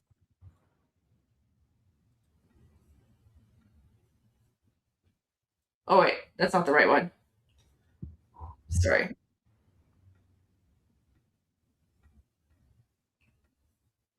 Okay, Armin, are you ready? Yes. Oh. Oh no. Wow. I look good actually. This is Goldie. You look amazing. Wow. Wow, guys, look at this. This answers that question where Armin, you were like, even I wore hijab. Yes, you did. Yeah, yes, you did. Yes. And then like this is younger Armin. Look at that. Oh my god. Wow. But this one is so good. This one turned out so good. I'll send it to you. Okay. Oh my god. There you go. Courtesy of Eli Goldman, who is one of our viewers. There you go. It's this is Eli. Oh, thank you. Yes. Yeah. A lot of people are asking me to bring the curls back, but this is so much more manageable. There you go. Okay, Armin. 2C went live a while ago, but we didn't play that because obviously we were going through our own stuff and the translations. Any more live news or information for us? Not that I know of. Here, let me check. I mean, I want to check, but if I go to, let me see if I go X, am I going to get anything other than, like, I mean, I'm happy that I'm having this problem. No, my home. Okay, here, look at this. Let's go to my home page and see what we have, okay? Because I need to create a list like you have. But if I go to my home page, or like, again, it's still Princess of Pahlavi, Princess of Pahlavi, Princess of Pahlavi, Princess of Pahlavi. What? Oh, not that person. I don't want to see that. Princess of Pahlavi. Oh, Charandi Marandi. Well, you want to what's see what he? Yes, please translate. What's Charandi Marandi saying? Okay, so let's do Charandi Marandi and then we go to 2C. Okay. Well, I have some other things as well before we go to 2C. I just wanted to make sure because I have a few updates as well here for you. This one's really going to anger you. But I'll send it to you in the super chat to play after this one. Okay. Let's see what Charandi Marandi has to say. This is on State TV. Yep. ببینین ما که آتش بس رو تمدید نکردیم. ما هر قیافش رو میبینم حالم به هم میخوره. تمدید نکردیم. ما هر وقت صلاح He's like, we didn't extend the ceasefire. We didn't, like, I mean, you're not in control. رو تمدید نکردیم. ما هر وقت صلاح بدونیم سیاستمون رو عوض میکنیم. Like, whenever we want, we can change our policy. و خیلی راحت میتونیم نفت عربستان رو قطع بکنیم. He's saying it's so easy for us to cut the oil exports of Saudi Arabia. Guys, Mohammed Marandi is threatening cutting Saudi Arabia's oil. بسیار مقدار نفتی که از دریای سرخ داره صادر میشه. خیلی Well, can you? راحت میتونیم فشارها رو تشدید بکنیم. Like, it's very easy for us to increase the pressure. و در ذهن هم باید داشته باشیم که اگر جنگ دوباره تکرار بشه. Like, we also have to keep in mind that if the war starts again, ما داریم به هوای گرم تابستان در خلیج فارس نزدیک میشیم. رطوبت Oh, he's saying we're getting close to the time of the year where it's getting hotter around the Persian Gulf. نزدیک میشیم. رطوبت بالا، گرمای بالا. اگر مثلا آمریکا بخواد So there's going to be high humidity. It's going to be hot. I don't know what that's got to do with anything, but he will say, guys, I got a big super chat. I'll get to it after I finish this video. زیر ساختهای ما آسیب بزنه و ما متقابلا به زیر ساختهای این رژیم ها و اسرائیل So if United States attacks our infrastructure, we will attack the infrastructure of these countries, these Arab countries around the region. این رژیم ها و اسرائیل ضربه بزنیم، این کشورها دیگه قابل سکونت نخواهد بود. Oh, he's saying because it's getting hotter, if we attack their infrastructure, none of these countries will be livable in there. یعنی اگه برق نباشه تو امارات کسی نمیتونه اونجا. Oh, he's saying it's so hot that if there's no electricity in the UAE, nobody would be able to live in the UAE. Okay, sure, buddy. Go try it to see if you could actually cut the electricity in the UAE. همه باید ترک بکنن کشور. Like everybody would have to leave the UAE if they don't have electricity. برن عمان یا برن عراق یا they have to go to Oman or they will have to go to Iraq. برن یمن. Or they have to go to Yemen. نمیتونن اونجا دیگه زندگی بکنن. They wouldn't be able to continue to live there. بنابراین آسیب پذیری دشمنانمون در So he's saying our enemies it's really easy to hurt them. تابستان و در اواخر especially in summer when it's hot. بهار خیلی بالاتر از So during summer it's much easier for them to hurt them. They could receive a lot more damages. با هوای خوب دوران نوروزه. Okay, so he's basically saying we have good weathers, they don't, and if it gets really hard, it will be easier for us to hurt them. This person is delusional, by the way. I don't know even know why they. What a psycho.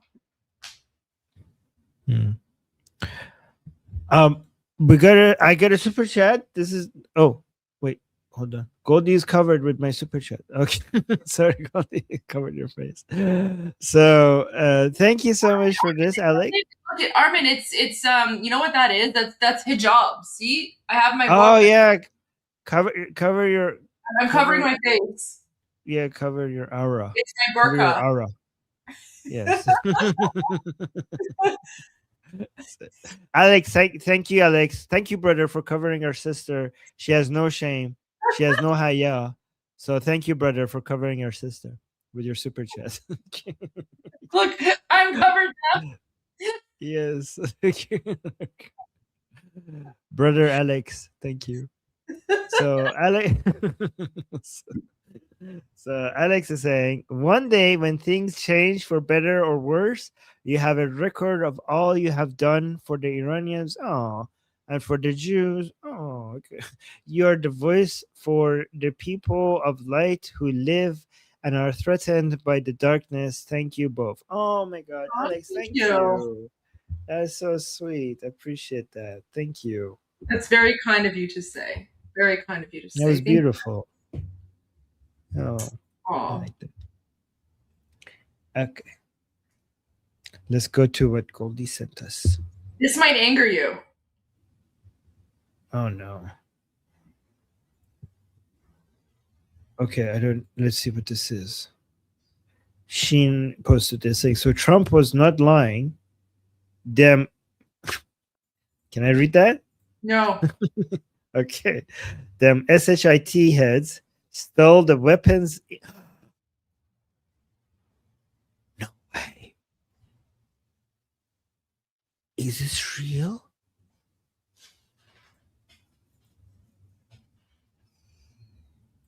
Oh my God, Goldie, if this is confirmed, we will never forget these people. We will never forgive them. We will never forgive them. Well, if Shin is posting it, it's pretty much legitimate. So Trump was not lying. These SHIT had stole the weapons in the Kurdish region of Iraq, KRI, and there's evidence. Write it down. PKU stole the Iranian protesters' distant weapons and scammed CIA.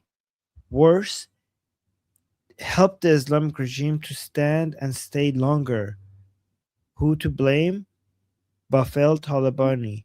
Guys, these people have blood on their hands. We told you that you cannot trust these terrorists, whom I have to remind you one more time in case there's somebody new here.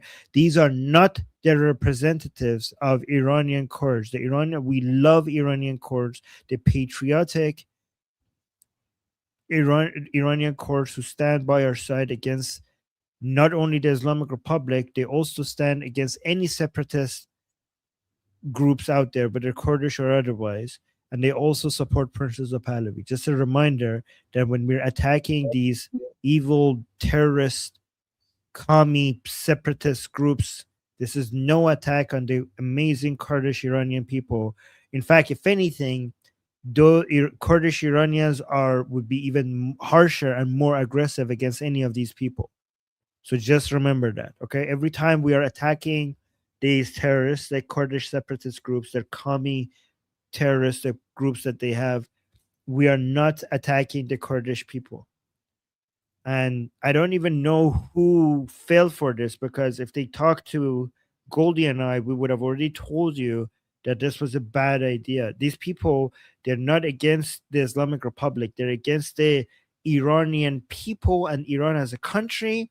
And they have a history of cooperating with with IRGC. They have a history of cooperating with the Islamic Republic. So I don't even know why they were trusted. So let's look at this video.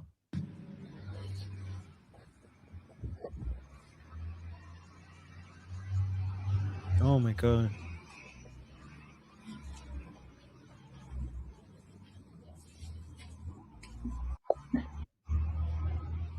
Oh no.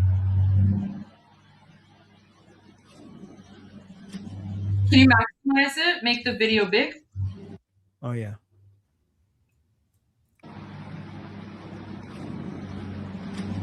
Found him.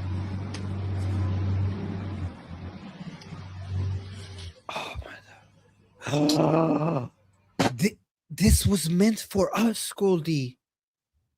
This was meant for the Iranian people to not be so defenseless against their oppressors, and they took it from us. Tens of thousands of Iranian people were being slaughtered, they were being killed, and help was on the way, and these people stole it from us. Never guys, if it was already obvious to us, to Goldie and me and the rest of the Iranian people, that these effing separatist groups, these terrorists can never be trusted, for the world forever should remember this. The world forever should remember that the Americans were trying to arm the Iranian people so that they have a fighting chance against their oppressors, and these mofos, they took that away from us and they let us die. They let our people die because they wanted these weapons for themselves.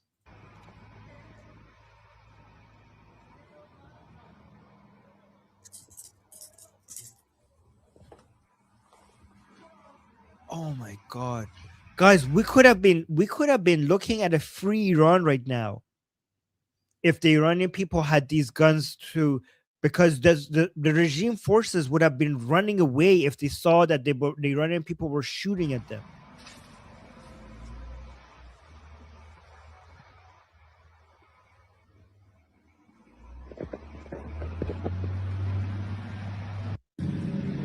Unbelievable. We will never forget this, guy. We considered you an enemy before, but this means that we will come and hunt you down one day, because you have blood on your hand. You have tens of thousands of Iranian blood on your hand.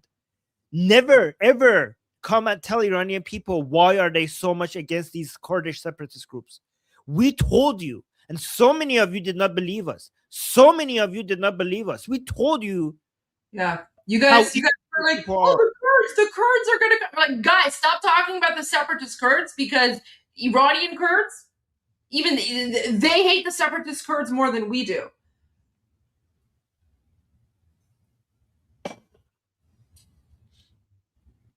Sorry, Armin, I didn't mean to interrupt. I'm livid.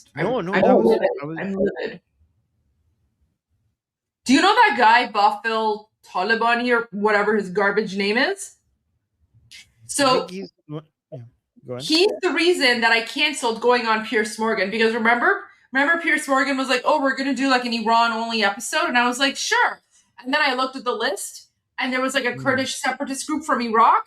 It was this guy. This guy was on Piers Morgan.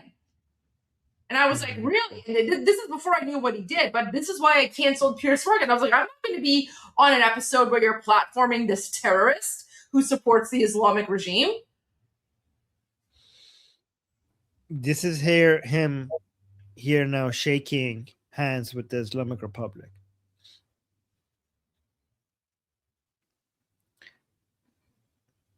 And that's the garbage separatist flag of the Kurdish separatist flag. The Kurds. The Kurds, yeah, not the Kurds, the Kurds. That for us Iranians, that is a terrorist flag. For us Iranians, that is a terrorist flag, and the Iranian Kurds do not raise that flag. Iranian Kurds, the only flag they recognize is the lion and sun flag of Iran.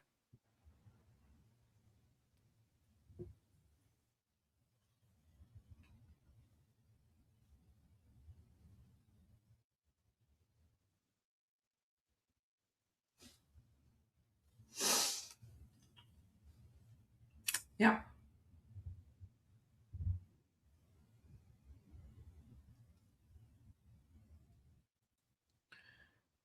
Wow.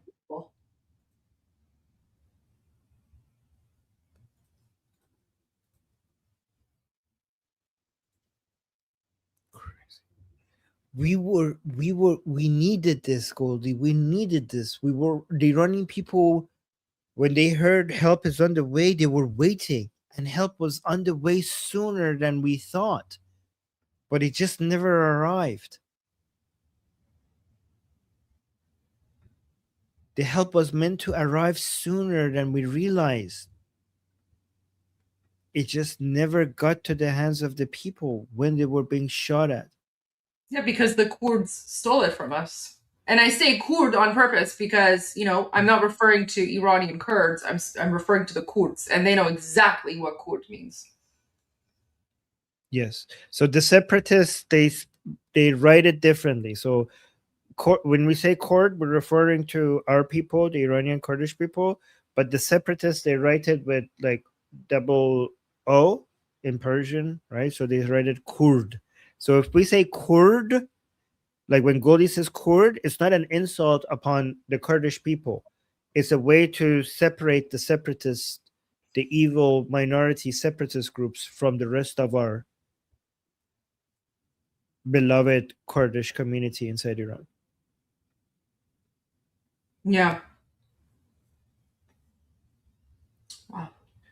Thank you for sharing that, Goldie. That was so important.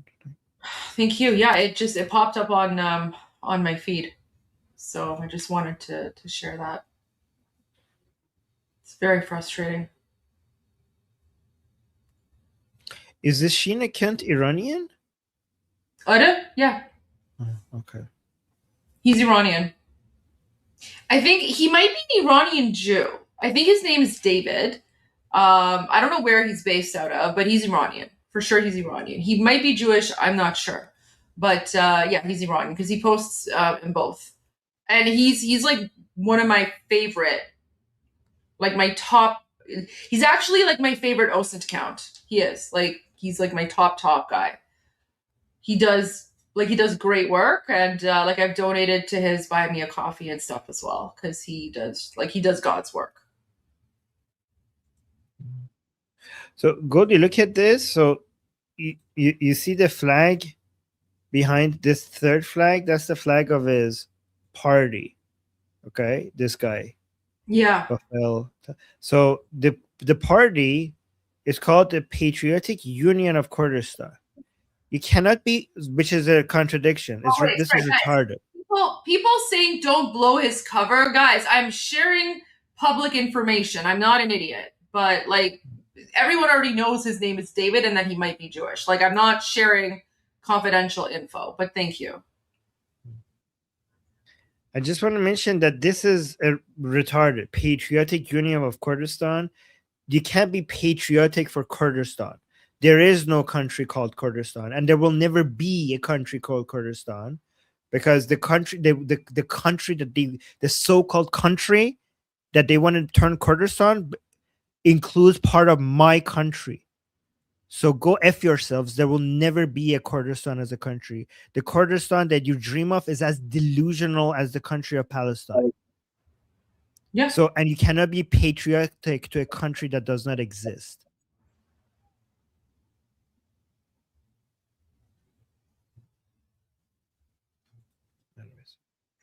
Yeah. There you go. Guys, Middle East is complicated. And unfortunately, some people think that like the enemy of your enemy is your friend. Ew, do you want to see some like weird Durka? Yes. Oh. What? Oh, I thought we were gonna get rickrolled. You're good. You're good at rickrolling, Goldie, because every time I'm like, "Oh my god, we're gonna get rickrolled." We don't get rickrolls.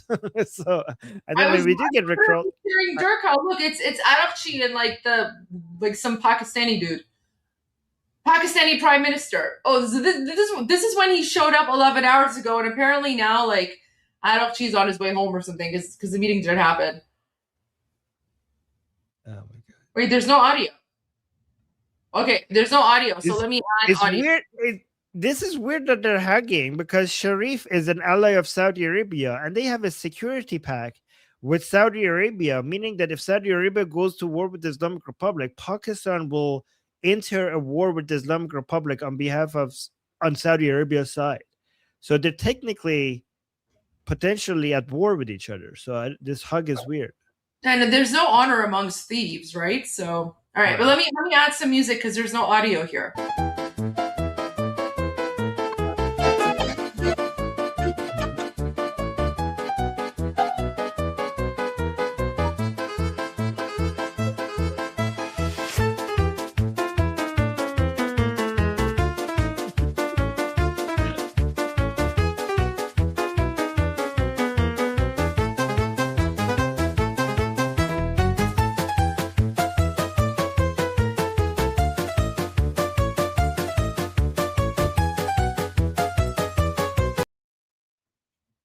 There we go. So the video didn't have any audio, guys. So I just I hope you don't mind my artistic I just made the video more interesting because it really is a clown show. Oh. Wait, I got another super chat. Let me respond to this.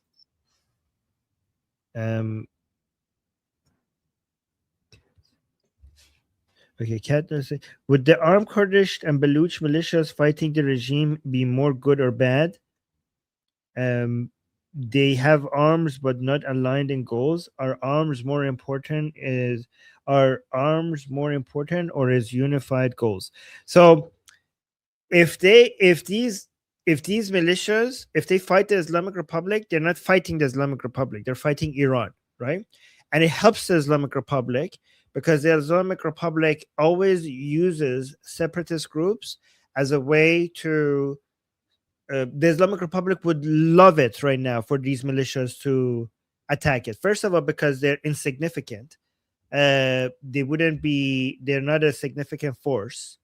Second of all, because the Islamic Republic needs a narrative that I'm holding the country together, and if the country gets chaotic, separatist forces will come and tear the country apart.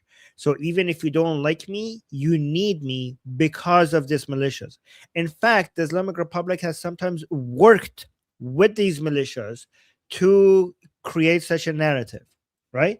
And the Iranian people hate these militant groups more than they hate the Islamic Republic, because they want to attack the thing that is the most sacred for the Iranian people, which is their border integrity. So as bad as the Islamic Republic is, for many Iranians, if they had to choose continuing with the Islamic Republic or seeing separatist groups coming at their borders and challenging the border security, the border integrity of Iran, they were like, if that's the price we have to pay, it's not even worth it. So this is the most effective way. These militias attacking the regime is the most effective way for the Islamic Republic to try to convince more Iranians to give up on an uprising, because it's like, see, you guys want to get rid of me, but I'm the only thing right now that is stopping these militias from, cutting your country into pieces. And unfortunately, there are Iranian people who would be convinced by that, because they're so afraid of Iran's borders being challenged that they might be like, let's not. So that's why we don't want these people involved. Again, remember, every time these militias are fighting against the armed forces of the Islamic Republic, is not because their war is against the Islamic Republic. Their war is against everything that is Iranian. And I know the Islamic Republic is not Iranian, but their armed forces right now they consider it to be in their way for getting their separatist agenda. But these people will not stop fighting if the Islamic Republic goes away. And they're trying to take advantage. These people are hoping that if the Islamic Republic is collapsing, they could take advantage of the situation to take a piece of Iran, and the Iranian people do not want to let them do that. In fact, if the Iranian people at some point do get armed and they see these militia groups fighting, if they had to choose between fighting the Islamic Republic and fighting these people, they will go and fight these people. Does that answer your question? It's a good question. I just want to make sure everybody understands that. It's because our territorial integrity is our red line. So we will not allow non-Iranian separatists to take advantage of the Iranian revolution to try and take land away from us. And the challenge here is that people, when they hear the term Kurd or Baluch, they assume that the Baluch are like a monolith and they all think and act the same way. Meanwhile, our Iranian Baluch are just as patriotic as everyone else, and they're fighting for Iran. They support King Reza Pahlavi, and the separatist elements are in Pakistan because the Baluch in Pakistan are persecuted, and there are issues there with between the Baluch in Pakistan and the Pakistani government. We wish them the best, but those separatist elements are now trying to take advantage of what's happening in Iran. So that's why, we do not accept or want any sort of outsider separatist militia. Yeah, and the problem with those separatists in those other countries is that when they say free Baluchistan or free Kurdistan, the Baluchistan that they have in mind includes parts of Iran. So even though they're not inside Iran, we tell them to not no, go F yourself, because that's the map that they give us. And the Iraqi free Kurdistan movement, if they were saying, "Oh, free Kurdistan, we want a Kurdistan," and the map that they offered had parts of Iraq and Syria, I'm pretty sure there are people within Iraq that are patriotic that they're saying F that. So I don't want to offend them. But for us as an Iranian, that's not our issue if that's what they were fighting for. But even the Kurdish people in Turkey, in Iraq, in Syria, every single one of them, the map that they put out there as what they're fighting for includes part of our country. And that makes them our enemy. Even if they're in Iraq, it makes them our enemy because they're telling us that their goal is to come take parts of our country. Yeah, that's exactly it. And also the follow-up is, so Trump telling them to stay out of it is right? Yes. Yes, Trump telling them to stay out of 100%. Yeah. And We don't want Goldie, their help. Yep, we don't. They're not help. They bring death. In fact, they stole the weapons. The Iraqi separatist Kurds stole the weapons meant for the Iranian people. And guys, if you are Israeli and you say free Kurdistan, you don't know what's best for Israel. Yeah, that's true. Saying you free have no Kurdistan idea. is saying free Palestine. It's like saying free Palestine. It's the exact same thing. Yes, and basically this free Kurdistan idea is the worst idea for Israel. It's horrible for Israel because the Kurdistan that they say free, they want to free, is basically challenging the border integrities of 4 countries. And even if they get 1% close to their dream, it will cause so much chaos in the Middle East that will create a terrorist factory. It would become the best, like it would cause so much chaos and instability in the Middle East that it would become a hotbed of different. You thought Hamas and Hezbollah was a problem? Instability and failed states are the best way for terrorist groups to create safe environments for themselves, to train, arm, recruit, and grow, and create militias that will become new terrorist groups that fights Israel. So if you want instability in the Middle East, an instability that will cause more terrorists, that will eventually create groups like Hamas that for decades will come and attack Israel, then be my guest, encourage free Kurdistan that will basically challenge 4 different countries at the same time and will bring you nothing but chaos and instability to the region. Armin, I just realized something. Right. So the reason that people were telling me that like my audio quality is not good or something, and I've been it's good now. You fixed it. You know what I realized? Because I was like, I still got more messages. So I'm going into like my settings. Guess what? For some reason, in the settings for the audio input, instead of the audio input being my microphone, the audio input was my camera. So that's why I've had like terrible audio quality this entire episode. Oh my gosh. All the time you had a good microphone and you haven't been using it. No, I have, but I think at some point the audio switched over. It's been like this for ages. I'm like, Goldie, when you check out your settings for ages, and you're like, yeah. I just changed it. So hopefully this is better now. Oh my gosh. Yes, it's so much better. Finally, you don't have echo. Wow. Yeah. This is why every time I'm like, Goldie, do you have echo cancellation on? I'm like, yes, it's on. Yeah. Jeez. Okay. Got it.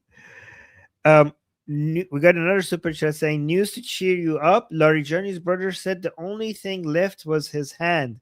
Wonder, yes, I saw that. Wonder if it was his pointy finger. Yeah, Goldie. Like, so guys, what he's saying is like, we got news that Larry Johnny's brother came out and said that when he was blown to pieces, his entire body was evaporated.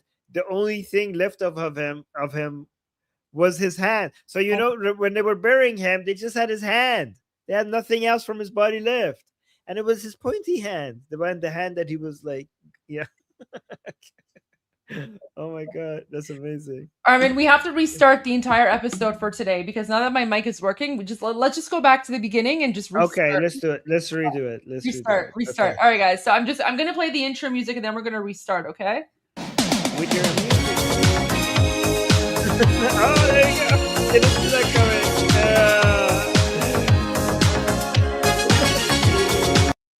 I got you. You did. You're good at this. You got everyone else as well. Yeah, I got you all. No. Oh my god.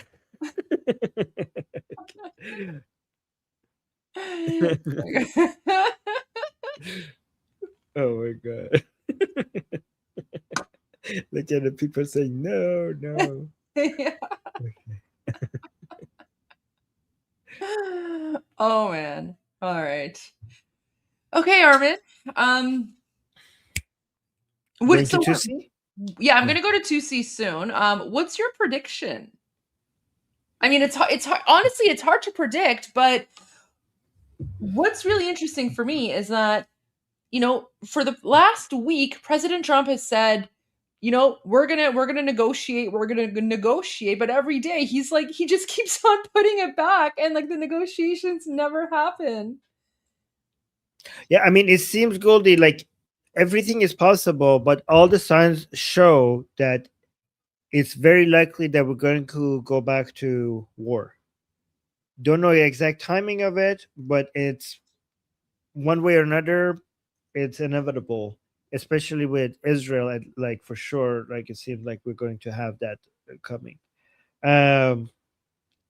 Before we go to, so that's my prediction that we're going to go back to military operations with the Islamic Republic at some point.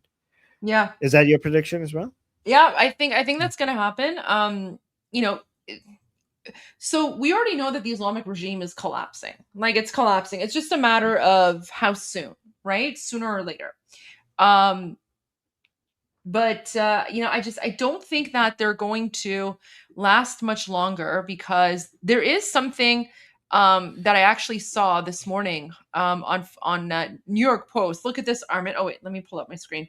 Look at this, Armin. We spoke about this. Remember, we were talking about how the oil storage facilities are filling up.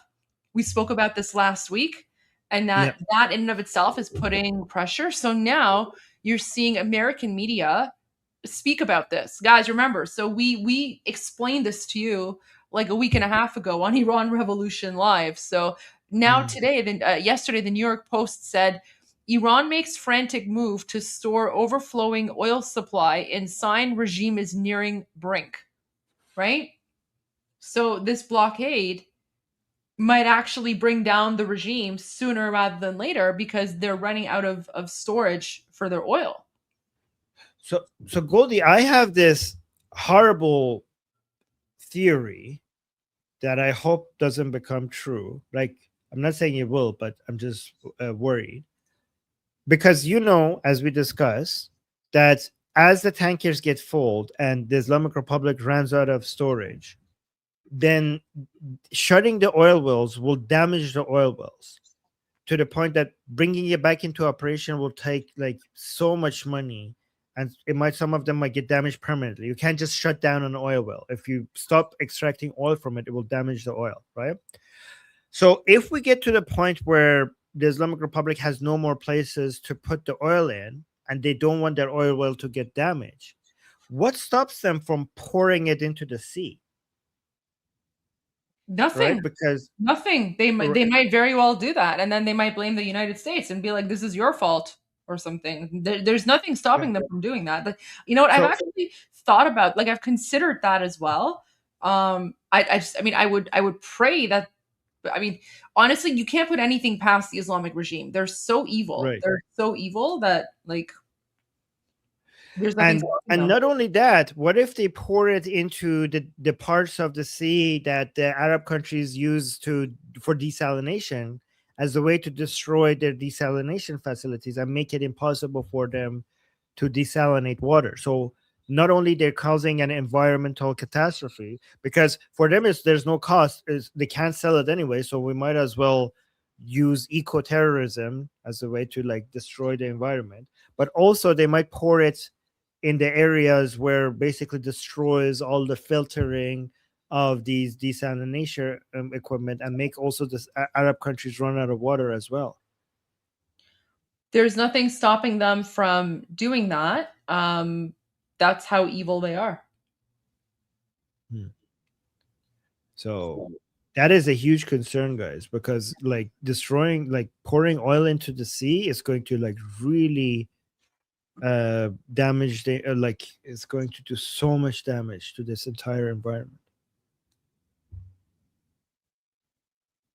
of our Wow. We got another super chat, so before Tuesday, let's go for it. So let me answer this as well. Why does nobody talk about the imprisoned US citizens in Iran? There is like 6 and 2 Brits, Craig and Lindsay Foreman, Trump should only give the sailors back for the jailed Americans' release. I mean, they don't it's not like the Islamic Republic cares about any of the sailors or anything like that, right? So it's not like a one-on-one trade. Here's the thing. The problem is it's really difficult to get. But you, first of all, you're right. More people should be talking about it, right? But also, United States has a strategy, has a policy of not negotiating with terrorists, which makes getting them back really difficult.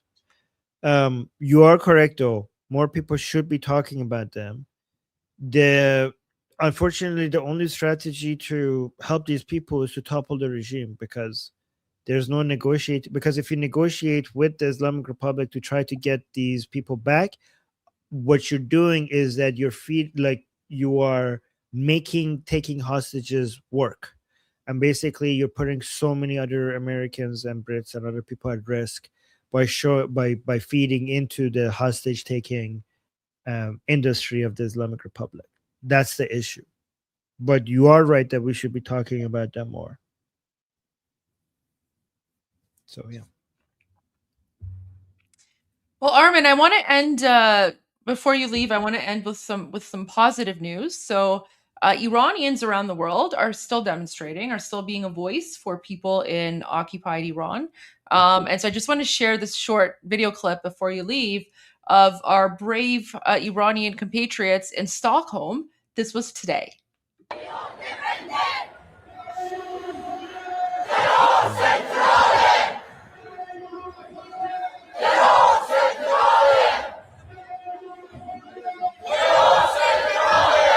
You can see the flag of America. Yeah.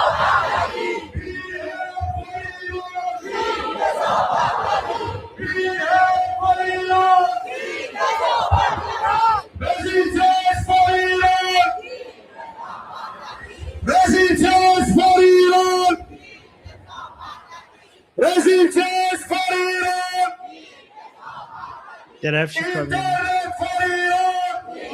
Oh, it's Israel's flag. Israel.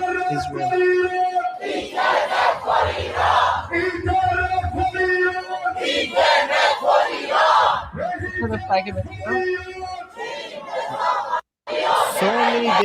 So many days after, they're still on it. They're still Every doing week. this. Every week. Amazing. There's another rally scheduled for Toronto tomorrow. And I know that the Iranian Canadian community in Montreal, they're out every Saturday. Every Saturday, Iranian Canadians in Montreal are out. Iranian Canadian community in Halifax, even though it's a small community, they're always out, guys. Like Iranians, like the diaspora around the world, they have not stopped. They're still going out and rallying every week. So the demonstrations are still happening, and Iranians are more united than ever. Thank you, all of you, everybody who's there. درود به شرفتون. سپاس. All right, thank you, Goldie, for sharing that. So I'm gonna go now, and love you guys, and I'll see you again tomorrow. So until then, I'm Israel Chai. Long live America. God bless America. Javid Shah. Payande Iran. There you go. See, I'm learning. Yeah. Thank you so much, guys. Everyone put an A in the chat for Armin appreciation. Oh, thank you, guys. Thank you. All right, guys. Love you guys. Bye. Bye. All right, guys. You're stuck with me. So let's go to 2C, and I'll be back in a little bit.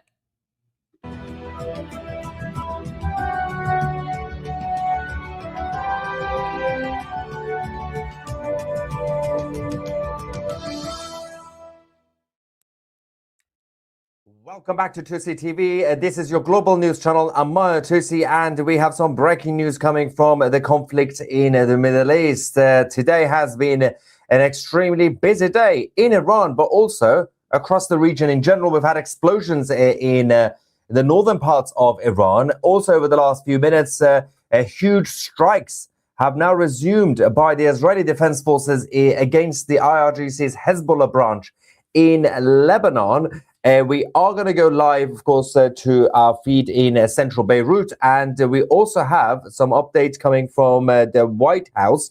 But we're going to give you guys the latest update as President Trump has now cancelled the talks with the Islamic Republic that were expected to happen this weekend or perhaps Monday.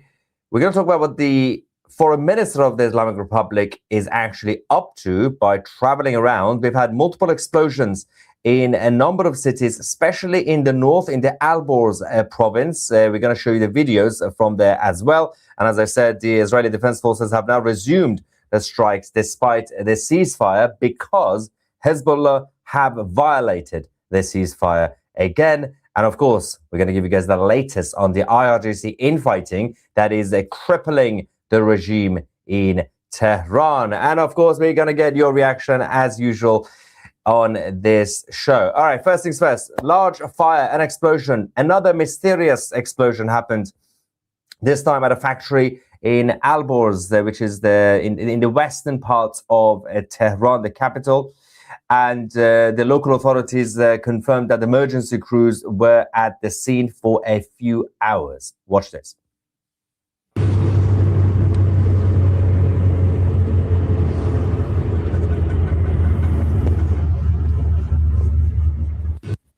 The interesting thing about these mysterious explosions, before the war, they used to call it gas leaks. And then the regime in Iran realized, well, they're not really kidding anybody. So they just basically stopped reacting to them. The fascinating thing is, this seems to be a bit of a trend. Now, there's never been any confirmation on who has been behind mysterious explosions, which has been going on for almost a year.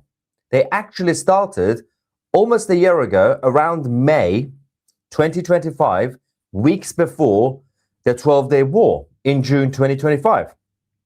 We had those gas leaks, as they called it, and then it led to the war. Then they stopped. And then they started again in various places, obviously governments, sites, factories, weapon depots, military bases, various places, right? And then they started again a couple of months ago, just before the war that started in February, March. That led to the war. Both cases, there's been never any confirmation whether it was Mossad or CIA or perhaps some sort of Iranian group against the IRGC or whatever is going on. What we do know is the trend of behavior, which means every time we start to see a number of explosions, mysterious gas leak explosions, it tends to lead to an all-out conflict. Seems to be a bit of what we call foreplay. Let's go to another video of explosion.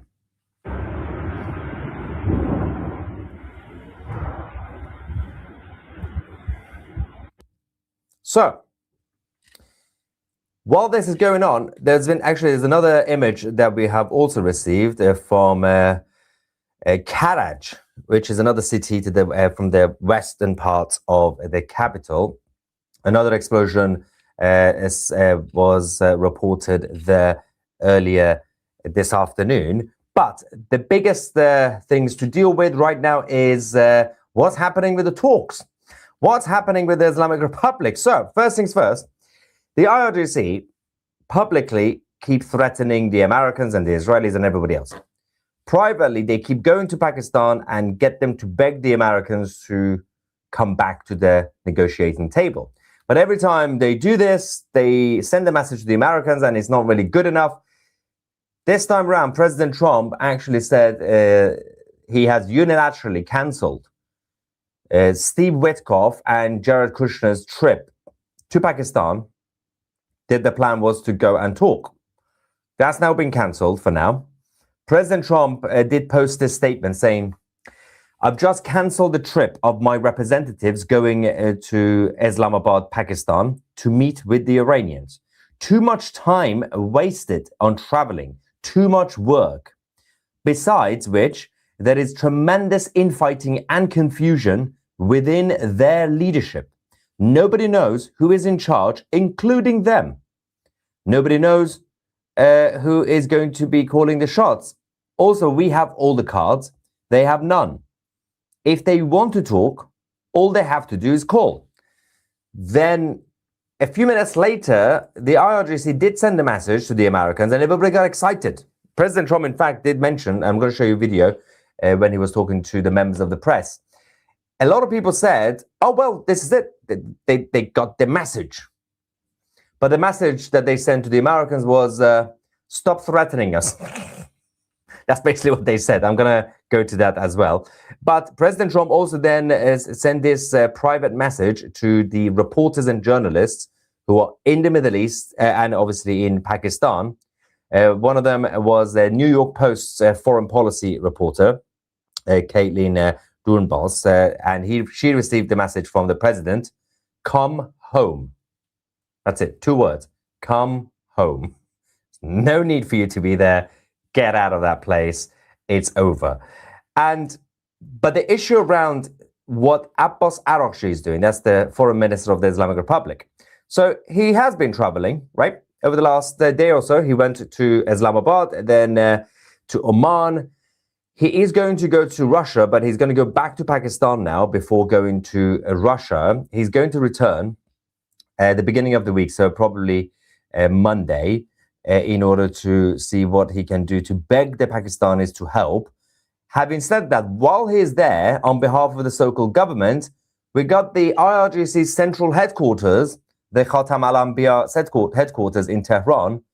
They have warned the United States that the continued siege, piracy, and maritime actions, essentially the blockade of Hormuz, will be met with a response from Iran's armed forces.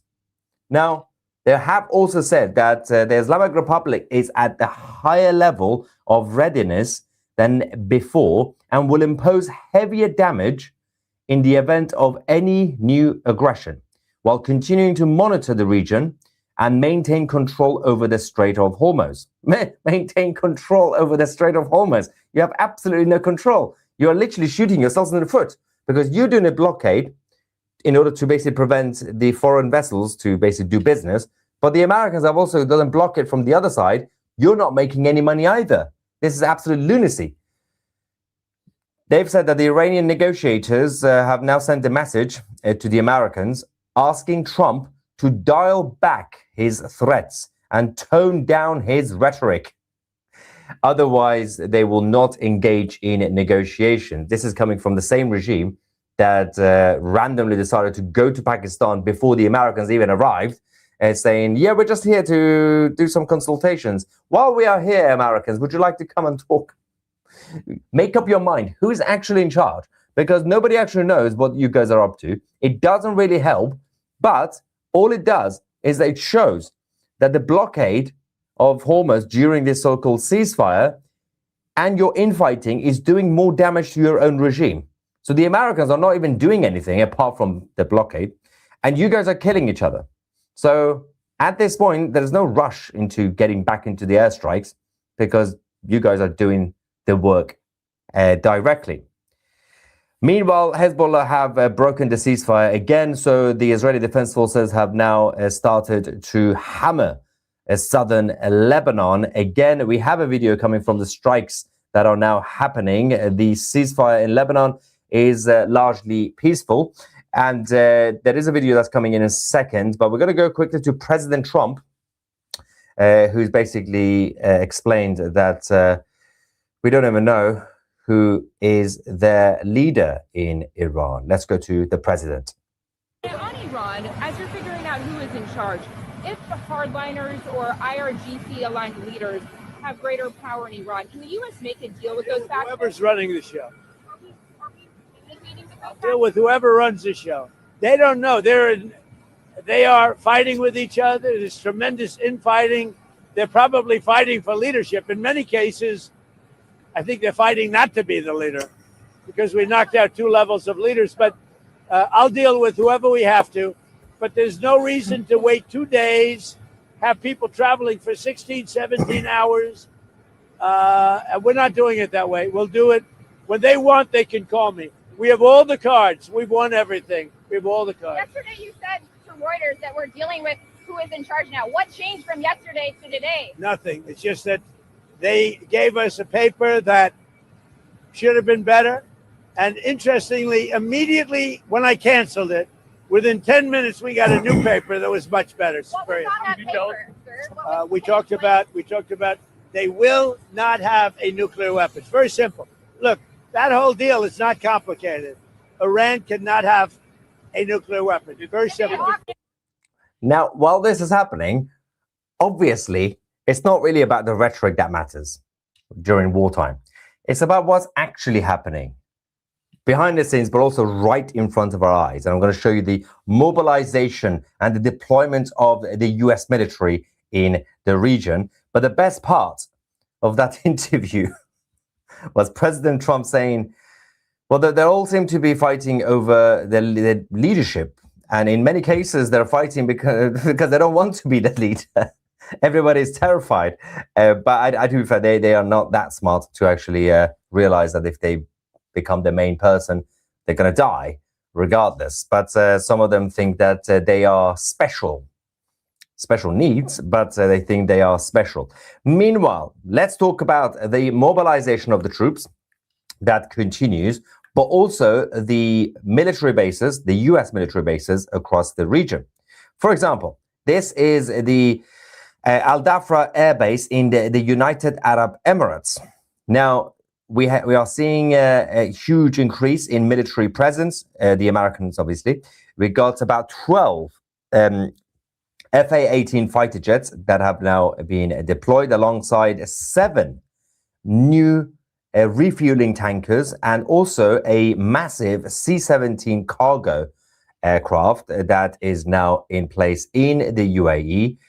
We also do have some coming from Europe, which I'm going to show you in a second. But I think we're going to quickly go to more footage of the so-called mysterious explosions that are happening in Iran, both in Tehran and in Qajars. Let's quickly go and watch this. Unclear, cause unclear.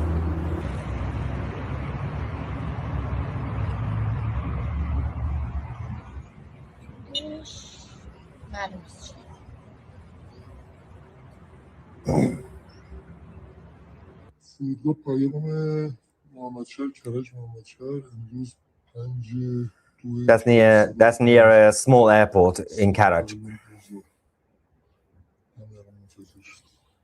Yeah. So while that's happening, we also have this from the Americans. We got a massive US Air Force airlift activity from the United States to Europe and to Europe, from Europe to the Middle East. The cargoes have been coming in, dropping things, returning, bringing new things. We've got multiple C-17s, the cargo aircrafts that have been basically flying over Europe. They brought a lot of things already. They're going back, and there's been some of them have had their second trip over the last few days. So that is still happening, regardless of the rhetoric coming in from all the sides that are involved in this conflict. We also have this latest footage released by the Israeli Defense Forces, confirming their Israeli paratroopers engaging 6 Hezbollah terrorists in Bin Jabil in the southern parts of Lebanon. 2 of them were eliminated in the fight, and 4 have now been, I think, 2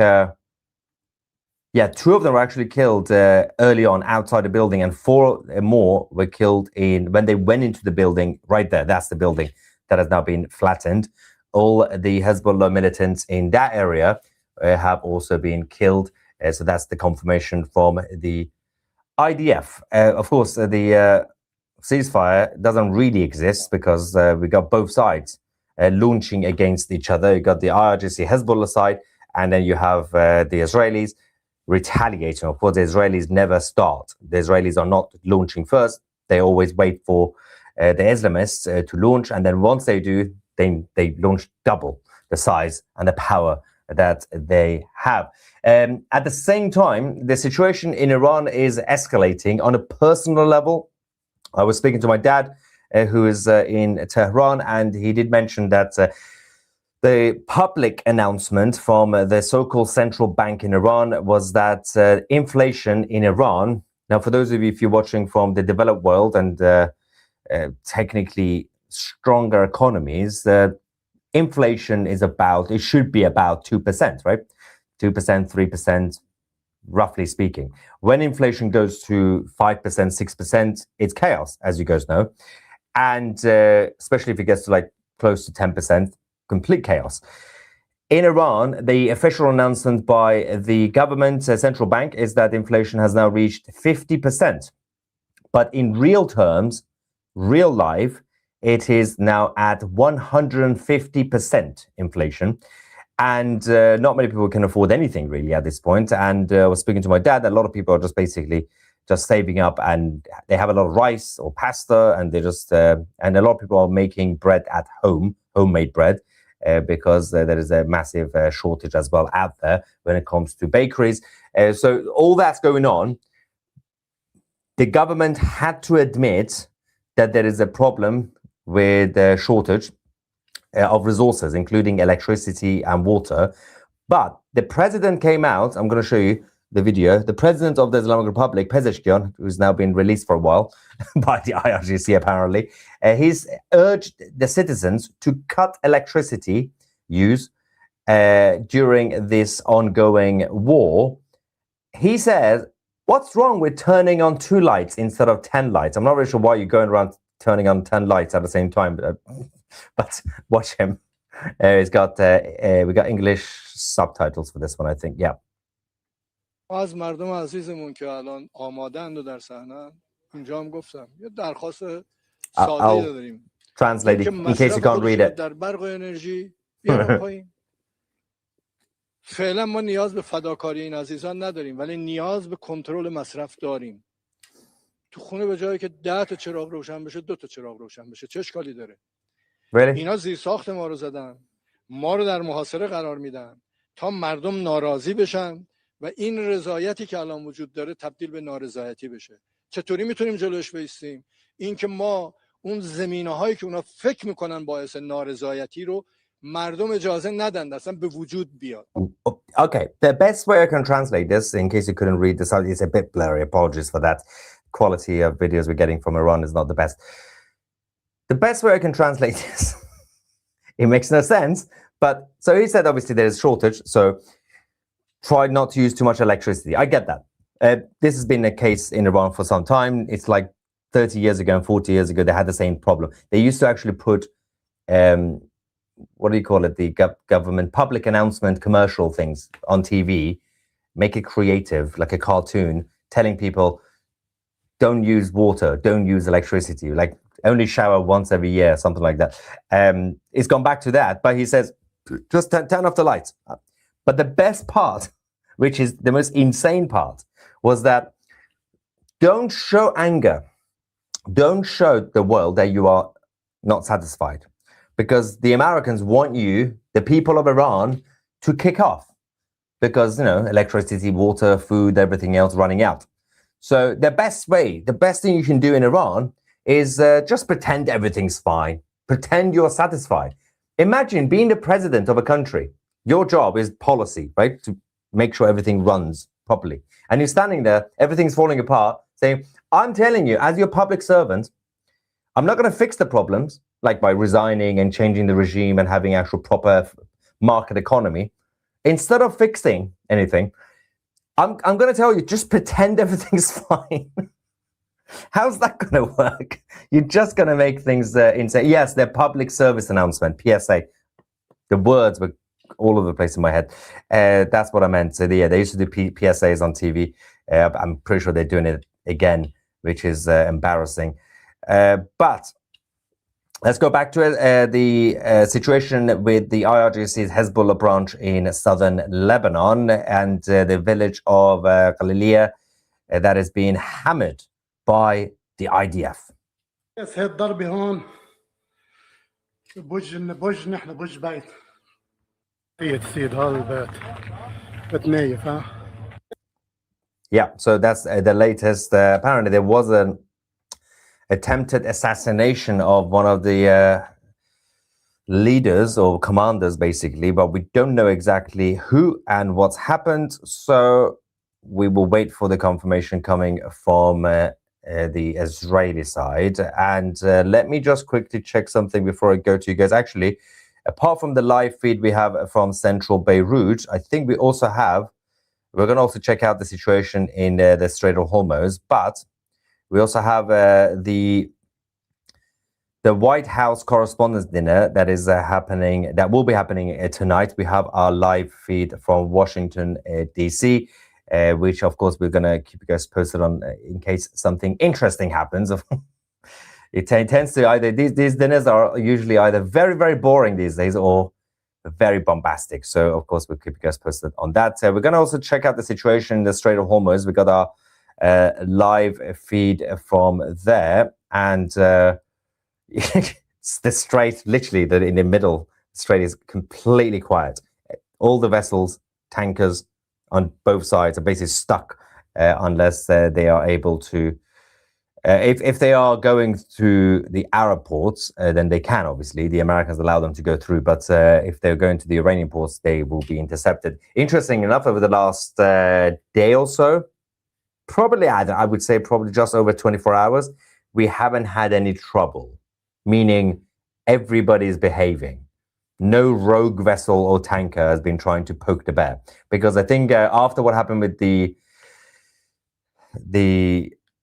that massive vessel coming from China that was seized by the Americans, and the other one, and obviously exposed what was actually happening, military equipment being sent from China to Iran, I think Beijing had a chat with the Islamic Republic saying, yes, probably best not to risk it these days because the Americans are definitely going to intercept and seize their vessels. They just had to do one or two and obviously open fire to show that they're not bluffing.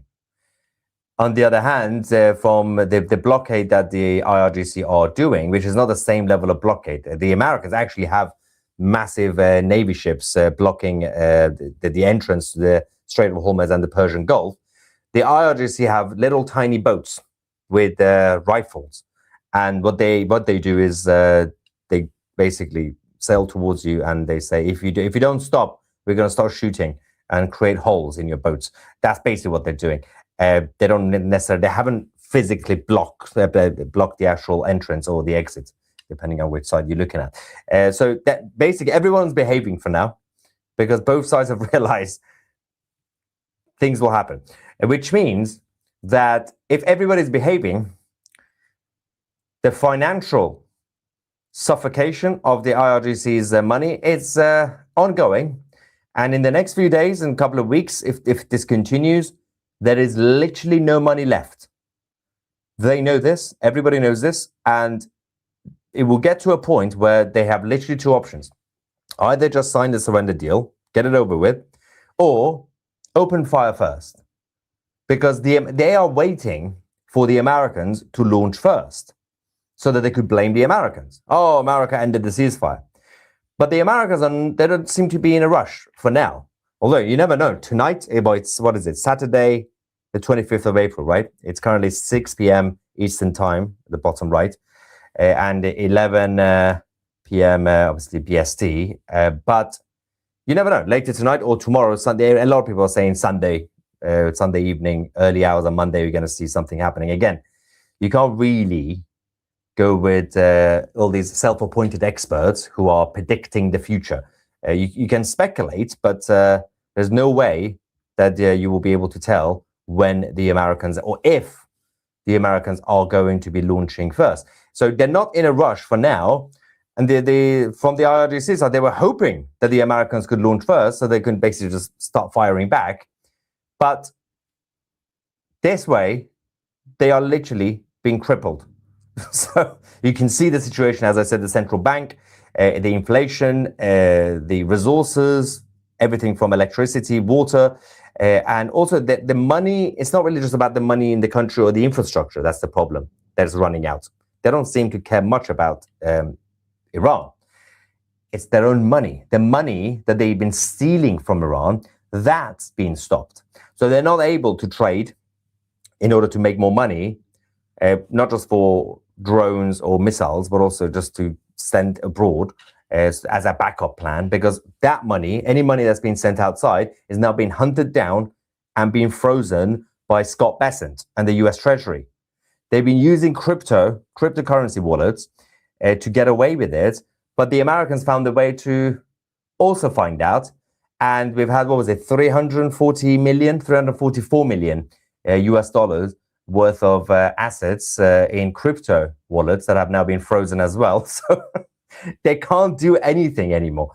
So if you just keep this blockade going on without even launching, I mean, if you launch, you can still do that, but even without any airstrikes, it's ending the regime. It's a very slow, painful death for the regime in Iran. And you still have the IRGC military leadership who's actually running the country, Ahmad Vahidi, the main person in charge.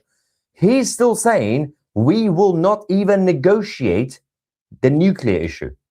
Not even talk about it. I mean, again, they can say whatever they want to say, but at the end of the day, they're going to have to. You have no other option, because President Trump has made the nuclear issue one of the main topics of the negotiations. If you're not discussing nuclear, what are you going to talk about? The number of goats that you are marrying every day? You can't do that. Stop marrying goats. It's not a good idea. Stay safe, our friend. The bad guys must hate you. That's what they tend to do. That's why they are the bad guys. Could the gas leaks be caused by CIA and Mossad? Well, I mean, that's always the easy option in terms of speculations. But as I said, there's never been any confirmation, even the previous rounds of what I call foreplay before the wars, when we've had these mysterious explosions, nobody confirmed who it was. But all we know is that every time we had a few days or a few weeks of these mysterious explosions, it led to the conflict. As I said, last year, around May, just before the June 12-day war, and we had the same thing around February this year, before the war started again, and now we're having it again. So obviously, educated guess would say, okay, it's Mossad, CIA, somebody's doing that. Why they're doing it, we don't know. Because they don't seem to be deep and important enough as a foreplay strikes. It's not strikes, they're like explosions, whatever they are, for it to damage anything major. Or perhaps it's to test the defense system or whatever it is. Because they seem to be happening either using drones, but not many drones have been spotted. There have been some drones flying around, but these seem to be maybe planted bombs or whatever they are. Unless it's just a coincidence it happened before the war and it is the Iranian people, or perhaps it could still be the Iranian people against the IRGC coordinating with CIA and Mossad. They're telling them, stop doing this, as a foreplay. Again, these are just speculations. We don't really have the facts. All we know is that they happen. And when they happen, after a few days or a few weeks, massive fireworks happen as a result. How about fighting again if they don't agree? But that's what the IRGC want and are basically... Okay, so Tusi's just going to the super chats now. That's pretty much the news. So I'm going to end the live stream here. And I just want to end off with this image. So this is Irfan Kiani. He was murdered today by the Islamic regime. So, you know, when you have these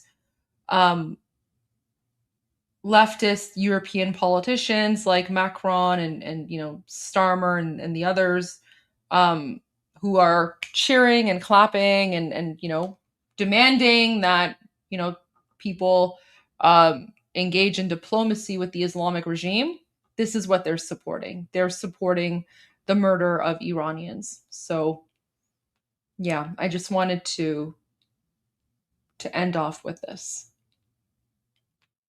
So this is why we're grateful to the United States, and this is why we're grateful to Israel for everything that they're doing. And we will remember who stood with us, and we will remember those who stood with our oppressors. So, yeah. Yeah. I'll be back tomorrow, guys. I'll be back tomorrow with Armin again for more news. Until then, I will play a few songs for you guys. And as always, Payande Iran, Javid Shah, Amiz Rohai, and God bless America. See you guys tomorrow.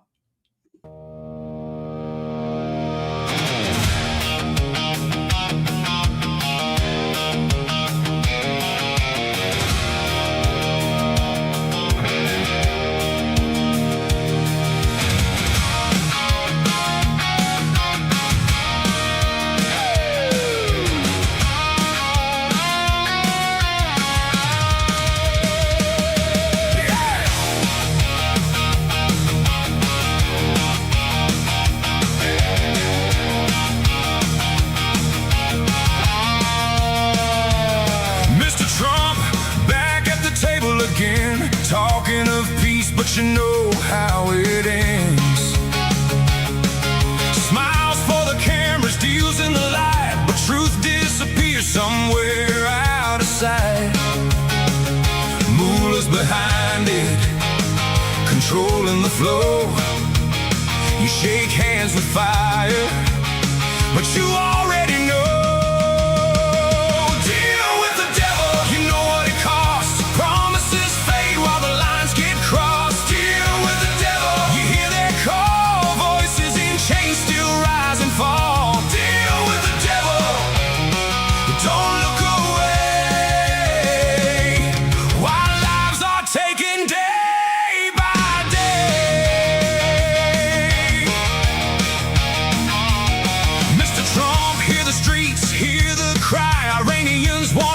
They're reaching high. From cells to the shadows, their voices still grow, dreaming of a future they don't even know. Deals at the top while the pressure runs low, and down below the fear continues to grow. Deal with the devil, you know what it costs. Promises fade while the lines get crossed. Deal with the devil, you hear their call. Voices in chains still rise and fall.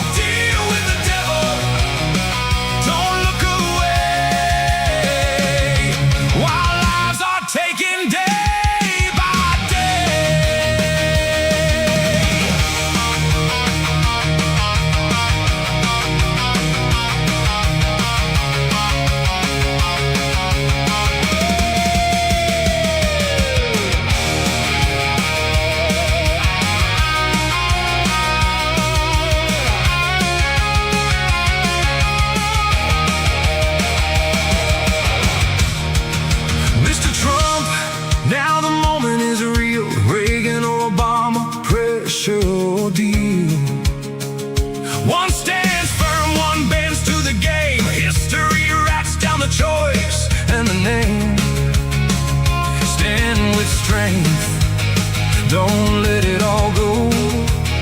You don't free millions by moving too slow. Mr. Trump, if you give them that deal, they keep the power, they tighten the seal. More voices silenced, more lives erased, while freedom is pushed further away. Be the Reagan they need, take a stand, don't trade their future for a sake of a head.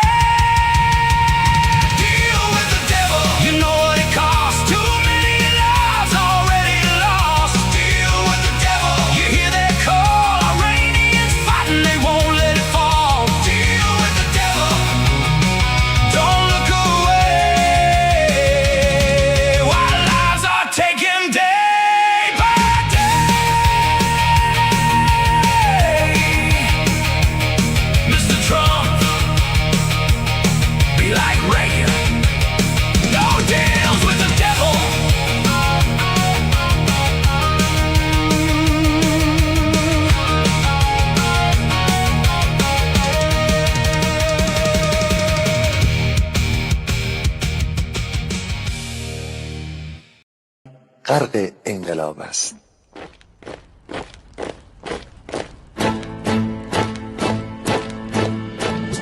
کشور ما، تاریخ ما نفسی دگر فرا گرفته، گویی اهورا مستا دوباره در نور خود مرا گرفته.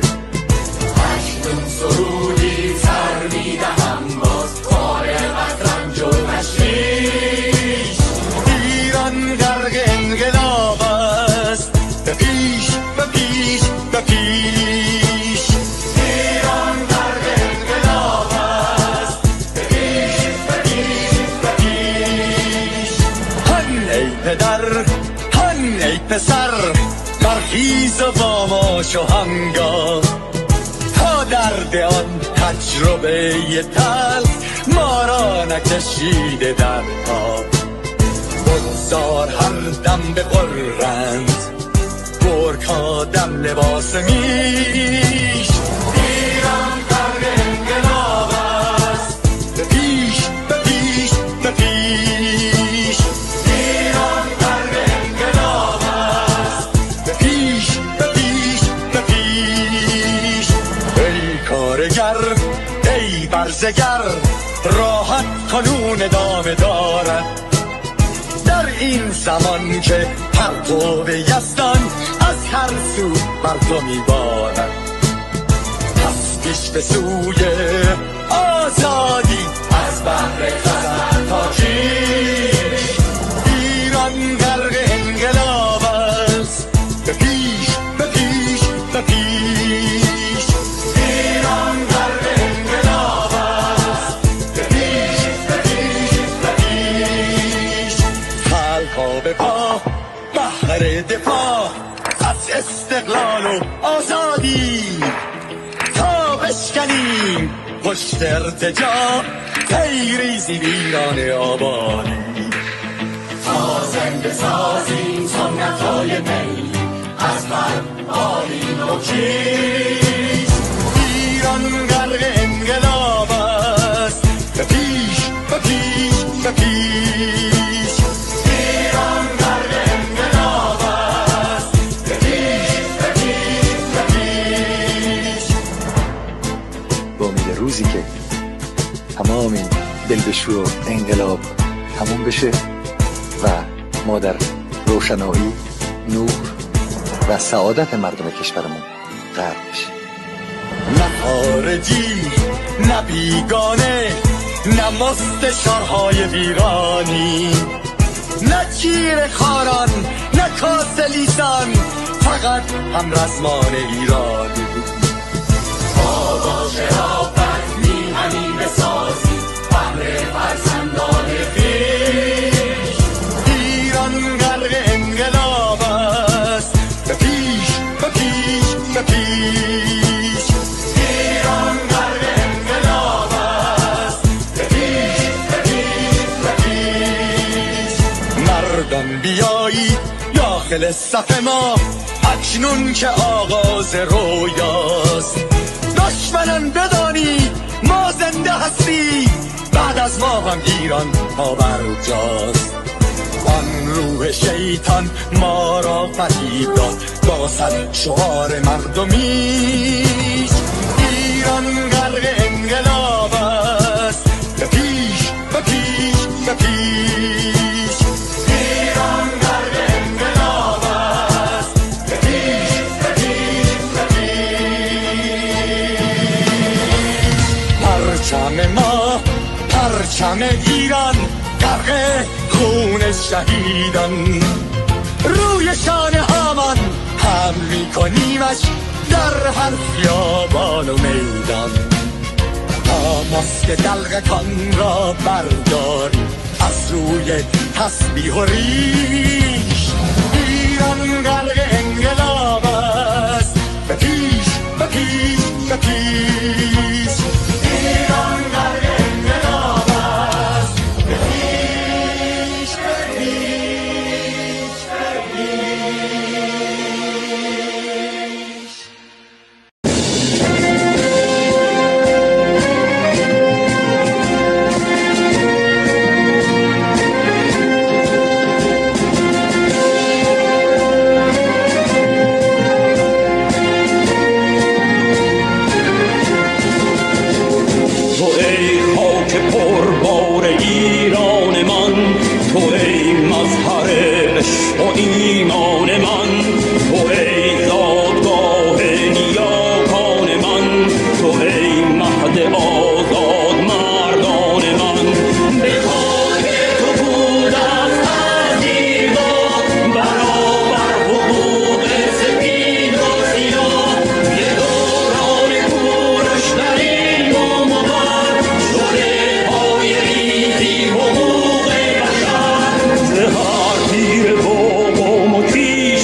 روی و کردار اهریمنی زمندار گفتار و کرداری همیشه حریفای رازداری چو ایران ما مهد زیبایی است ببین سرزمین اهورایی است دلم میکند هر دم آهنگ تو که ننگ است ماتم به فرهنگ تو چو ایران نباشد تن من نباد یکیمون و بر زنده